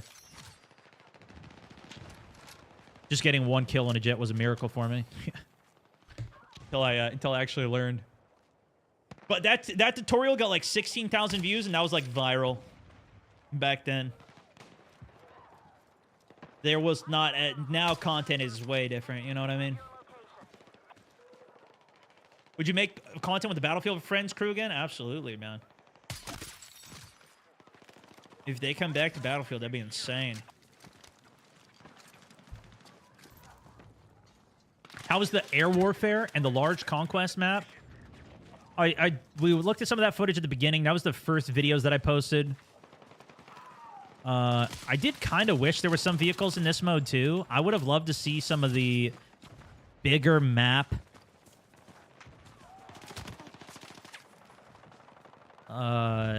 modes with more of them. Even this was kind of, you utilized the bigger map that we had. There's 5 different points on this breakthrough, but there were still no vehicles for it. Seemed like they were really focusing more on the infantry gameplay, which kind of makes sense too, because realistically, if they threw in like an air superiority game, it would literally be an hour of content of every streamer just crashing into walls, especially any of the guys who don't play Battlefield. Like my jet gameplay, some people were mocking it, but it's really hard. It's really hard to fly jets and even helicopters in this game.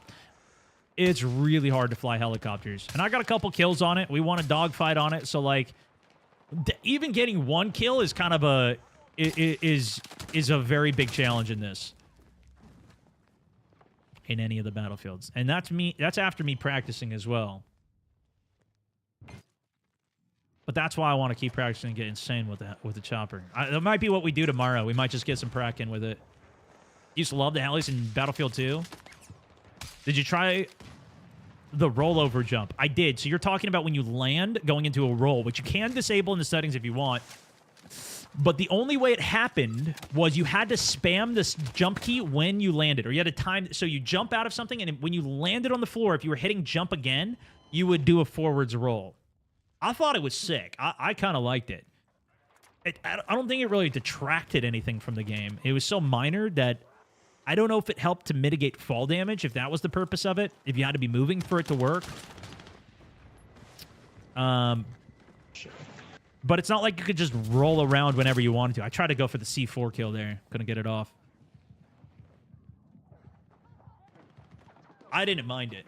The roll's insane in Battlefield 5 as well. Yeah. Honestly, I thought the dragging was, gameplay-wise, one of the coolest differences. You see a body out in the open, you just pull it over to safety, and then you can res it. Was kind of nice. Yeah.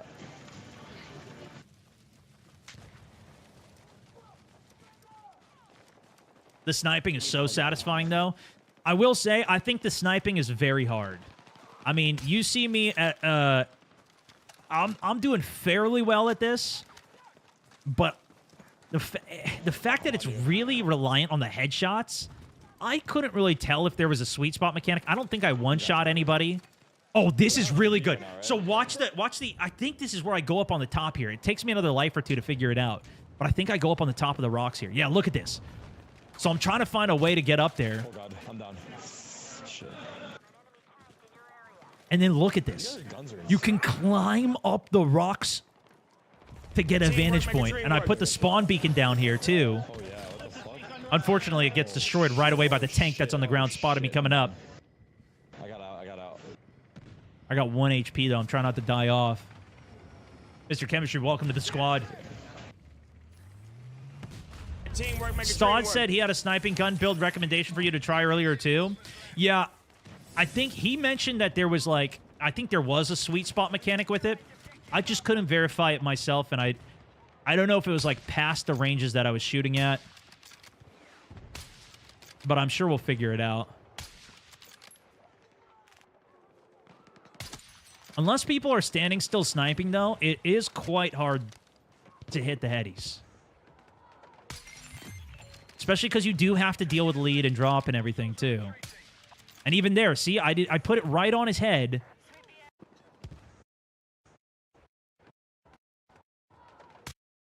That was too much lead, so I was testing out some of the lead there. Teamwork, make a dream work. Granted, this is probably like a 70, 80 meter shot maybe, so maybe I didn't need any lead from this range. Sorry, this quality gets ass. You know what? I put it in front of his head. That's the problem. That was slightly to the left. Oh, that one looked clean, though. But I think that was the drop. I think the drop brought it to hit the rock there. Nonetheless, we pushed the sector. I didn't get as much use out of it. But isn't that sick? You can climb the rocks here. It felt like I could really still traverse where I wanted to go. Oh, what the? Woo! That was an on-the-move heady. See, that was a torso 80 damage. And if you saw my clip on it, the closer you are, the less damage you do to torso. You'll still always one-shot headshot. But if they're close range and you're trying to like quick scope, that doesn't really work. You just get a you do less damage at closer ranges. Sween Dog, also most recent sub. It's good to have you in the squad. Cheap shots. Appreciate the sub as well. This one's kind of tricky. Is the heli hard to play? Oh yeah, very hard. Oh, God. I believe they do have settings for assists. So I will say one of the earlier builds that I got to play on the game did have different controls for the heli and I think the jet too, and I hated it because I already know how to fly normally. So I turned it off, but I think there are assisted settings. Maybe they're working on it. Maybe it's going to be a thing. I don't know. That you can use to hopefully have a more basic experience with flying as well. But at least in this, it was very much the old Battlefield. You have to know how to play. You got to learn how to fly. Teamwork, make a dream work. Medic also. Welcome to the squad. Most recent sub on the day. Yeah, in the settings, there's an option to make helicopters auto hover. That's different. I think it was a different control scheme. But yes, there is a setting, even in the current Battlefield, that you can allow jets to auto hover if you're not putting inputs in to help you not crash it into walls. That can be helpful. I don't necessarily advise doing that. There's even a setting where if you hold a button, it will put you into auto hover with the helicopter. The problem is if you're hovering stationary, you're gonna die. You're gonna get RPG'd out of the sky, so you don't want to do that. That was a far shot. This was my furthest shot, 213 meters. Everyone's still in this mode, yeah? And you can see I'm not zeroed for 200 here. Boom. I put it over his head, hit mark. Put it even higher over his head. There it is. 213 meters, headshot. And just before that, you saw me climbing the mountain to get to this position here, using rock climbing to get up, which is sick. And then obviously you can cut your parachute when you're in. And I noticed it seemed to take you out horizontally further than what it used to in the past. It used to just drop you more vertically. This felt more horizontal to me. Now this sniper's back up here. So now I think I try and zero it for 200. Let's see if I switch. I don't know how many of you guys saw this in the gameplay. So yeah, there. And now I'm zeroed for 200. This was 213 meter shot. And so I put it right on his head to see if it worked, and I didn't even get a hit marker. I think I was left, though, because he was moving. That's the thing. You also got to wait for the delay of the bullet to actually hit him. You got to deal with the lead and drop and predict where they're going, so it's quite difficult to hit. And this guy was quite mobile, and I was aiming slightly under it there, and then, of course, I got headshot, so I didn't really get to test it that much. I really just wanted to see what the drop was like, but that's kind of how you can negate the effects of the drop in a game like this. Haven't seen you since ETA 5 minutes to bedtime, boys. What's up, brother? Yeah, I've been playing a lot of games. I've been playing. It's interesting because my channel's really shifted in the last, you know, decade. I'm not gonna lie. Getting up there, brother. We're getting up there. How was the LA event, though? It was insane. They really, you know, and that's the thing, too. Obviously, I got to experience this all in the context of the most insane, like, incredible food, epic setup, all my friends, like, incredible creators around that I got to meet and hang out with. It was so sick.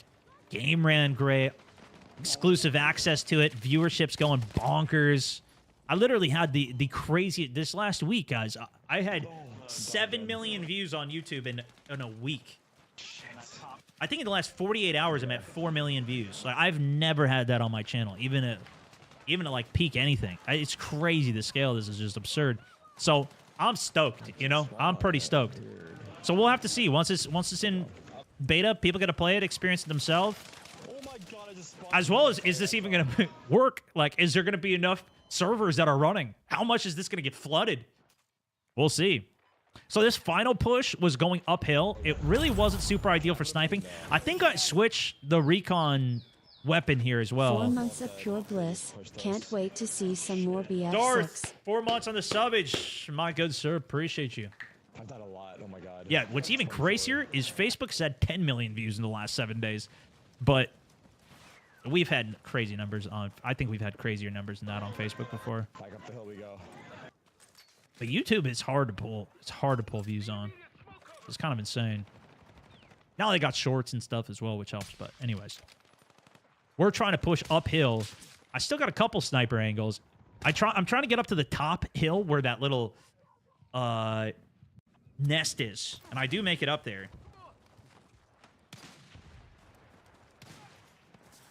Spawn beacons down. CAD was also putting spawn beacons down. That was a nice one. And every time you get that headshot, that little... It's a good sound to it, and that little extra sensation. I'll turn the audio up a bit more here. Of knowing they can't res. That does feel good. It surprised me how much I liked that. Were there any glitches so far? Nothing big that I experienced. No. I'm just waiting for a res The up coolest here. thing, though, which I hope they don't change, is the ragdolls were great. The body's ragdolling everywhere. Like, if you snipe somebody when they were in air, I had one shot. I don't know where it was, but I sniped them, and the body just flew up in the air. It was awesome. I love those. The sniping trails are fine. How much advantage do you want as a sniper? Yeah, some people have said they don't like glint. I've heard that. They don't want trails, but it's just balancing for the game. I think it's best practice to have it, especially like since there's like ghillie suits and everything in this, and there's so much going on. I would rather there be glint, and maybe it's too bright. I don't know, but yeah, I think you need it. I can hear footsteps. You hear that too? I hear the footsteps under me. I know I'm talking right now, so I kind of muddled it, but You have 3 respawn beacons. You could up here. hear it. It's actually insane. that's the motion sensor. I thought no spawn beacon for recon. Correct. They changed it. We just read through all the patch notes for it. This was from the event. I'm down. Fuck. Appreciate your time taking to do the info dump. What up, GGV? Love what I'm hearing. Yeah, buddy. No straight pull on this bad boy? No. I thought that Stade in the chat, by the way, a Battlefield sniper himself. I thought that was a benefit of a perk of a recon. But I guess it's actually the attachment. It's just, I think it's faster rechamber is the benefit of the sniper with this spec How do tree. you know when someone's down near you asking for But a nah, res? I You didn't hear straight pull it. Like the medic call out? I think I'm too used to COD where, I guess you can straight pull in there too, but even in COD, I never straight pull. That being where you could stay ADS and rechamber while you're ADS. I like to take the shot, move a little, and go back in. Now we're at the end game, and trying to push this hill was impossible. Even when we played defense, we ended up holding them off at the same spot. I believe. It's just so hard to push this hill.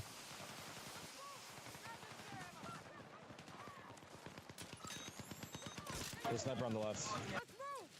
They let us keep any of the gameplay that we got. See, while he's being dragged, boom, resed him. I don't know why I said dual revive there. Did you see that? Oh, it's because I did back-to-back revives. So it was within a close enough window that I got a double res off. Yeah, actually, I switched classes now. I was running the SMG, I think, on the sniper, and then I was just trying to get the dub, so I swapped to support because we already had 2 people that had respawn beacons as well, so we didn't need me doing it, and we're bleeding tickets too quick. I'm down. Oh my god. The defibs charge fast, so I learned you don't need to charge the defibs, you just hit it, and it'll instantly res them. The purpose of charging defibs is to multi-res. So you can hit multiple people. Even here, look, I charged it up. I did charge it there, and it fully resed them. Let's see how it looked earlier. Yeah, I did charge it there, too. Did I charge all of these? These guys aren't even my squad, though. Yeah, I did charge them. But anyways, what I was told is if you go for full charge, that lets you do triple res instead of resing for the amount of health that comes back.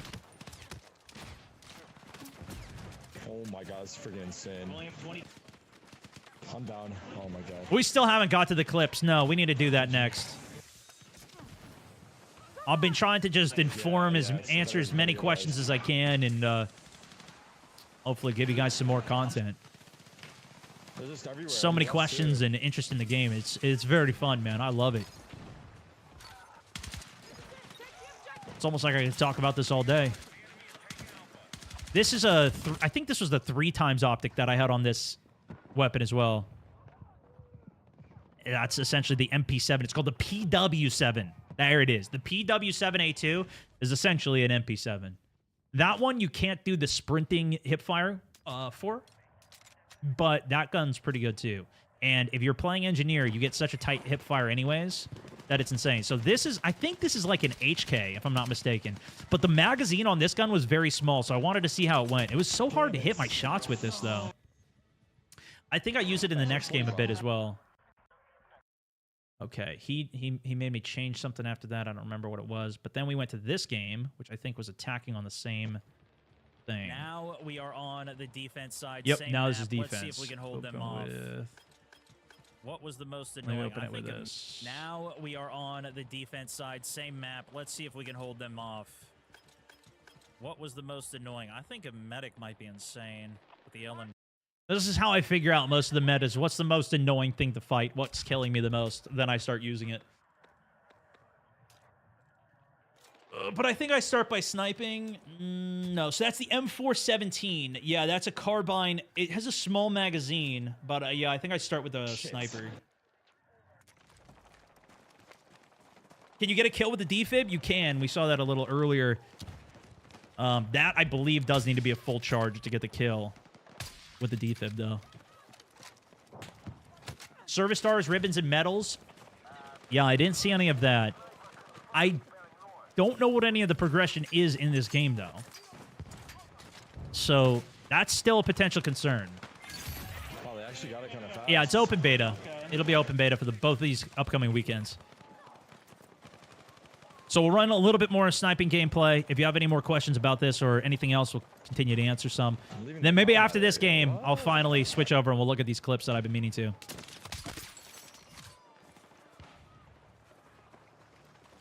There are keys dropping for the 7th and 8th as well.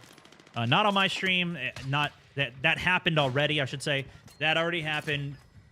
Potentially, they'll do more on the 7th and 8th when those streams are live. They said they're going to give out a bunch of codes. Ooh, look at that heady 100 meters.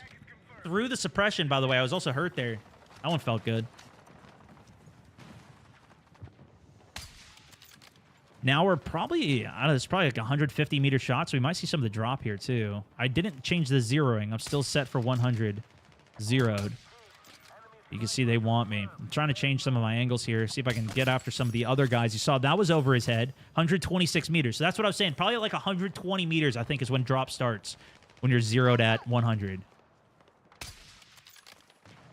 I think it was in that end of the last game was the only time I changed the zeroing to 200 to try to hit that shot. Most of the shots were closer range though. And that's why I am excited to see, like, I want to see a Firestorm in some of the bigger maps. Back in Operation Firestorm, there's actually a couple clips. I might even share some of those again. We can see if we can find them later today. But I posted a lot of clips. There's a guy, Big E, that was sniping back in the day. That was an insane sniper. This dude would hit back-to-back 3,000-meter snipes. I think it was 3,000. It was at least 1,000, because what he would do is he would take the helicopter, go to the edge, because the planes and the helicopters can go out further on the map than what you could normally go. So he'd get in that and he'd park it at the edge of the map of what the helicopter maximum distance is, and then he would snipe from there. And this dude would send me clip after clip, because I used to do a top plays of the week show, world's best clip of the week. People would vote on which was the best. We'd do giveaways and stuff like that. But I used to, I mean, I have 400 episodes or something of that, another couple hundred bonus episodes of that. There was a lot of that. A lot of what I featured in the game was Battlefield back in the day. No scope hit! Pistol swap. You see the pistol swap there? Look at this. Hold on.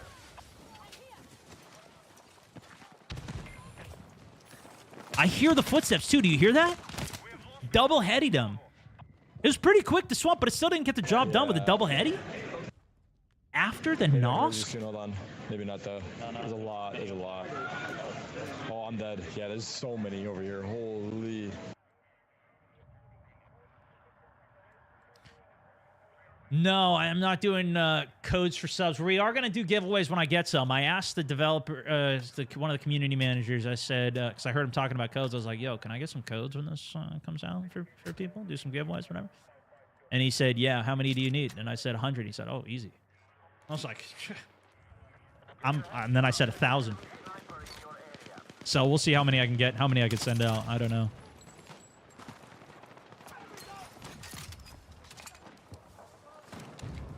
But I imagine there'll be drops and other ways to get into the early access period, which is only for 2 days, and we'll see how it even works. But it'll be open at the weekend anyways. So I'm using the tugs, and I actually have the SMG as the recon here. Now, this would be under the open category for weapons. If I was playing the game like this, I'd have to be in the open mode because the SMG is exclusive to Engineer. I'm playing an SMG on the recon, but I don't get the benefit that the Engineer has of the hip fire. So my hip fire is going to be a little wider. That being said, I also have a laser on this for tighter hip fire too. So it still looks pretty good to me. But see, even there, I probably would have gotten the kill if I was an Engineer using that weapon. Whereas I didn't as the recon. That was something I was testing there. Does it play reliably with footsteps? I didn't play enough to really know about the footstep audio per se, especially the battles that are going on, especially for Conquest when you got jets, tanks, rockets, everything constantly going.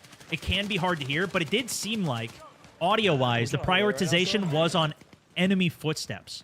I didn't really hear my teammates much, unless I was playing like deathmatch and it was really quiet. I usually heard enemy footsteps. Which there's been a couple updates that COD's done that ruined that, where they made us see, like, you'd hear all the footsteps. It sounded terrible.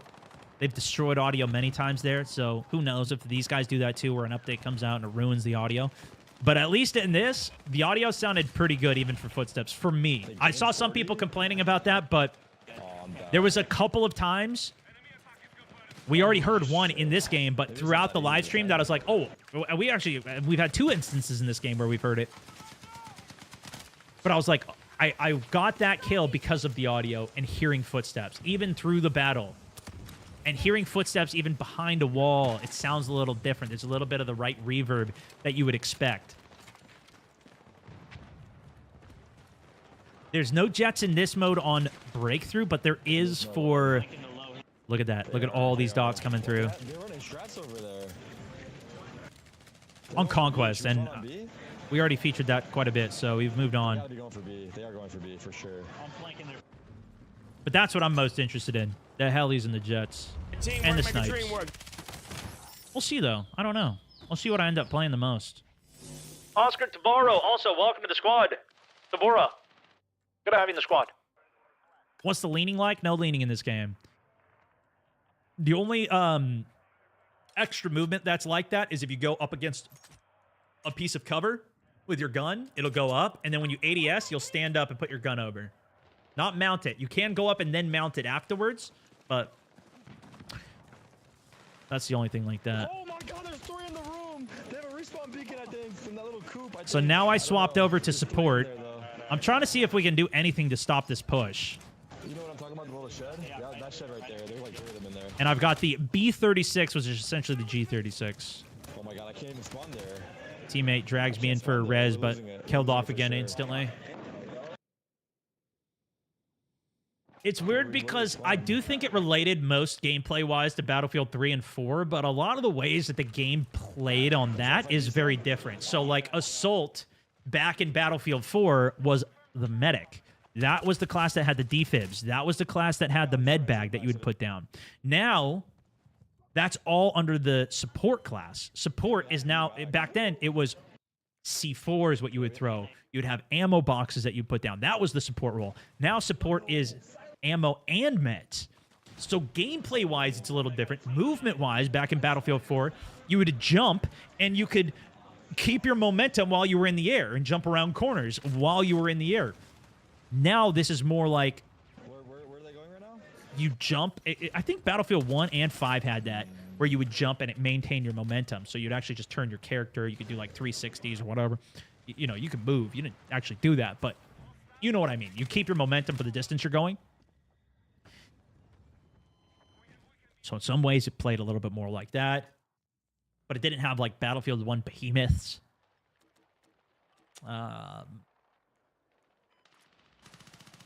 So class-wise, it felt like it played more like Battlefield in that sense. Obviously, having more modern weapons felt like those older Battlefields. Sniping in Battlefield 1 was pretty fun. Battlefield 5 was okay. But still, using those old weapons weren't my favorite. Like the optics on those. I like these optics better. Actually, even the way like the glass works and the lens works is kind of cool. Like the distortion on the peripherals of it.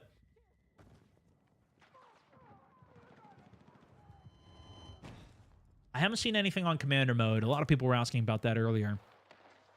Can you lean manually? I suck. No, there's no leaning in Battlefield. They did not add that. That is in Delta Force, but not in Battlefield. And Delta Force in many ways is very similar to, at least the warfare side, is very similar to Battlefield as a whole. But there's no leaning in this game. Oh, no. We good?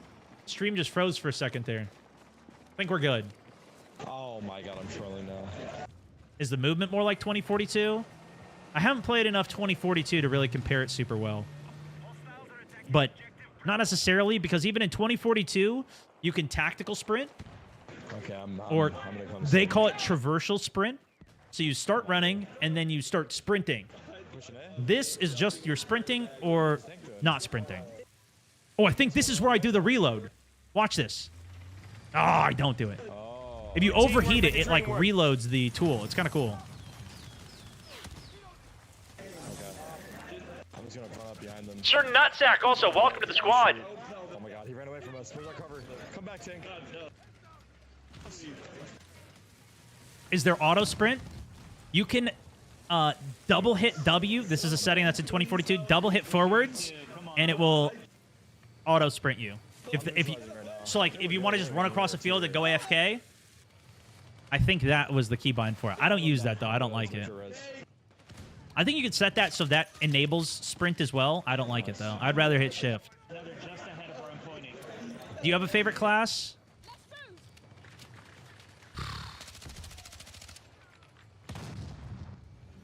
I don't know. I found it very hard to decide between all of them. I'm more of an adaptive player, so whatever the situation called for is what I was looking to swap for. So like when my squad needed respawns when we were playing attack on this map, I swapped over to... Well, I was playing sniper anyway on this map, but I found that to be the most useful, so I was putting beacons down to keep the team going. I was very quick to switch to engineer too. the whole tank just disappeared. Look at how the tool gets red hot too. That's kind of cool. tank on the street. I also played support with a shotgun for a while. That was really fun. Of course, shotgun was just pretty busted for close range. Nope. Can you peek lean on cover, left, right, or over? I know you can peek over. I don't think you can do left, right, peek. You might be able to if you're close to a wall. You can mount on it on the side of a wall, so maybe you can kind of do it in that way. You can, yeah. In our party. Okay. So like how you can go under a cover and then you peek up, you can do the same thing if you go close to a wall and then peek over. Fight A. It's contextual peek. Oh, that's kind of cool. I think that serves the purpose of leaning without actually having to bind 2 buttons for leaning. Stop running it alone. So I'm fine with that. What do you guys think of that? Okay, where are we trying to go here?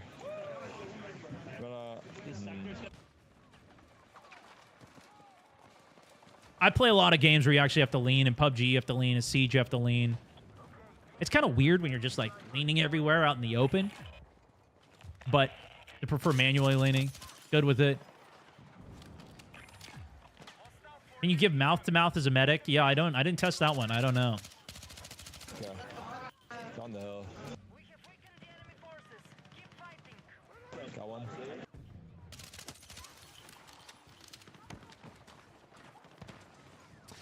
Maybe that'll be a future iteration where they have proper lean peeking. I don't know. That was crazy. I just got that triple kill. Close. One's on us. Shit. We're both down. Yeah, that's what we were looking at this gameplay for the first half of it was the drop, and it seemed like it was like 120 meters when drop starts, but you can zero in this game too, so you can zero for 200 and get a little bit. You can't fine-tune perfect zeroing, so it doesn't zero to the exact mark that you're at. You can zero for every 100 meters. But see, I'm very heavy. I go anti-vehicle. I'm trying to take the tanks out because I realized that's why we're losing this game. It was really just me. I tried to get Tarek to switch over as well to start helping me with the anti-tank, but they have 2 tanks at this point. I don't understand how. I don't know if they got ours or if they used the one from the previous breakthrough sector. They kept it alive to have 2 tanks. But we had to deal with the tanks, and I just don't think anybody on my team was trying to break them with me. I don't know.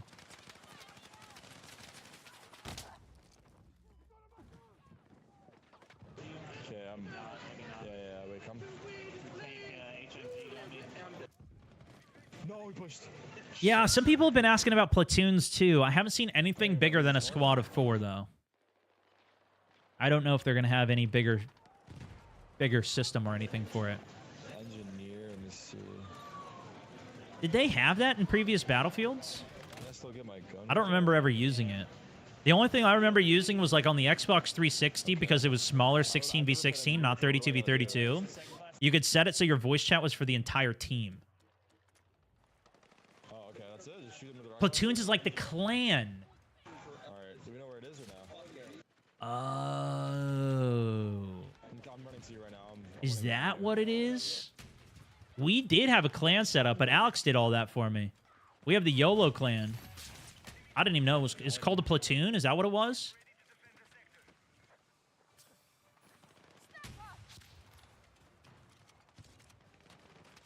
Oh yeah, I went. Shh, they're pushing you. On the left, he's behind Yeah, the we already left. lost this sector, so we have to get out. No, we got pushed away. Yeah, and you know what was crazy too? In Battlefield 4, you could set your own, you can make your own emblem. Like you could back in, what was it, Black Ops 1, maybe Black Ops 2? You can create your own emblem. So we made a YOLO emblem. It was pretty sick. Or my logo, my channel logo. It's pretty sick. Yeah, I don't know if I'm the best. BF1, we had him as well. Really? We had it in Battlefield 1 as well. They phased that out. At some point, though. I don't think it's in 2042. Dude, it's just shooting us. Yeah, Alex did that. I didn't realize it was even called platoons. I thought people were talking about some type of group voice chat commander system or something. I didn't really use... I'm dead. That's good to clarify, though. For me to peek, I can't do this. No, I haven't seen anything about that yet. Okay, and that also answers the questions on how smoke's deployed. That was a pretty quick smoke deploy, right? I just tossed one there. I think they actually take this last sector from us as well. Because they still have the tanks down there. They just keep pummeling us. Holy shit. We didn't have any tanks when we were on attack here. I think. Yeah, I think you might be better suited for that. I didn't realize this at the time, too. But here, when I swapped to engineer, watch this. What I could have done was had the RPG and the anti-air launcher at the same time. I didn't realize. I didn't put 2 and 2 together for that. Yeah, I did do that at think the you end might for be the better double suited noob for tubes. that. So, either way, I didn't really need it because it was mostly the tanks that were the threat. But you can see I'm trying to do everything to take these tanks out. Not good. I just could not do it, man.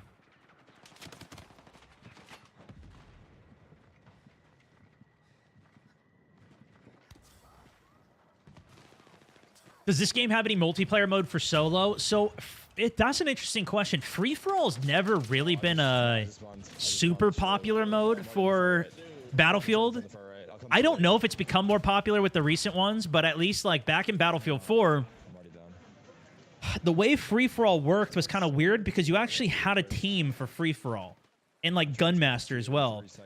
So it was really 2 teams against each other, but you weren't with the rest of your team if you're playing Gunmaster. You were on your own game within your team.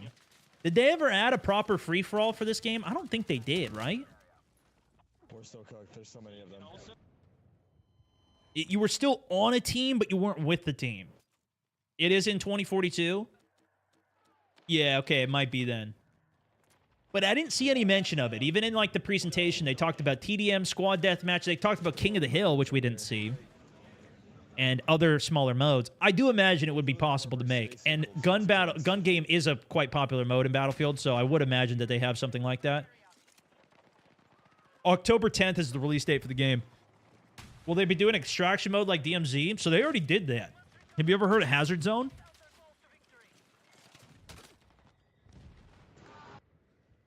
Yeah, I'm trying to take this tank out with everything that I got, boys. Oh, and look. If I ping the ground, it does show the meter range. So I could use this for sniping, where I ping the ground, check the range of the ping, and then I can determine how far the shot is. That is good to know as well. We lost. Wow. They had too many devs over there, I'm gonna say it. We did pretty good, though. Tarek was slaying as well, especially like halfway through this game. This dude has so many kills, man. The first day, me and him were playing together. The second day, we had more people towards the end. Okay, domination. Okay, I say we take a look at some of the clips now.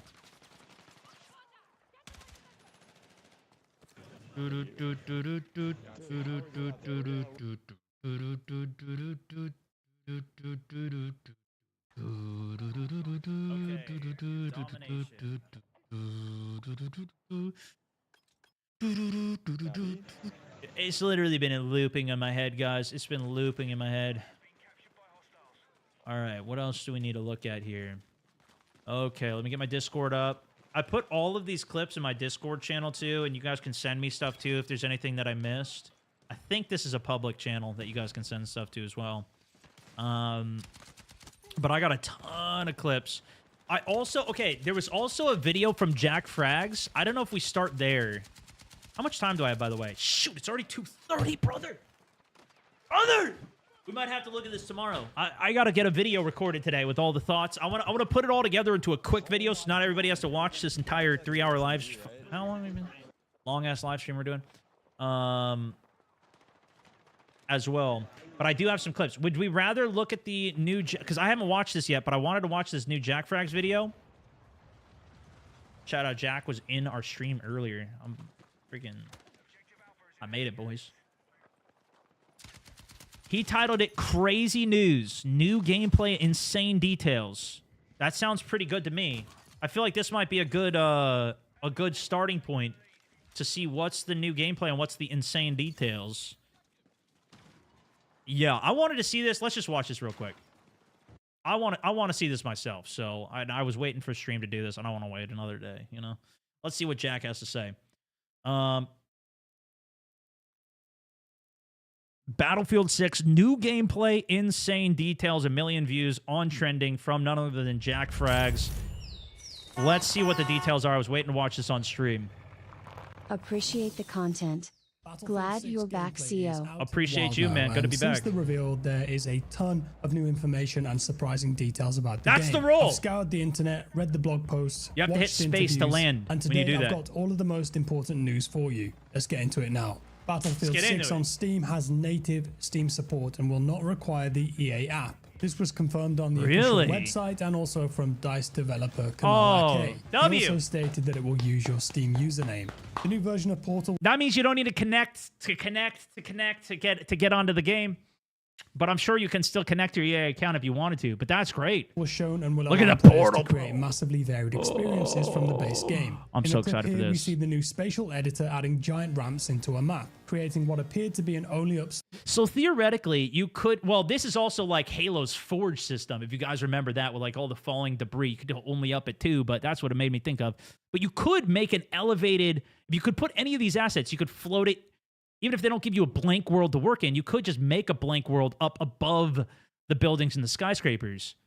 But this looks like a pretty damn fully customizable experience here.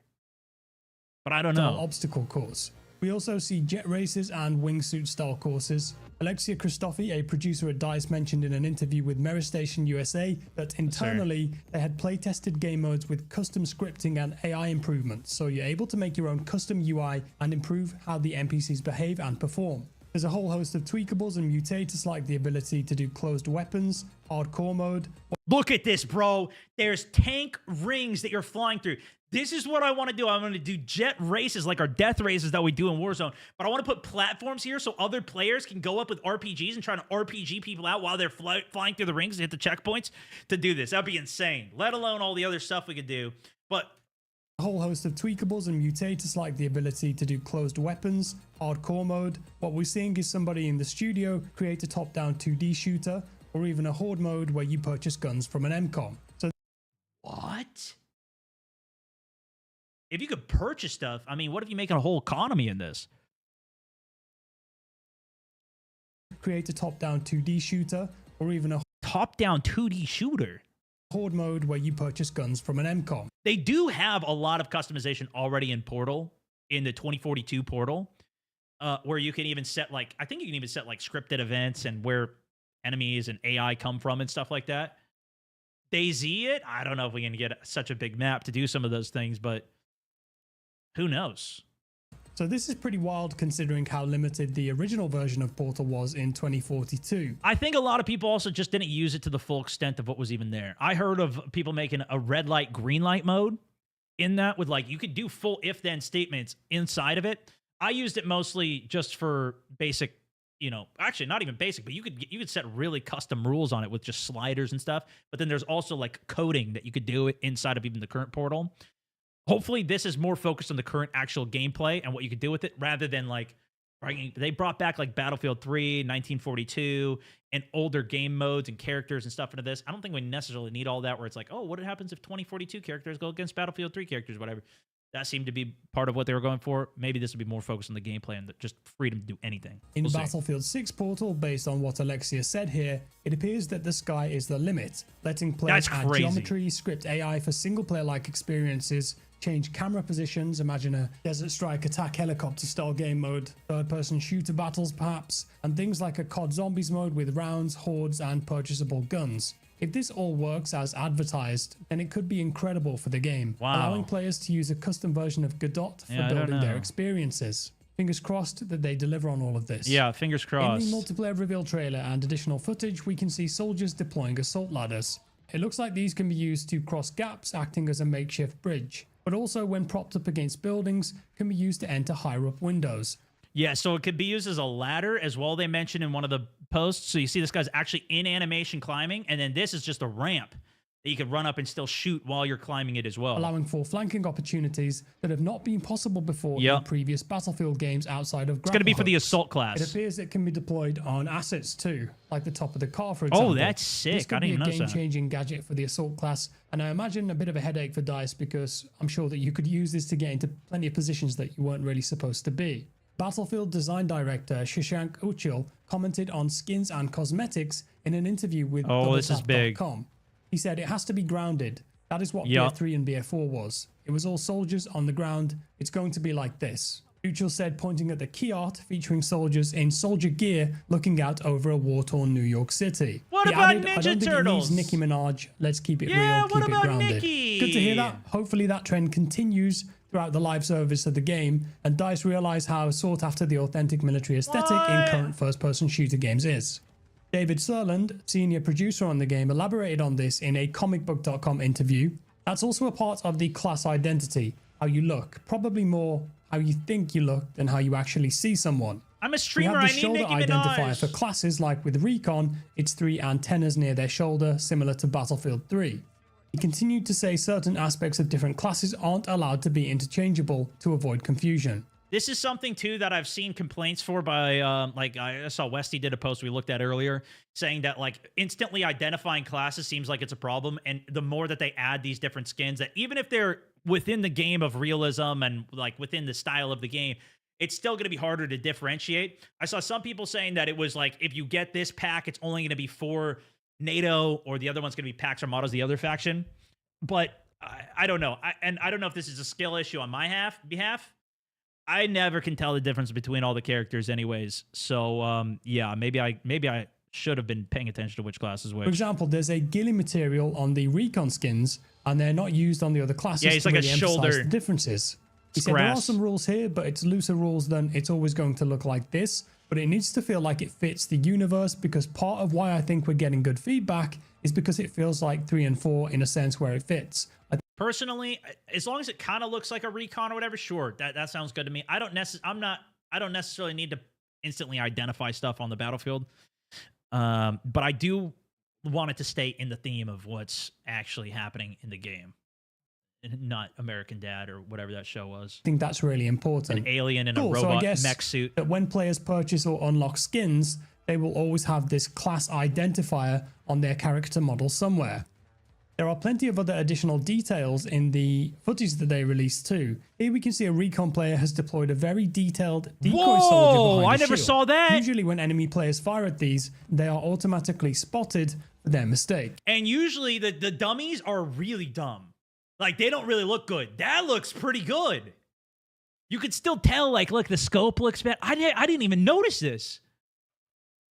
That's kind of sick. We see a Recon drone flying here, confirming their existence in the game. Oh, and there's C4 on it. I didn't notice that either. But more importantly, a player has added 3 C4 What? Here we explosives to go. it, working Now- with their teammate to fly over to the bridge before detonating to devastating effect. Also, the C4 detonator displays the phrase bye-bye once the explosives have been detonated.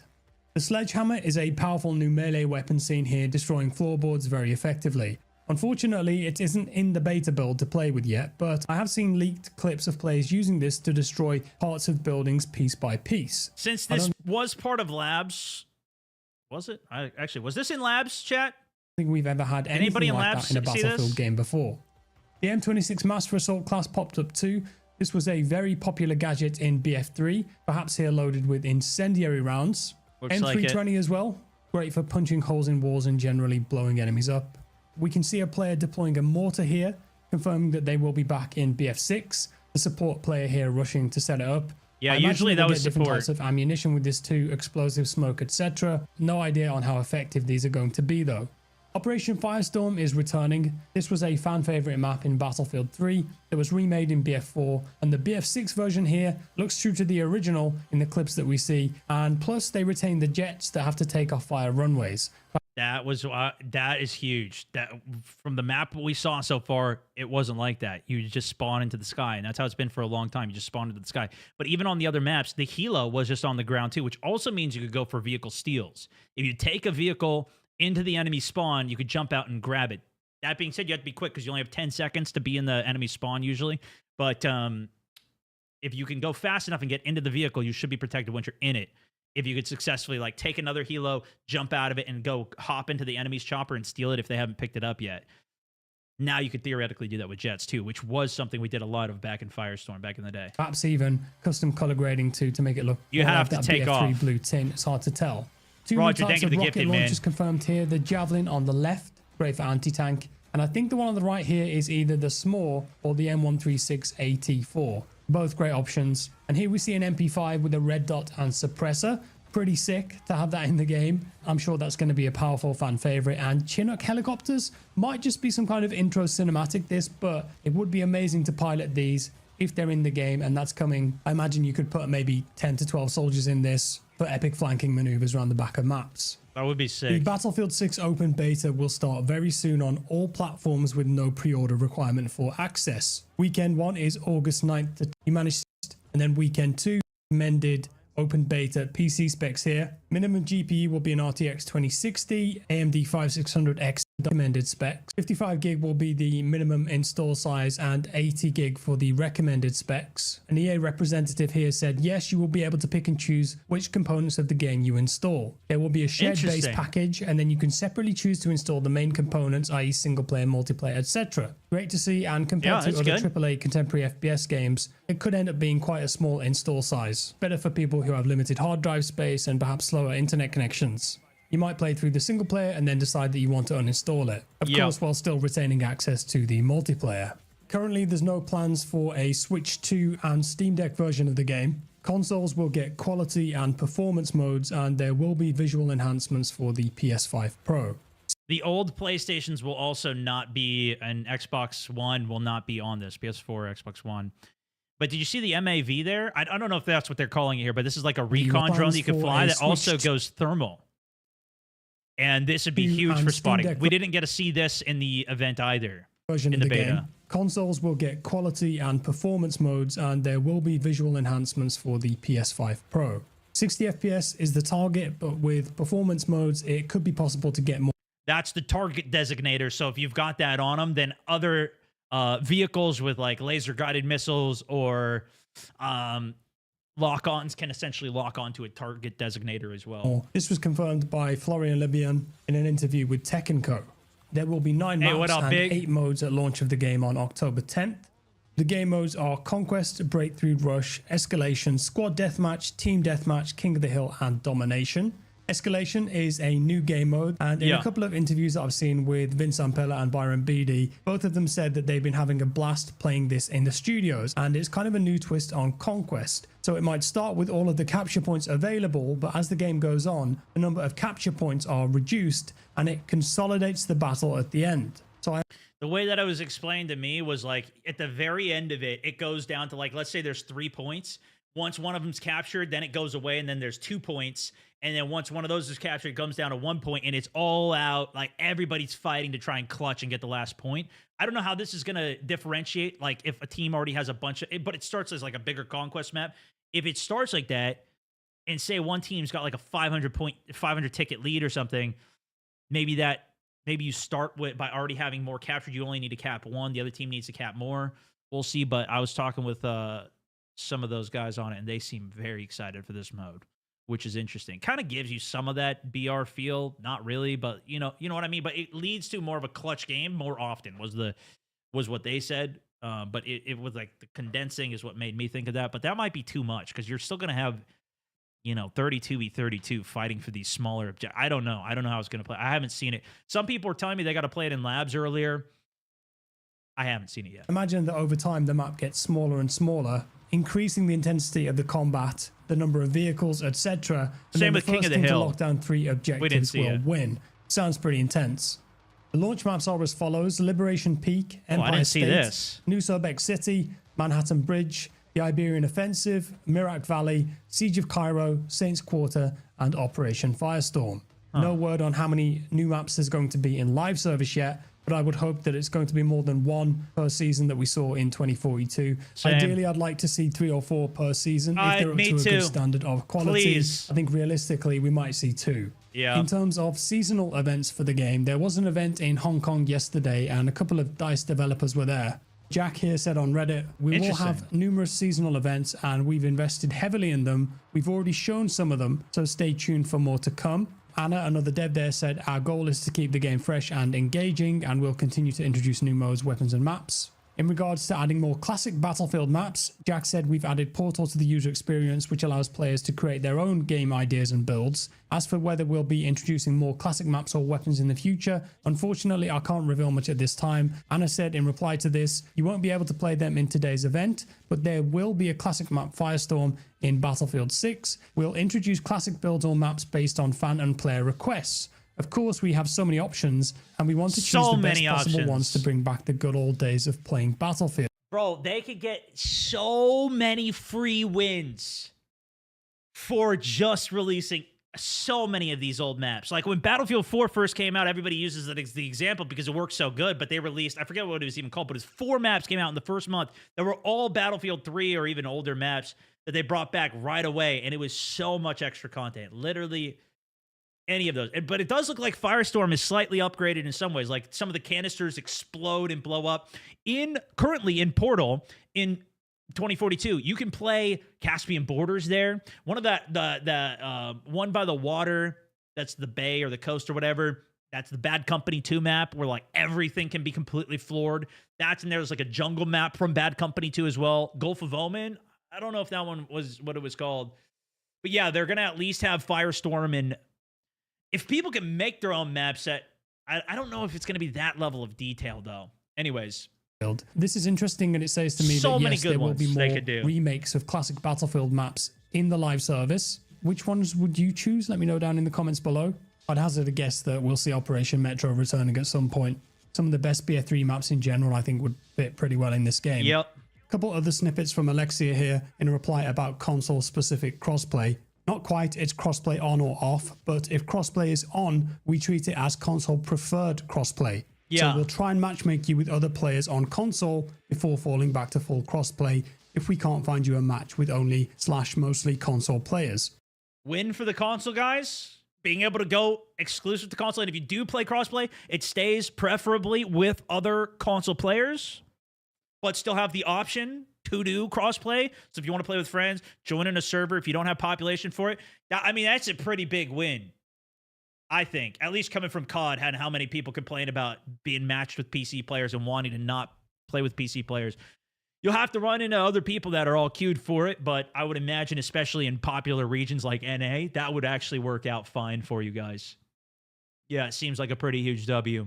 So this is great for those console players who want to Manhattan, avoid thank you. PC. Appreciate the sub, but it man. doesn't sound like a 100% guarantee of console only, and I think that it would be nice to give console players that console only option. Didn't they say that? It would give you the option? They did tell us the day before the event. I don't know if they told you guys this at the actual reveal event, but they did talk about crossplay, and it was Alexia that mentioned it. She said you can turn it on or off, and if it was on, I preferred it. In a reply about weapons here, the reveal event and open beta will have a reduced set of weapons. Less than we'll have at launch. We'll have 40 plus at launch. Damn, 40 at launch? Okay, that's pretty good. I'm assuming as well that we're not going to have all the attachments for the weapons that are in the game. I don't know. But I'm assuming that there's going to be more attachments coming for some of the weapons. We'll see. We'll see. Yo, Jarno with the raid, brother. The sim racing legend himself. Almost 1,000 viewers coming in. Appreciate you, dude. Raided me the other day as well. Are you excited for Battlefield, man? I know he was gassing up some of my old videos on the last raid that he did. Welcome in. Welcome in over on the Twitcherverse.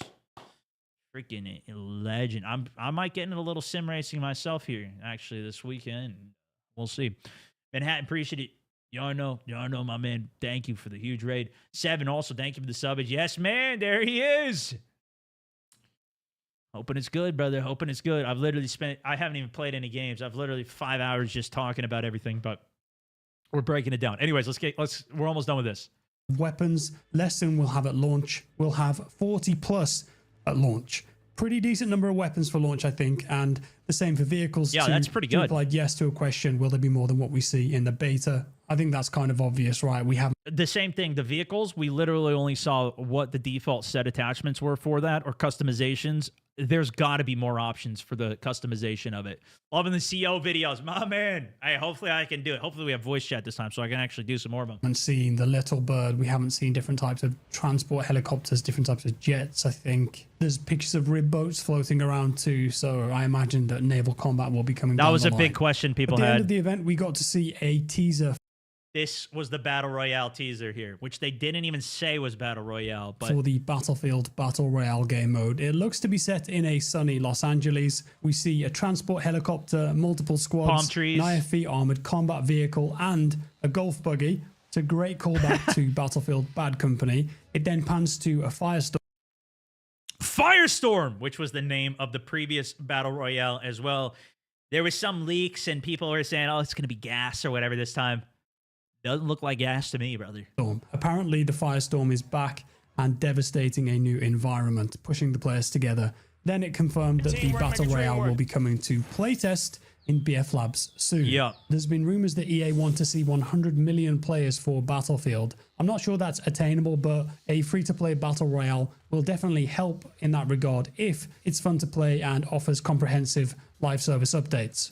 I think the biggest advantage that Battlefield still has with a Battle Royale that we haven't seen yet is the destruction. And the destruction that's in this, at least in the multiplayer from what we've seen so far, is pretty insane. If they could nail a destruction environment, I think that could be something that tempts players to come over. Do we get 100 million? Does this take over? I don't know. The closest destruction that I think we've seen in a Battle Royale really is like Fortnite no build. And the vibe between a Fortnite game, what Call of Duty's turning into, and Battlefield is quite different. So I feel like there's an opportunity for that. Now, a lot of people are like, no, but I'm done with Battle Royales, whatever. And I think a lot of the people that are already diehard Battlefield guys just want a good Battlefield game because we haven't even gotten a Battlefield game for so long that I don't know how interested it is, but that would absolutely bring some players over. And I think there's hope for the destruction. That's like the biggest selling point for me of a Battle Royale that I haven't had so far. Or if there was like 1,000-player Battle Royale, which obviously was teased by another game once that just completely flopped and was never existent. That could be interesting too, where we increase the scale to an even crazier amount. But nonetheless, I imagine if they release this too, it will be separate from the multiplayer, but perhaps featuring cross progression as Call of Duty operate with the main multiplayer game and COD Warzone. Finally, a little detail that I noticed when playing the game. The RPGs seem to have a minimum explosive distance. Whoa! Oh, I never saw that. As you can see here in a couple of these clips, if I'm too close to the surface that I want to destroy, the rocket does not explode and instead bounces off with no explosive effect. Here I hit the geometry in front of me and it appears that the rocket has physics too. So I'm thinking there might be scenarios where... So look, he's aimed up above it, but I was talking about this earlier, bullets, in this case RPGs, it comes out of the actual barrel of the gun. It's not like COD where it comes out of your eyeballs. So if you're too close to cover, it will hit that and not go over what you're actually trying to shoot.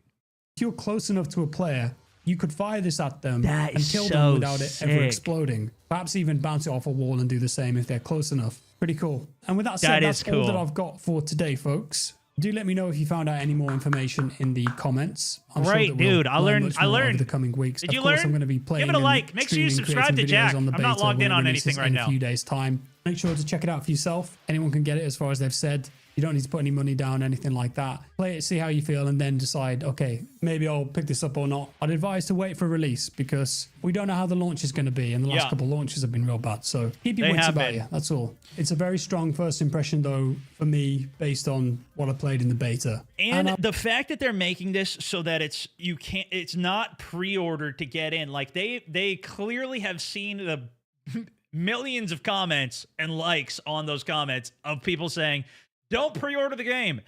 No pre-order required. No pre-order. I don't even think you can pre-order it to get into the beta, into the early access window for it. I think that's just for the labs testers who tested the game. Some people were saying, no, you could if you did like the EA Pro plan. If you have that, apparently you can get into it. I don't know all the details or if that's true or not, but at least what they said and what they marketed for it is 2 free open weekends to play. I think it's a really good move. And the fact that they're showing us this much content In previous betas, when they've done this, it's literally only been one map that we're allowed to see in it. Like when 2042 came out, it was one map that we were allowed to see. It was the map Orbital, where the spaceship went up into space, whatever. Which is interesting to see. But again, we'll have to still see what happens at launch, too. I wanted to say a big thank you to you guys for tuning in. The video that I released from the capture event has done amazing. I'm very grateful for I didn't get to watch that one yet. Checking it out, leaving comments and watching that. I tried to fit in as much stuff as I could. And then, of course, the stream that we did shortly after the video. This one said we had new gameplay, so concurrent people watching, which just crazy. Let's go, Jack! Supporters. I couldn't go to events like that if you guys weren't here supporting me. So thank you once again. It means a lot to me. Subscribe if you're new here. Drop me a like if you enjoyed the video. Dislike if you didn't, and I'll see you next time. Bye-bye. I'm sure everybody watching knows Jack's videos here, but we'll just, I'll put the link in the description as well, just in case you guys don't. Legend. Great video. We learned a couple new things there. That was good. That was really good. Okay. What's next here? I'll put the link here as well.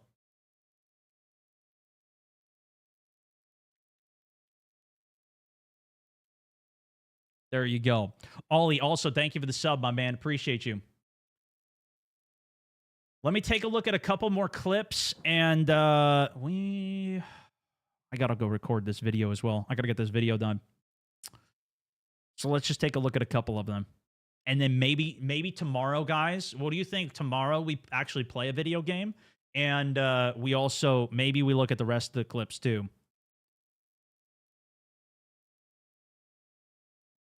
I have a channel if you do want to, if there's anything else that I missed that we haven't seen as well, that would be good. At the point of this going out, though, Byron Beatty interview, the audio quality sounds garbage. Embargoes are finally lifted. This could be a good watch. We might save this for a different day since we already watched Jack's video. I'm assuming he would have put any of the learned information from there into his video. We already talked on Westy's tweet a bit as well. Okay, I'm going to leave this for another day then. Maybe we'll leave that.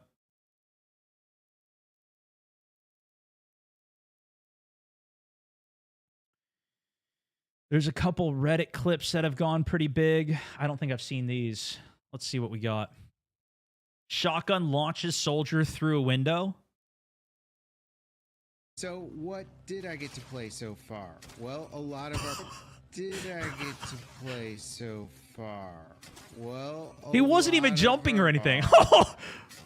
Well, a lot. I hit a couple shots where somebody was kind of jumping, and then the ragdoll. I hope they keep these ragdolls as is. It was great. That's good.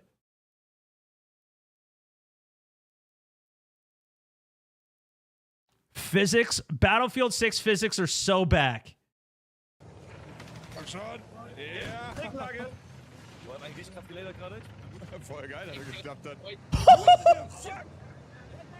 Okay, yeah, I didn't see any of these bugs.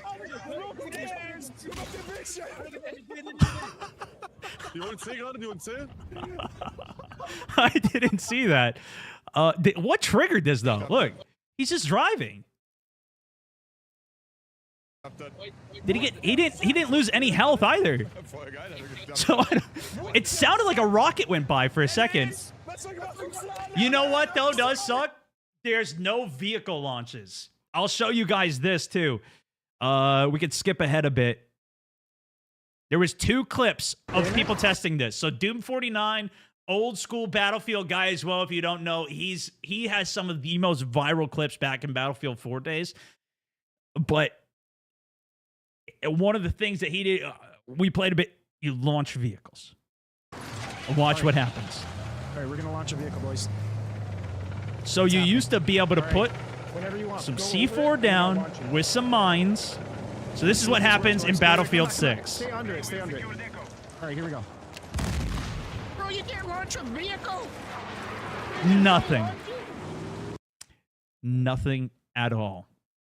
This has been one of the things that, and I gave him this feedback that I wanted to see this in the game as well. Maybe you guys disagree with me, as well on that. Maybe that's too unrealistic, too whatever. But one of the things that I loved about Battlefield was just an open sandbox of craziness that you could do.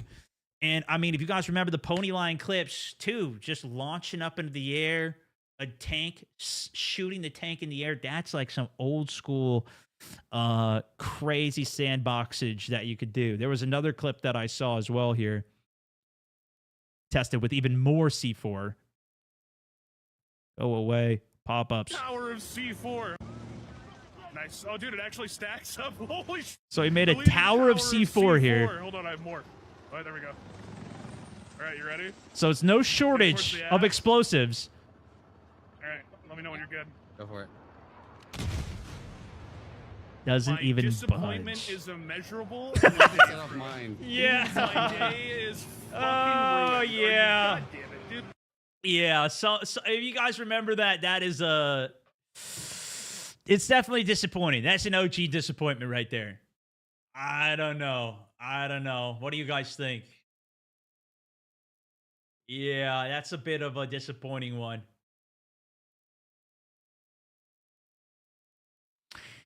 That being said, I don't think it's game breaking, but it's a disappointment. I think is the best way I could put it. You can still put C4 on the Jeep and send it into other vehicles. That is a thing. It should at least push the Jeep a little. So I remember playing with Pony at the launch event for Battlefield 1, and he was like, that was the first thing that he tested. The first time we got access to the game, he went straight over and did that exact test. And it kind of just, it bumped a little bit, but just stayed on the ground. It was clear that the vehicles were heavy. This didn't even budge. So that's not a thing. Yeah, you would launch through the sky and somebody would be riding with a C4 and then shoot the C4 out. Now, maybe there's some other mechanic we don't know about that could trigger this such event. Because if we go back just to a video a moment ago, vehicles can't go airborne here. They can go airborne, brother. Maybe we just gotta learn. Maybe we just need to learn the new tech. I don't know. I don't know. But yeah, that looks interesting.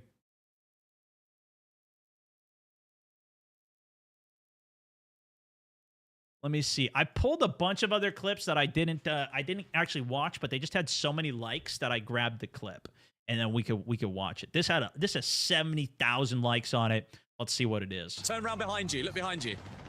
Whoa, Wow. the bridge. Yeah, that is so good. I will bet my hat for that. They're capping A.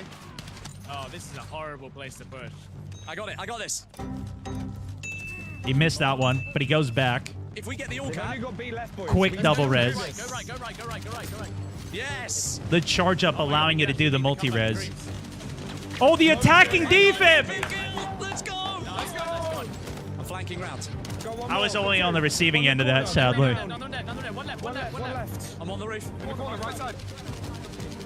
There's 50 tickets in it. They're clutching the game right now. They were How down. do we get up? Zip line here. Go up the stairs. On you. Right side. Looks like you can shoot while zipping as well. Wait. We're going to do it. Right, I'm pushing C. 10 tickets to them. We're gonna do it. There's no way. There's actually no way. Come on, go. 4, 3. Yes, let's go. 2 more. Let's go. Dude, this squad play has got me a little hyped. Battlefield, baby. I didn't get we got a couple of the squad moments like that, but they even set up like the full Discord comms and everything so they could properly talk, and they set it up nicely. That's got me a bit excited right there. Okay, excellent. That's Westy, Stott, and the boys there. They had a good setup for their live stream. I don't know how many of you guys got to tune in on their stuff. Ooh, yeah, okay. So I didn't see very many people using sniping in this, but MZ, I don't know if that's how I say her name. I saw the beginning of this clip and I was like, yo, because I did a little bit of sniping myself and I'm very excited for the snipers. I didn't know if we had any range sniping, but once you get the spec tree, once you get hot, triple kill, quad kill. The head taps make it so it's unresable as well. I didn't notice all these pop-ups as well. Headhunter.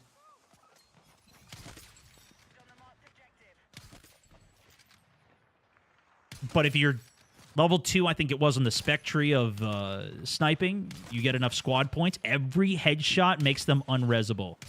That looked like a one-shot torso shot, too. Which is a question. Is this going to be the sweet spot mechanic for snipers? Where if you're... Was that a collat? If they're far enough away, you do more damage. The closer you are with the sniper, the less damage you do to the body. But oh, that last one was on Scump, too. Oh, no. That looks good. I didn't see any other torso shot one taps. That might have been a collat right there with a torso hit. I don't know if they're hurt when they take that torso hit. But in the past, if you hit a... If they're... So the way in Battlefield works is if they're closer range and you hit a body, it does less damage. If they're further away, it does more damage. And there's a range where it will one-shot if you can hit it in that range to a torso shot. I didn't get any one-shot torso shots, so I'm not even sure if it's in it. I heard some people say that it was, but I don't. We might have to wait to see how that actually feels. But that's how it was in Battlefield 1. And depending on which sniper you used, was the range was different. So one sniper was from 100 to 120 meters with one-shot chest. Another one was 120 to 150. Another one was 180 to 200. And that's what would do the headies for you. It's the other way around. It's not quick scoping. It's the opposite of quick scoping. If you quick scope somebody point blank range, it does 64 damage chest. But if you hit them further away, it does 80 damage chest. That was all I was able to test at the firing range. I like it. It means different bullets have different bullet velocities with peak impact ballistics. We also don't know if there's going to be more attachments for the game that then change the way that different snipers work. So it might even be based on the ammunition that you use. Those could cost more points for it. We'll have to wait and see.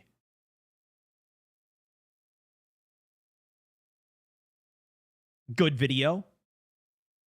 What else do we got? Battlefield 6, first look at tank gameplay. God bless our troops. God bless America. And gentlemen. I did okay with the tank, but these are the two different tanks rolling over each other right now. That's the Abrams, I believe, with the giant cannon, and this one's got a faster fire rate, smaller cannon that you get back at spawn. Oh, it's another tank. Oh, I said that's the anti-air. Beautiful. Beautiful.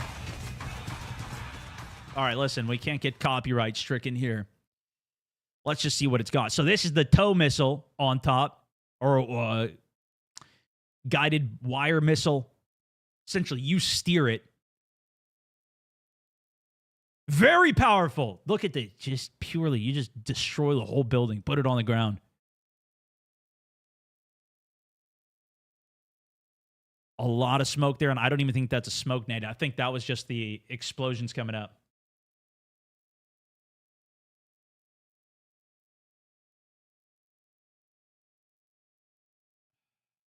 What do we got? Some defib action? 40,000 likes on this one.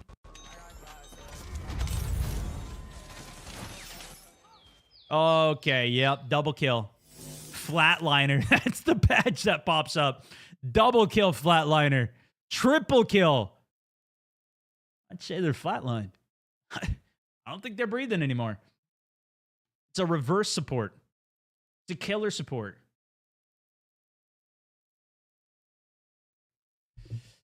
No way this happened to Peanut. Anyone in this entire game, including the enemy team. I am completely aware of the trials and tribulations of this match. There's no need to worry. He got 360. Bro, what are these guys using? Is it snipers?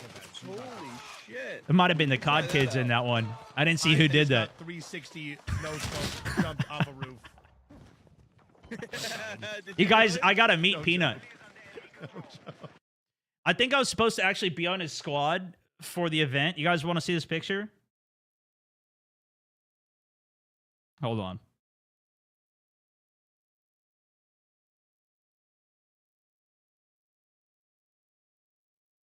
Guys, I gotta meet him.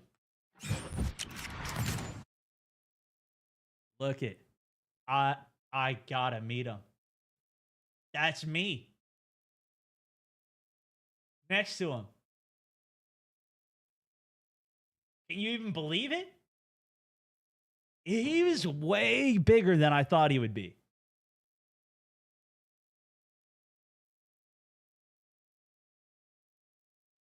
I don't know how he plays so good, honestly.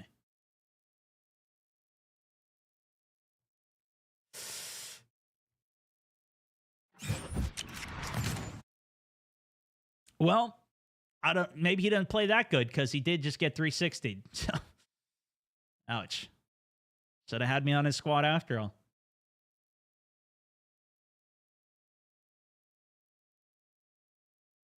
All right, we got Scump. Here we go. We're talking about legit great players. Why is the quality so bad, bro? Twitter. That's Twitter for you.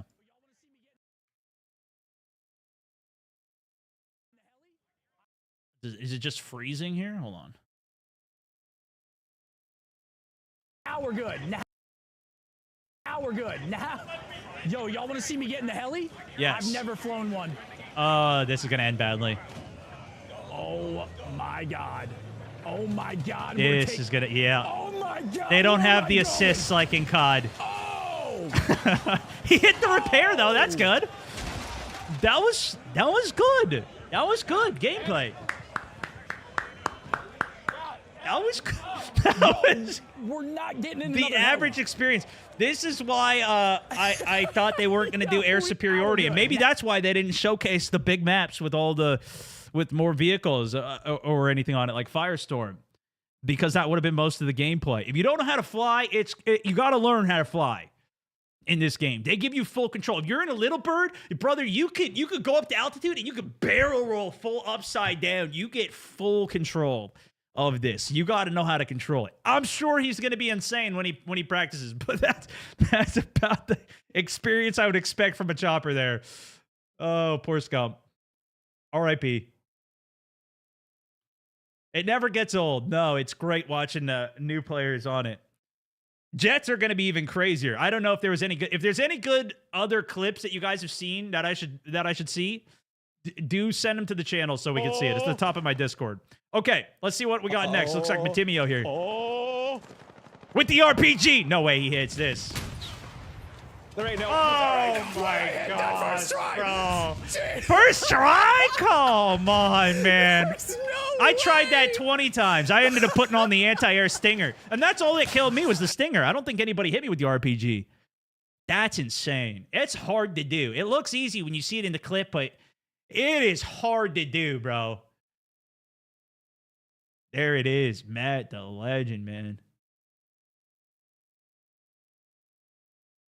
Let's see what we got here. Black Ops 7 trailer had 40 million views and 142,000 likes in 1 month. Battlefield 6 trailer had 2.6 million views and 200,000 likes in 22 hours. Feel how you will about that. I wonder what the views are at now. Black Ops 7, this was just the official, maybe it's an official teaser, though. And this is the multiplayer trailer. Maybe that's the difference. Maybe you could argue that. But I think that Battlefield has a very diehard niche. Like, Battlefield's always been a more niche game. That's why I'm not convinced that it's even going to be like a COD killer. I think I've seen a lot of comments even from people that play COD that are like, it's another generic Battlefield game. Okay. But I think that's what a lot of the Battlefield guys want. We haven't even had the Battlefield game that we've wanted for so long, to where my ass has been in ground war on Call of Duty since Modern Warfare 2019.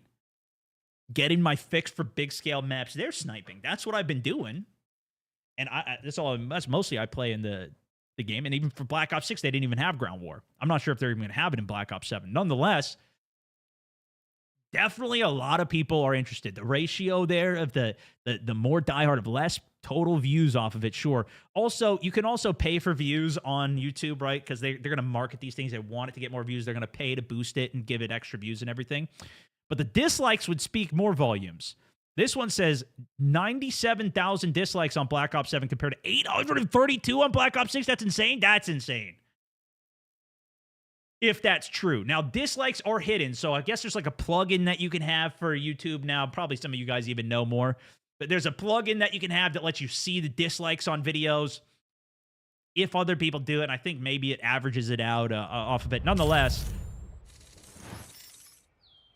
that's still a pretty crazy differential. And I think this is the potential that a lot of Battlefield has.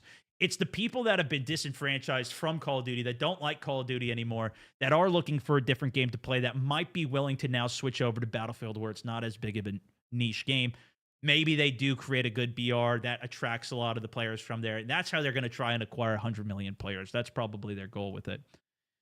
But, yeah, that's a big difference. Oh, do you think Activision is scared right now? I mean, I don't know, but I hope that this is them deciding to step their game up and start to do bigger and better updates. And updates that aren't broken. Maybe this is a course correction for them. If anything, I think the competition is still going to be good for both of the games.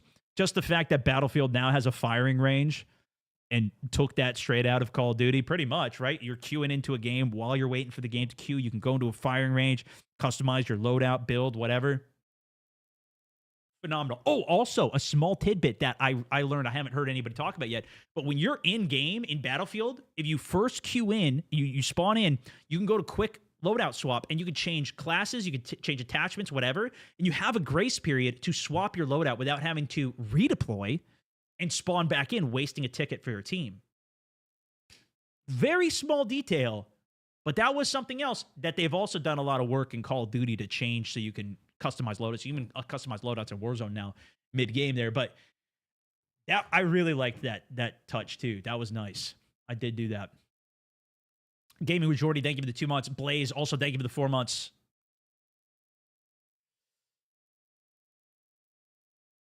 We also had Pro Westy posting something here. Push up, boy. Let's see. Battlefield 6's destruction next level. Shout out Doom49 for throwing this jet at me. Oh no. Sublime, also 8 months of the I'm subbage. stoked for Battlefield 6. Hey, we're here for it, brother. We're here for it. Thank you. Phonics, thank you for the sub as well. Teamwork make a dream work. Have you seen the Battle Royale map video? I haven't, no. Right, push up, boys. If it's DMCA-able, I won't look at it live on stream, but if it's any official information, that's usually what I cover. I look at some leak stuff. I usually like to experience the leak stuff. Like, I'm not a big leak hunter. I'm more of a follow the main flow of it.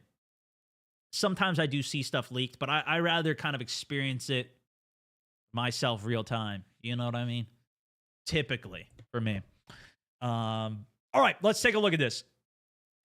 Right, push up, boys. Smoke. We don't even need to. We don't even need to. Just hold. The jet's coming in. Oh, Shoot. no. Jet's coming in for a strafe. He's gone. Oh my god. Oh my god. Just hold. Just hold. What can they do? Dude, Right, that push was up, boys. good. Smoke. We don't even need to. We don't even need to. Just hold. The jet's coming in. Look how the jet... Hold on, can I slow this down on here? Oh, I can. Look at how the jet's spiraling down. And I remember the carcass would just still stay intact and sometimes just bounce across the map. But look how this just goes into the ground and it like stops. Some of the wings are kind of exploding off here and it kind of just disintegrates. But the smoke, you don't see like the carcass kind of bouncing over like it takes you out of the immersion a bit. That looks good. That looked really good. Especially for like actual gameplay with the destruction, right? Cinema. That looks pretty good, right? That looks pretty good. I like it.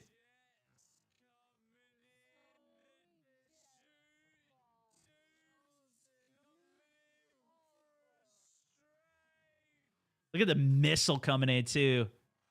And that's a UAV up there. The missile going trying to hit it as well. Dude, that's pretty sick. That is pretty sick.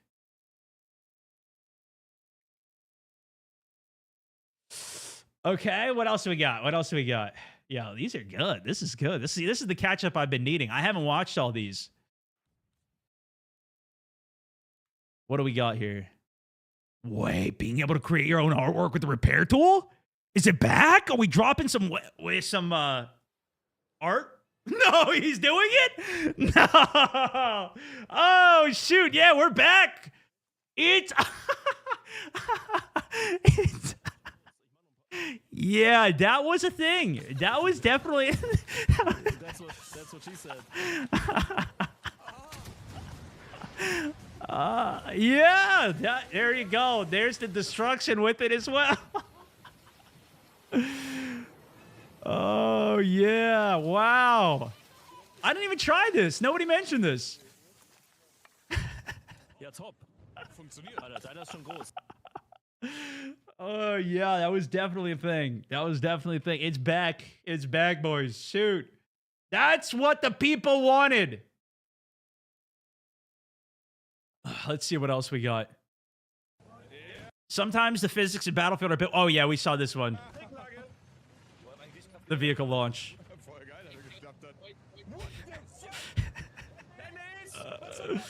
All right.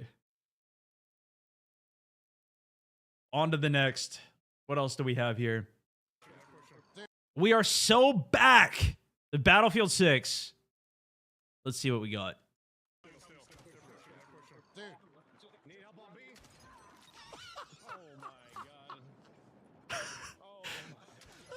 No! He's launching them! We saw the one through the window earlier, but this is consistent. He got him onto the roof, bro. Oh, shoot. Okay, so the shotgun definitely packs a punch. It packs a punch. It's like a ramp. The stairs are like a ramp for it. I think that's what's triggering it. Oh, that's good. Okay. Yeah. I swear I launched something with a sniper, too. I want to see if there's a sniper clip that launches a body. Oh, this? Okay. So this has to do with the movement. This is a Call of Duty legendary Slayer squad. You literally got all the actual top pros here, right? This is where you're going to expect the movement. So let's see what movement they got. The jump shot, the sliding shot. Okay, and we got a slow-mo. So that does bounce a lot when you're jumping. It's similar to how COD works, maybe a little bit less in COD. But if you're close enough range, even that amount of movement isn't going to matter. And obviously, he's on controller. But this next one, I think, is what people are even more concerned about. That wasn't in slow-mo. I'll bring this into slow-mo. Is the slide. In particular, the slide to jump is what I see a lot of people have a problem with. And I've also seen clips where people are sliding and doing that, and then they get dumpstered on. They ended up dying. Now, obviously, this is going to be a very good player for it, and I don't think you're necessarily going to have to utilize it. But something else to note with the sliding is you have to already be moving relatively quickly. In COD sliding, you can pretty much just start sprinting for a half of a second and immediately slide, and you can slide cancel. This is a bit different. You can already see he's committed to a sprint. He's a second deep in his sprint at least, which is what you need. Otherwise, you're just going to crouch. And then he slides past him to break the aim assist and get the kill. I do think this is still going to be a concern and a level high enough for people of old Battlefield, of old coming back, that are going to be mad about it. But I also think that it's definitely a step down from the insanity of Omni movement. You don't have tack sprint in this game. You don't have strafing sprinting in this game. You don't have dolphin diving in this game. If you want to go prone or drop shot, you cannot shoot while you're doing that animation. There's a lot of things that are... It's not quite at that level, but that level might still be too high for some people. I'm obviously a bit biased because I've been playing so much COD. I know how all of this works, and it did feel less of what that game is, but might still be too much for some. What do you guys think? Does this scare you? Does it excite you? We also don't know what the future of the movement tech is going to be in the game either. Fine with sliding. Seeing It's fine. COD movement in BF fine. makes me not want it. Makes you not want it. Ishmael, thank you for the 2, man. Too much for Battlefield. All these kids will stay in TDM anyways. Yeah, I'll be honest, guys. If you're sliding past a tank, you're still going to die. You're still cooked.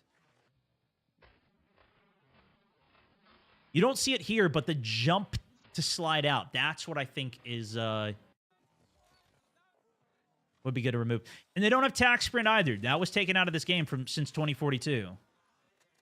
I was actually sitting right next to Shotzi there. He looked like he was popping off pretty well, I will say. But he is literally one of the best players in Call of Duty in the world. So it's understandable if he's going to be good and instantly master something. Crouch sliding was in every game since Battlefield 1. The new element to that, though, to my knowledge at least, correct me if I'm wrong, is jump to slide. So in this one, you can jump into a slide. And I thought that felt phenomenal. I really liked that one. It felt like I had more control of my character, which I like. It's the same thing when you go up into a wall and there's cover there and you want to just go over it, but you cannot go over it. Or like some things you can mantle over, but it only is the scripted things that you can go over. So this thing that's even not as high as the other thing that you can climb over there, you can't climb over here. I didn't feel any of that in this game. It looked like, yeah, I could climb that. It's apparently not as high that you can climb as previous Battlefields, but it was consistent at least across everything that I saw that you can climb on it. And if say you jump off somewhere higher and you can grab onto a ledge that maybe you couldn't grab this ledge from the ground, but if you jump from somewhere high, you can grab it. It was contextual for that mantling, which I thought was good. It's not the downer for me. It'll get worked out. The big issue is not having server browser and them having SBMM. Potentially, right? They are going to have a server browser for Portal, and I don't know how it's going to play. Maybe that is a concern. But I think for Portal, when you have servers where people are going to sign up for this server and, I think a lot of people are going to create servers that are just normal official rules on the maps that they like. Like, there's going to be a big map only server. I can pretty much guarantee it. Day one, somebody's going to create a Portal server, default rules that's only on Firestorm. It'll probably be a Firestorm only rotation. Firestorm and whatever the other big map is. Maybe there's 2 other ones where you could do jets and whatever. That'll be a way that people play, and you could just queue into those lobbies. And that technically wouldn't have SBMM. You just pull yourself in or out of that server whenever you want. You may have to wait in a queue to get into that one because it might be really popular. What are your concerns of BF6? I have a whole list of them, and that's why I need to end the stream to go record it and get this video done. Alex, thank you so much for the 2. One of my concerns, though, is progression. I'm concerned with how they're going to do that because we haven't heard anything about it yet. I got to end this stream here soon, though, so double check you guys are following. We got a couple more clips I'm going to take a look at, so I've got some ammunition for my editors to hopefully get some clips up. We'll take a look at a couple more. We already got a bunch of them we've looked at. Oh, here was another glitch. We could maybe put this with the other glitch video. This is Crim6, also one of the most decorated Call of Duty players out there. Can I get this on mute? Here we go.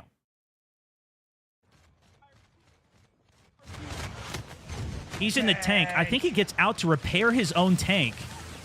And it's getting pushed back somehow, and then whoop! What? What the fuck? So there is a perimeter you're not allowed to go out of, even if you can make it to the roof. God. Come on. I'm back. He should have stayed up there even. What the fuck? What the fuck? The fuck? That was pretty good.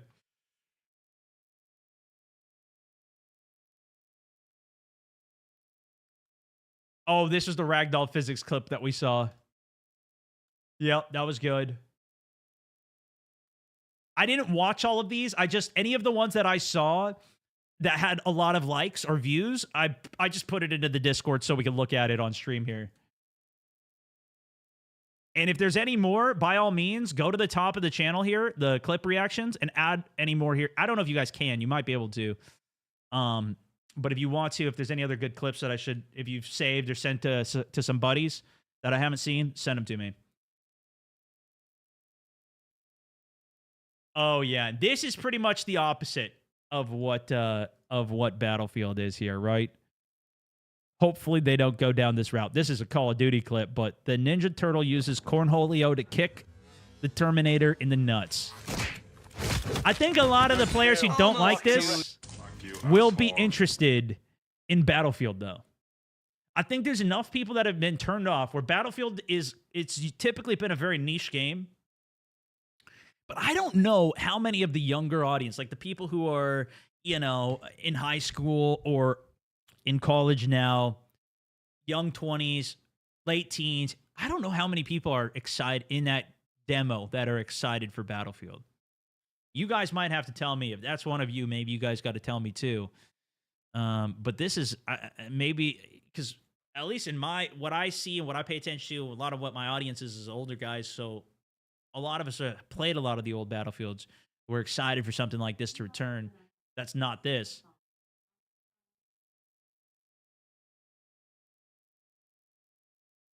Freaking my AI just started popping off over there. Started playing music. All right. Anyways, yeah, we'll see how this goes. We'll see how this goes. I don't know.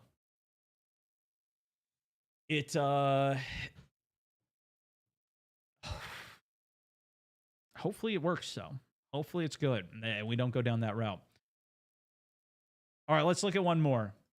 Oh, this was good. Okay. This was titled The Mine. I didn't get to see this actually go.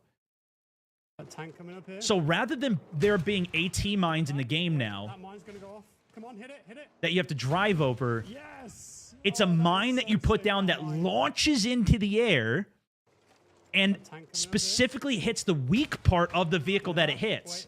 But I didn't get to see this. Look at the range is pretty good. Yes. Oh, that is so sick, that mine. That is kind of nuts. It might get frustrating to die to. I don't know. But it's definitely a step up over the mines, which I never use the mines. They're kind of obvious to counter as well. Because you see them and you just don't drive over them. If you can pay attention enough. So this really feels like it's more of a counter to a knowledgeable player. If you're a knowledgeable player, you would see the mine and know to avoid it. So the noobs are kind of traps for the mines. This makes it so that the mine would theoretically be devastating anyways, even if you know what you're doing, because if it's placed in the right position, like how Jack placed it here, at least it sounds like Jack in this clip. Yeah, it's Jack Frag's video. I didn't see that. That looks pretty good. Okay. That's kind of insane, actually. Ooh, and I did not get to use the anti-air vehicle either. Hello there, thanks to Dave. He looks crispy. So here we go. Oh, look at the radar thing pop up, too. Get that enemy helicopter. So it's got an autocannon and then probably a ground-to-air missile lock on as well, I would assume. Damn, that looks powerful. That helo... That helo is hard to fly, though. It was very heavy. It was very slow to turn. It was powerful, and if you had a gunner, it worked well. Yeah, it's the anti-air tank. Damn. Get that enemy helicopter.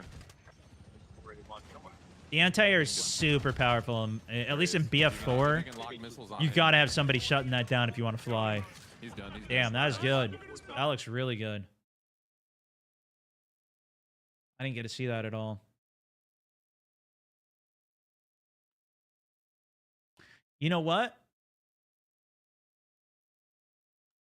You can destroy that bridge. So I heard you could destroy this bridge, but I didn't see anybody do it. And take some RPG shots at that bridge. Ooh. Ooh.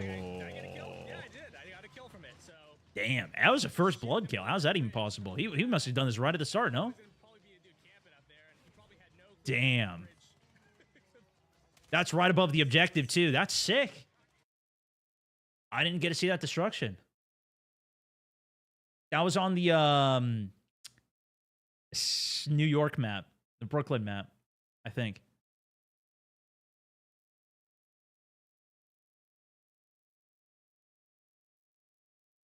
All right, last one, and then I'm calling it here. Oh yeah, we already saw this one. That's a good one though. We're back.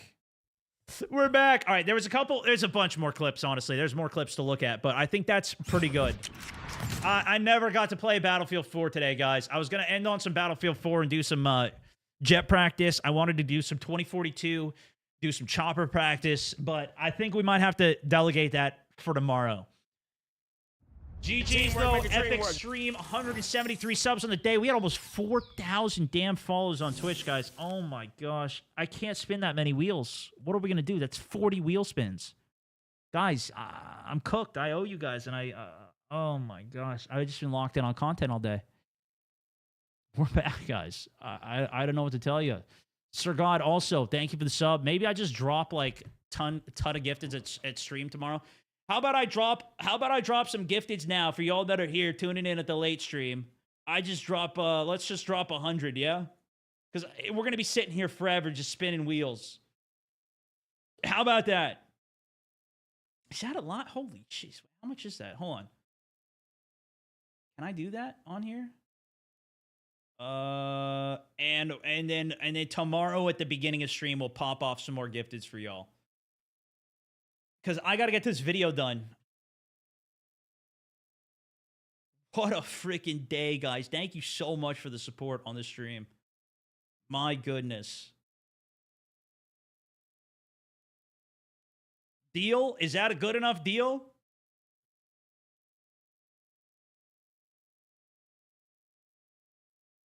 We're going to need something different for this month. This is going to be too many wheel spins. It's crazy. 1,600 likes on YouTube as well. For the first return stream. 1,600 likes. Absolute insanity, guys. Thank you so much, man. It's been an absolute pleasure. I'll post some of the... I was going to post some of the statistics from the stream as well over the weekend. But I've just been prioritizing the stuff you guys actually care about. Most people don't care about my statistics. Understandably. So I've been trying to give you guys as much coverage as I can.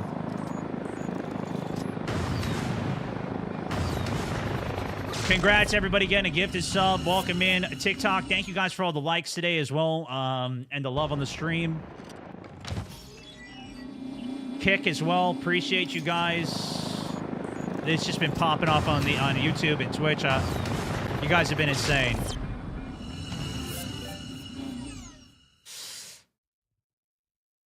What a day. What a freaking day. Let's see if we can end this out. See what we got cooking up here.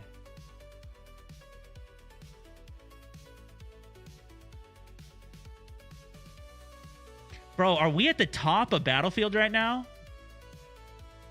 Oh my gosh, guys, we're at the top of freaking Battlefield right now. What the heck are we doing? What are we doing? No wonder we got so many follows. We got 4,000 follows today, guys. I have a goal of 100 follows on a stream on Twitch a day. We got 4,000. We just did 40 days of work today. Unbelievable, ladies and gentlemen. Hey, well, welcome to the community. If you guys got one of the gifteds, freaking insane. We're gonna go raid Huskers though. He's live over on Twitch still. Looks like he's looking at some gameplay or something. So we'll give him a raid. It says he's giving codes out too. Early access giveaways. So if he's getting codes, tell me. If he's giving codes away, you tell me. I'm going to go send a message to my contact. I'm going to say, yo, if Huskers is getting codes, you better give me some codes to give away. Sound good? He's also an M&K enjoyer. Yeah, Huskers is great, man. All right, let me see if we can get into the category here. At least on the tube.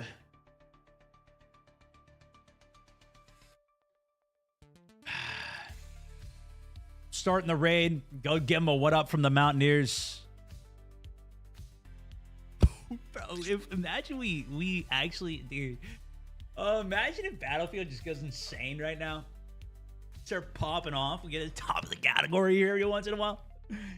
Be insane, brother. That'd be insane. All right, let's go send him a fat raid.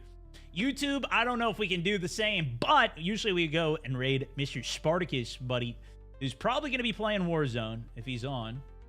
Usually he is. He's got an upcoming stream coming, so we'll go raid him. Maybe we can convince him to come over and play some Battlefield with us one of these days. And yeah, have a great evening, guys. Go show these guys some love. There's a ton of great videos and creators up in Battlefield right now, though. Go check out some of the channels that posted content out there. If you find any great ones too, like I said, send me some of the content. I'd love to look at it, react to it, and keep it all rolling. We'll go raid Mr. Huskers, though. Have a great evening, Twitch. Doo-doo. All right, a lot of you. Now that Twitch is gone, now we can get into the real shit now. The GG's, guys. GG's. What a day. What a day. YouTube, too. Let me send over the second channel to the main one to pad my stats a little more. Not too many people tune in on the second and third channel, but we'll see how those videos do. I haven't checked how those videos actually have done from Battlefield on my plays channel as well. Usually we do daily videos over there. Is anybody else even streaming this on Kick either? I don't know. I don't know if they have a good system for rating over there as well. I got to get this video done, though. So I might just close the rest of these out. I can figure this out.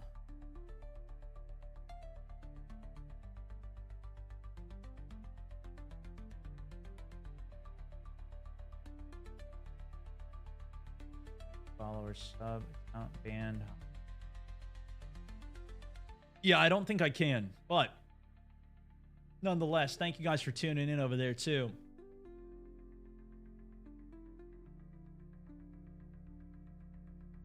Facebook, it's been an absolute pleasure, as always. Have a great evening. Adios. Adios.